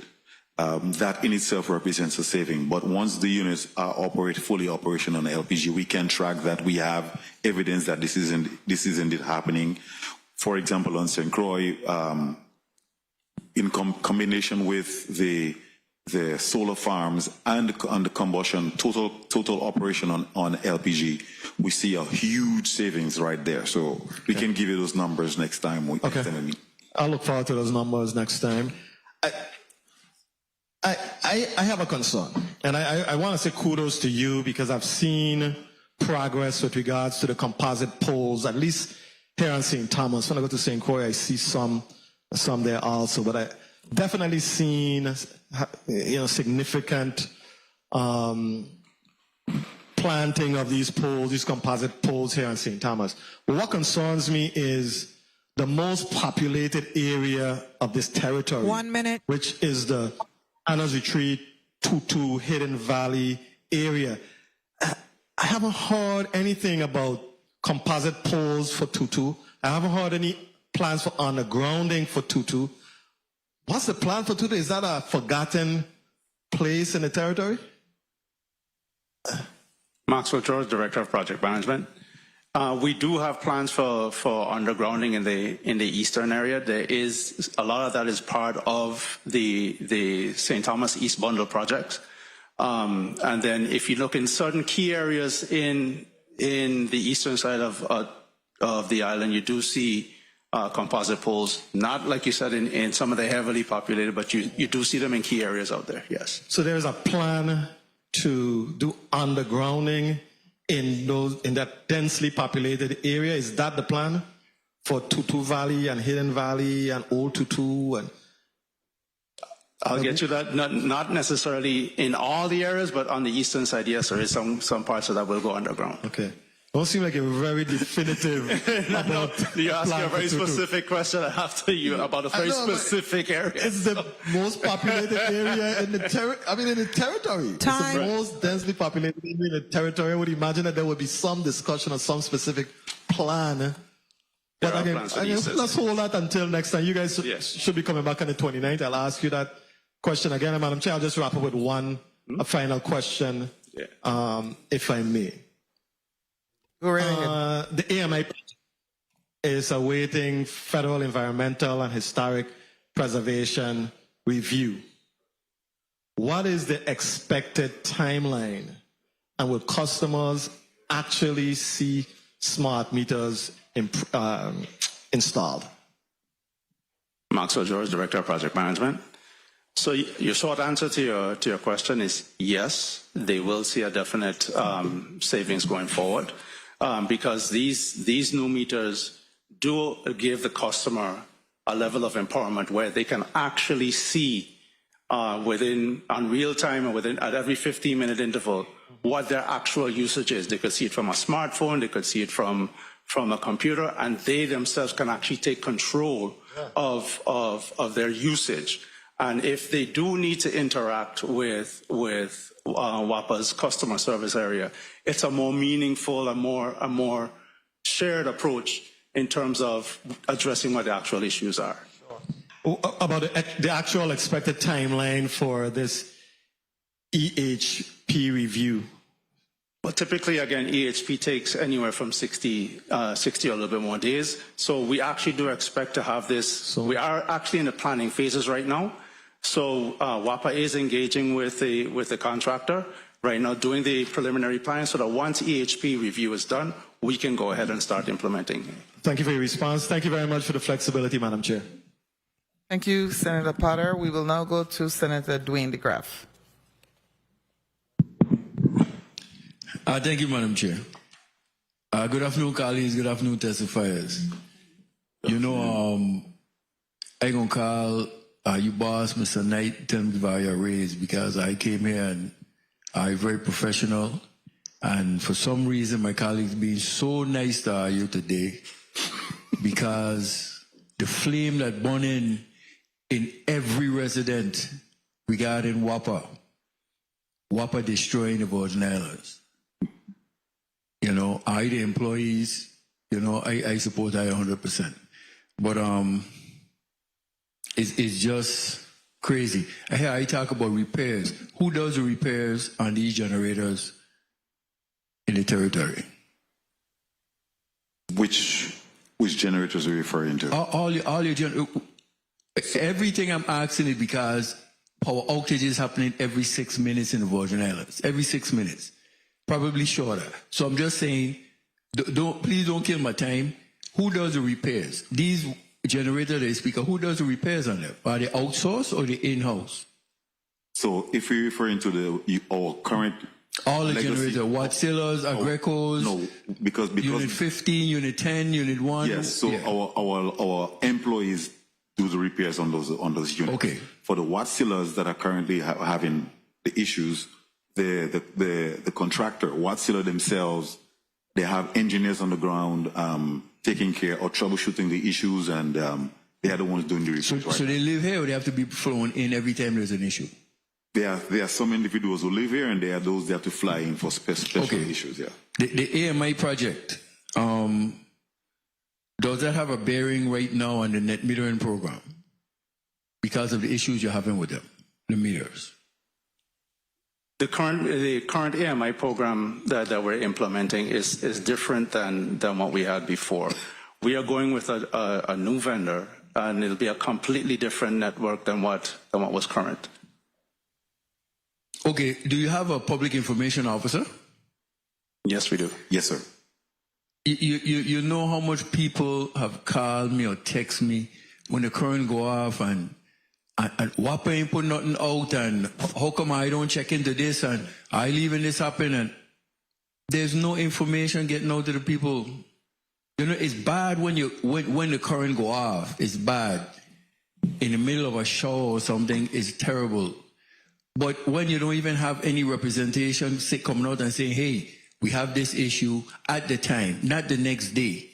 So I don't know, again, if you could do that, try at least mention to the public information officer to get the information out a lot faster to the people because, you know, you experiencing it yourself. No need to answer. Oh, okay. No need to answer. I trying to rip through some time now. You know, fuels, the Watsilla Phase 1 project, what was the cost of that? About $35 million. And that was the projected amount, or that's an overrun? I think the original amount was 28 million. Okay, so extra 7. Okay, so the Phase 2 is supposed to be, what was the cost of Phase 2? Right now, I believe the allocated cost was $85 million. I'm not certain what the cost is. Right now, the current one. You don't know? Okay. What's the cost of the fuel source, the fuel contract? The cost of the fuel contract. The LPG or the LFO? Both of them. Okay, so LFO, the price for buying the liquid fuel oil is 17.5 cents. And the cost for buying, and that is, the shipping cost, because you have to add the commodity cost to the 17.5 cents. No, give me the short answer, please. Okay. Yeah. So the shipping cost is 17.5 cents, and for LPG it is 51 cents for shipping. Okay. You know, you want to be very nice, and I don't want to be very nice to you guys because I'm saying you're doing your job, but you live in it. You live in it every day. So, you know, it's one thing when you hear somebody talk about your company that you're working with. Mm-hmm. Now, even, I try not to put you on the spot, but, you know, what is a kilowatt, the rate now? What's a kilowatt? Time. How much? I just wrap up now, Madam Chair. What's the rate? Go ahead, Senator DeGraff. It's around 40, about 41 to 43 cents. 41 to 43? Okay.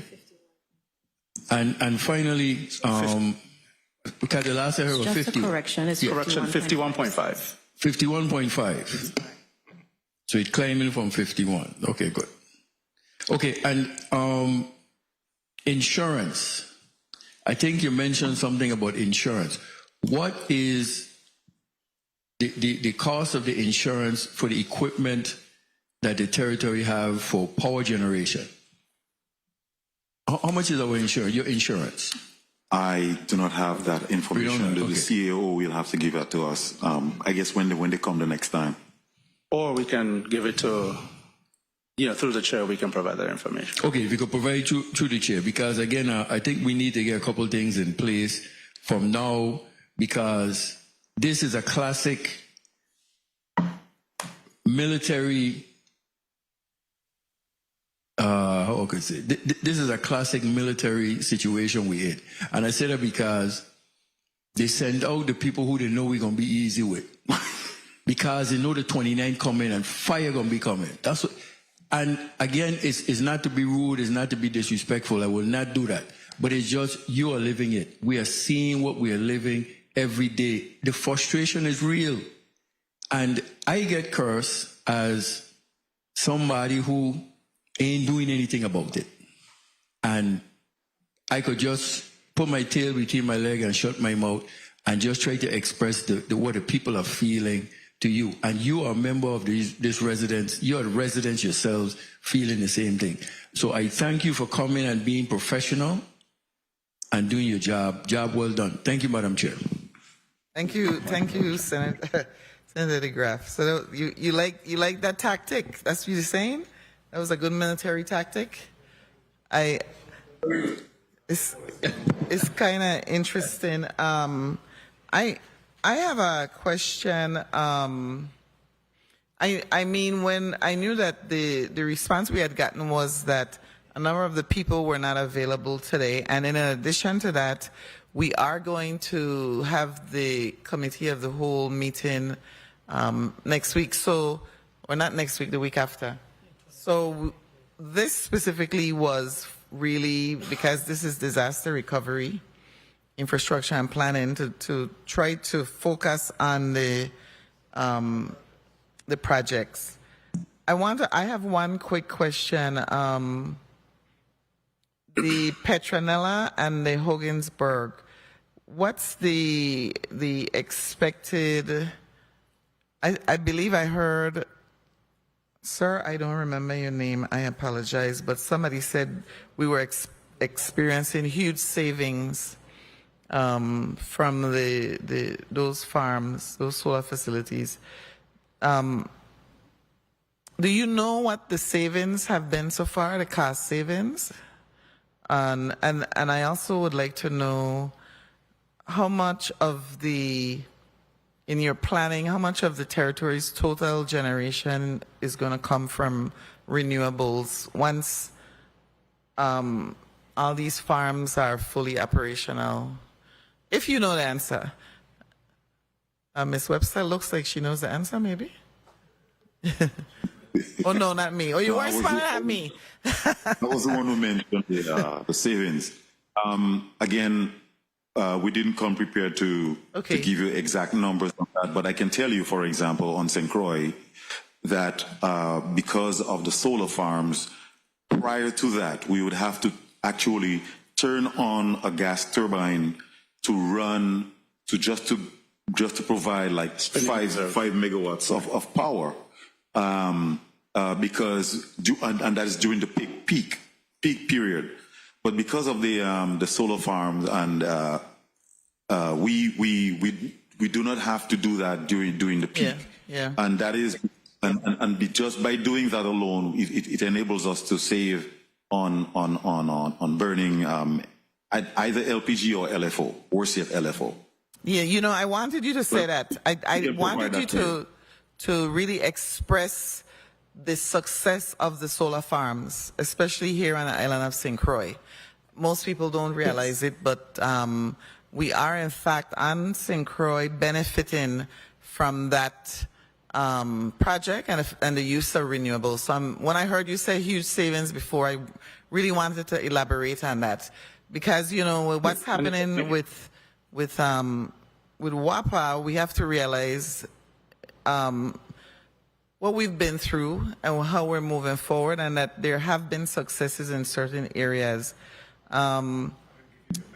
The Senator Francis is going to follow up on the megawatts for Petronella. Okay, we want to get the megawatts for Petronella and Hogansburg farms.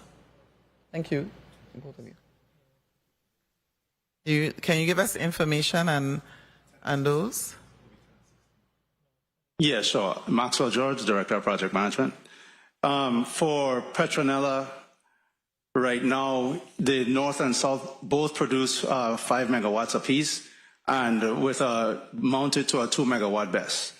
And for Hogansburg delivers up to 12 megawatts, and that too is mounted to a 4 megawatt BESS.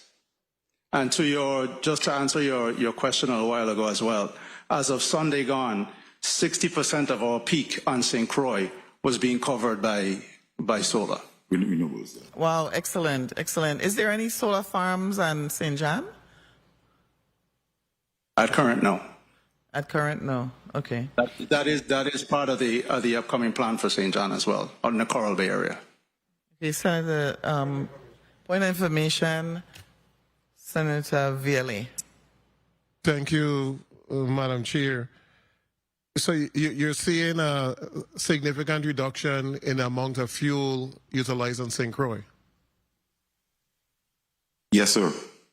What is the percentage of propane versus diesel, St. Croix and St. Thomas? So propane, how much are the turbines utilizing propane on St. Croix?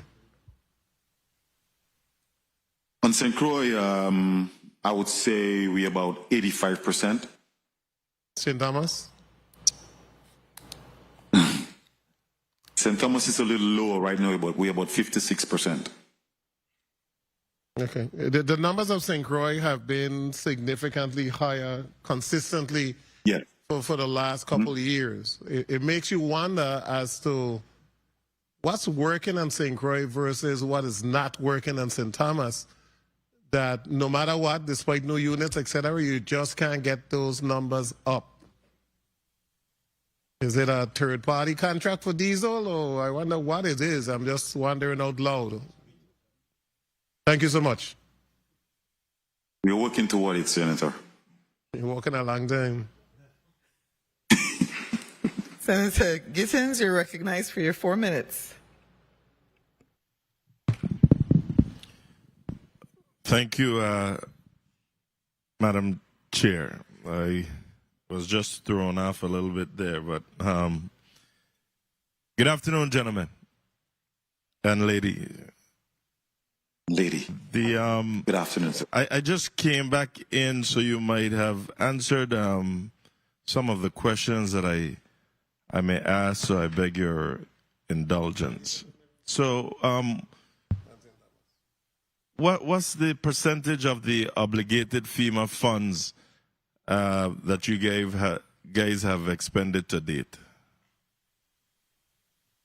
I don't have the percentage, but to date, we have spent $892 million. 892 million out of how much that you received? Out of $4.5 billion. Oh. 4.5 billion, you said? Yes. Have there been any delays in project execution? There has not been any delays, but there has been several new obligations within this current year that made it makes the number appear to be really big, but that's the reason why. We've had most of the prudent replacement projects were obligated between late last year and early this year. And we discussed that earlier where, they're in different stages, some to the bundles, but we did discuss that, but that's the reason why the numbers look like that. And so you have a plan in place to for the remainder of these monies, the spending? Yes, we do. One that you can share with the body? You want to discuss that? Okay, so I'll take it. The projects are 1.2 billion is earmarked for. Right, but I'm just going to roughly. No, these I numbers. don't want you to roughly. I would prefer you to put it in writing and submit it to the chair. The chair, not a problem. Okay, that way we could have a little more accuracy. How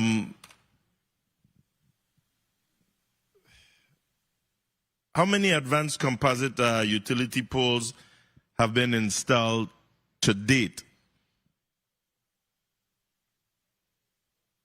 I don't have the exact number with us, but that's something we can provide. But on St. Thomas, on territory-wide, we're a little over 90% of the installation.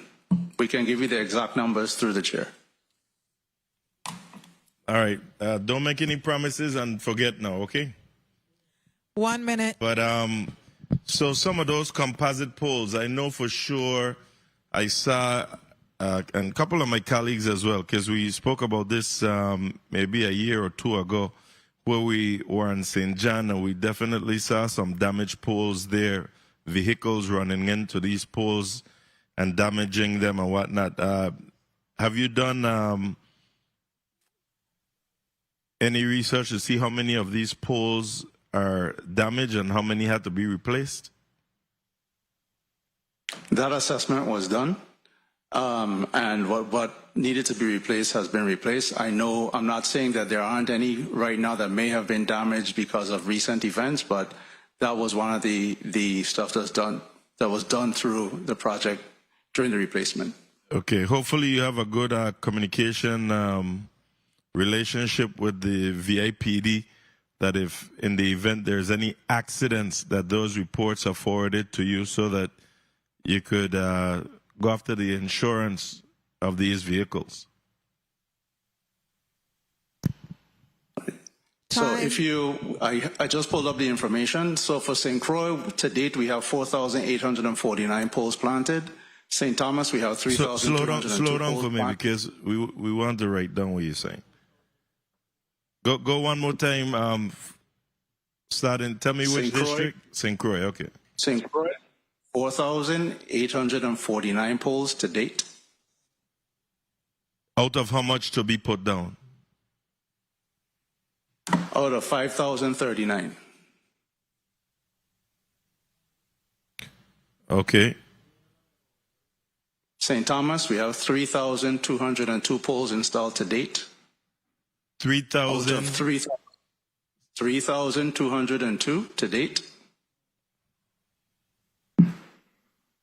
Out of 3,415. Uh-huh. St. John, total poles planted, 1,711 to date. And that's out of 1,960. 960. 60. That's as of 10/15. And what about Water Island? Water Island's completed. How many? 187 poles. 187. Okay. Did you hear my comment regarding your communication relationship with the VIPD?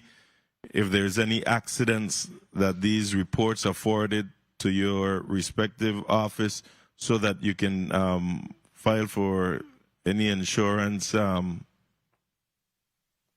claims? Yes, we heard you, sir.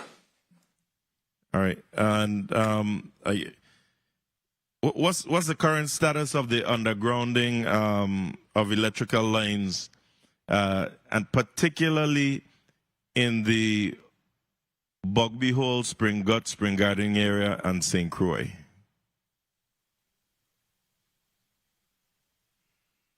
And can you tell me whether or not that project was used as a pilot project for the remainder of the undergrounding project for the territory?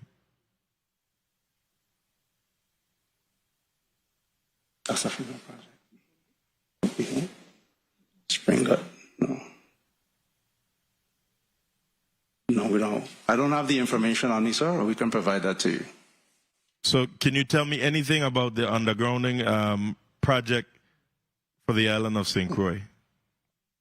On St. Croix, currently at the Queen Mary Highway, we have, that's about 75% complete underground for the phase 1.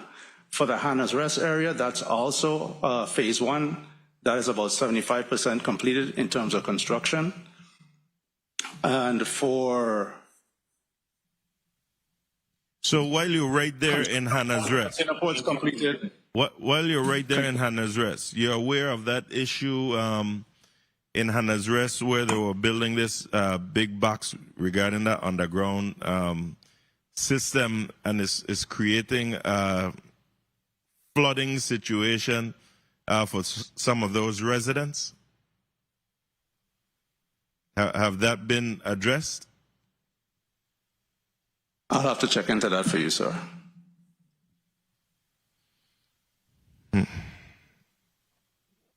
All right, and lastly, Madam Chair, are you guys facing any, or first of all, you have transformers in stock? Yes, we currently have, depends on what type of transformers you're asking, but yes, we do have transformers in stock. So I don't know the difference. I want to make sure that you have transformers in place, that if a transformer blow out in a residential area, that you have transformers in stock that you can replace them with. Yeah, yes, sir, we do. You say, yes, sir, we do, or you guess so we do? Which one is it? Yes, sir, we do. Oh, you do? Okay. So you're not facing any supply chain challenges as it pertains to these transformers, poles, or any other critical materials? There's no serious supply chain issues that we have at current, no. Okay, and lastly, is there any mutual aid agreements or partnership in place to expedite replacement parts in a case of an emergency?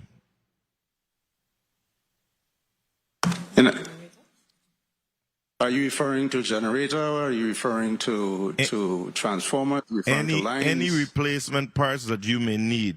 Is there any mutual aid agreements between WAPA or partnership between WAPA and any place else that in the event of an emergency that you can reach out and get any of these equipment?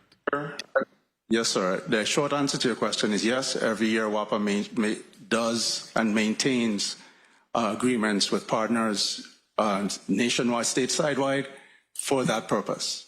Okay. And I'll leave my last thing for another hearing, but I want to remind you all that these overgrown brushes up in the public utility wires and whatnot, I mean, there's obvious areas where you all have been responding to lately. These property owners need to get letters from you all to ensure that they cut those brushes out of the power lines, or if you guys have to do it, then you need to build them. But they need to be cut back. Thank you, Madam Chair. Thank you, Senator Gittins. Does anyone have a burning question? Senator Vielle, go ahead. Thank you so much. The composite poles, weren't they supposed to be in the inner neighborhoods? I'm seeing a lot of inner neighborhoods on St. Croix that don't have composite poles.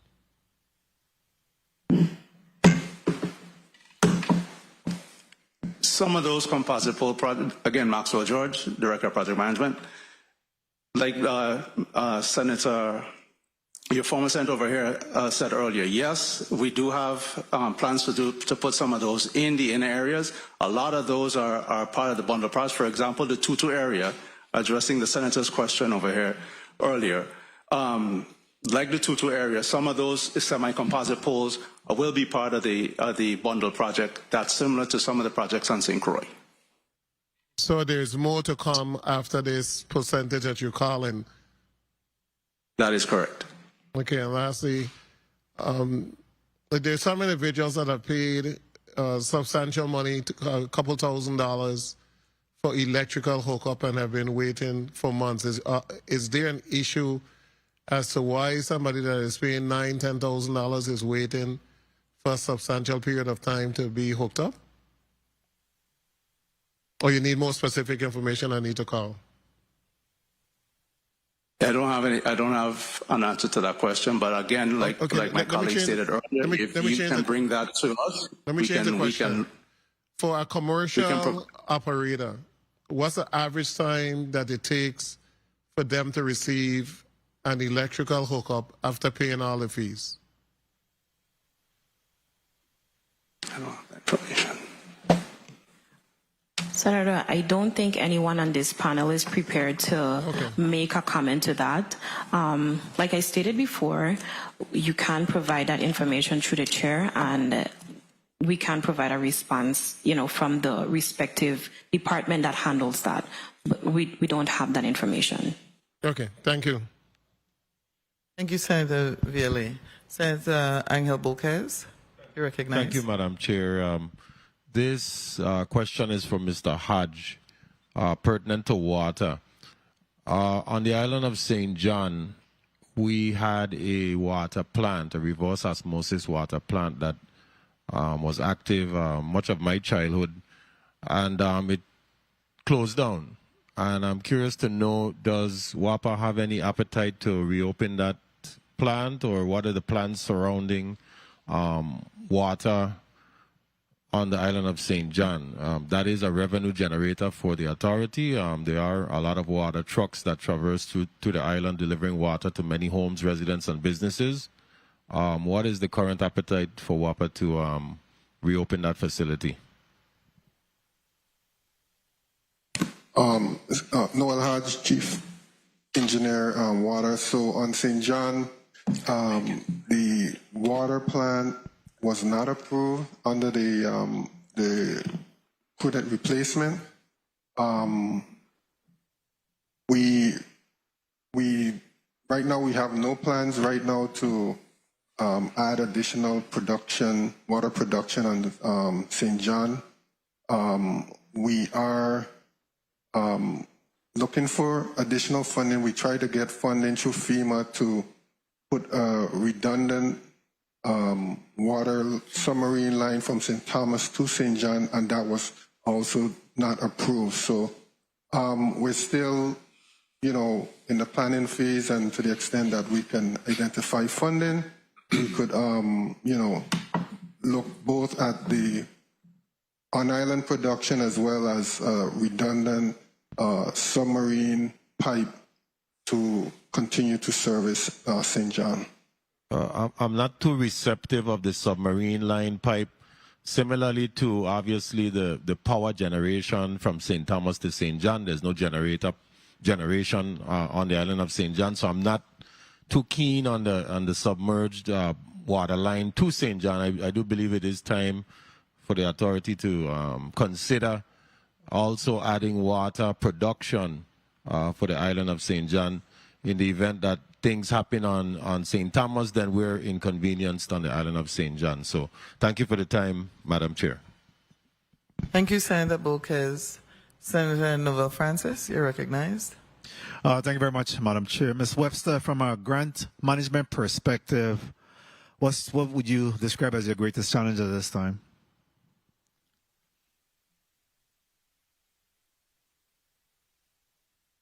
I think one of my greatest challenges would be,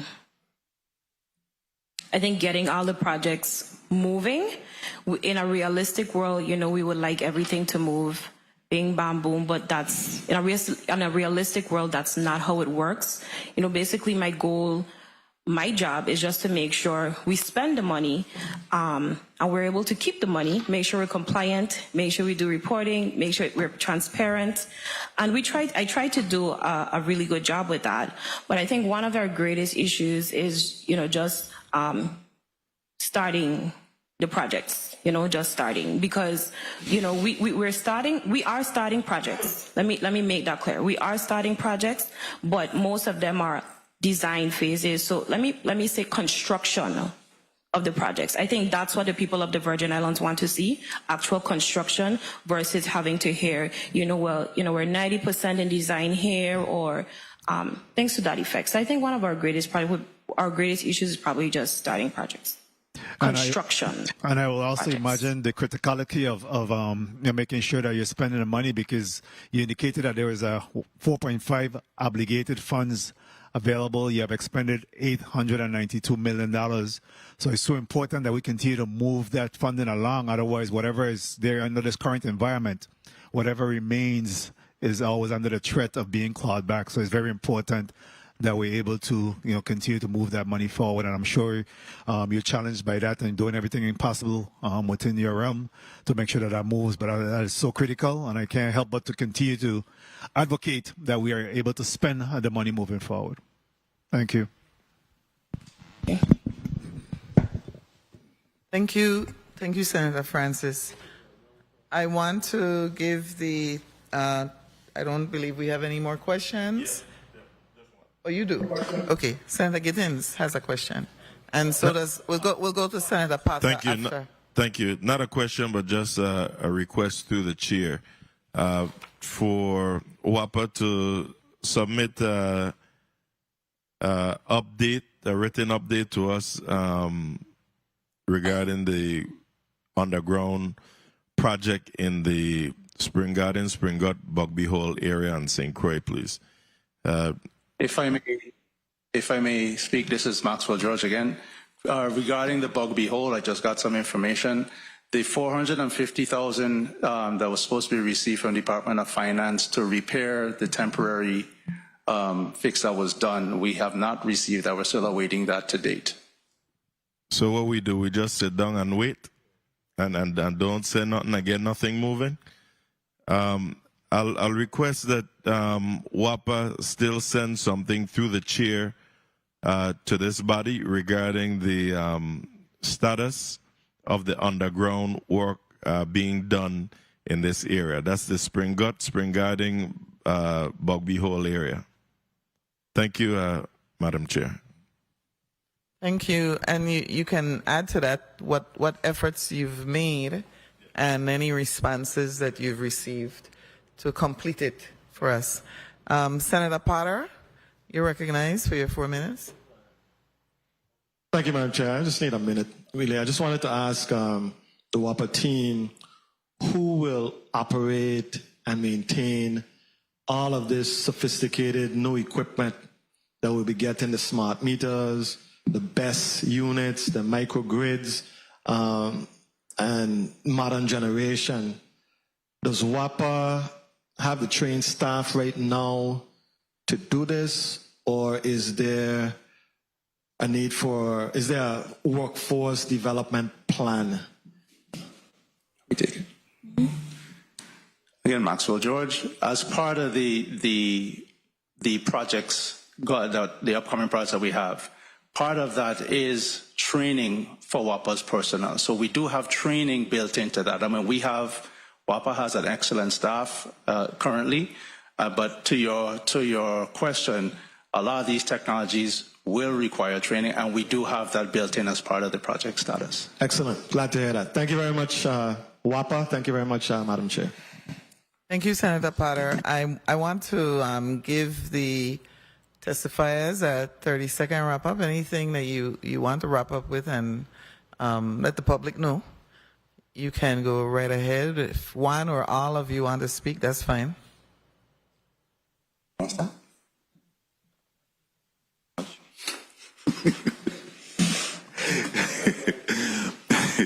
Yeah, but on a positive note, I can say for sure that we are working diligently to help the authority. And when I say we, I don't only talk about those of us sitting here, but the other 500 plus employees of the Virgin Islands Water and Power Authority. We are working diligently to help us come out of that same complaint that the senators talk about. We've heard the complaints.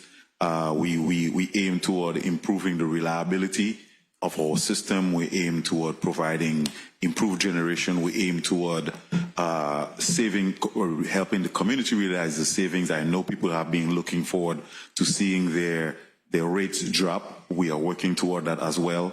And believe me when I say that every day we speak about it. We endeavor to change the image of the authority in the community, and we will do our best. We continue to do our best to ensure that this current situation that we are or changes in the very near future. Thank you. Anyone Just else? to add to Mr. Alexander stated, a lot of people they look at us as working for WAPA, but I think what a lot of people don't realize is we're also customers of the authority ourselves, so we're also impacted. So we do feel the same pain that the public feels, and we are aware, like Vernon said, of the challenges that the customers feel. We also feel them. So we do take that into consideration when we meet every day and trying to make sure that we're doing our best to get these projects done. We are committed to it. I know it's been a long, arduous process, but in the coming months, with all as these projects come online, and like Ms. Webster said, once we start doing construction, the public will see the fruits of the labor that we're doing today, and the relief at the end will come. Thank you. Thank you very much for your appearance today. And of course, as you know, we're going to be seeing WAPA again on October 29th for Committee of the Whole. I believe that what you just said, that you are customers too, just like we are here in the Senate. So we understand what our people are going through. At the end of the day, we just need to improve the quality of life for all our people. And as you know, WAPA plays a significant role in making life here on the island livable for all of us, especially those who can't afford to install solar panels, right? And are dependent on the Water and Power Authority to provide them with not only electricity, but water. So I want to thank all of you who came this afternoon. Thank you for your service. I want to thank my colleagues who showed up today, the testifiers that we had earlier in the blocks this morning. My staff for, of course, getting me ready. Central staff, media, everyone, thank you for a great meeting. And the Committee on Disaster Recovery, Infrastructure and Planning is hereby adjourned.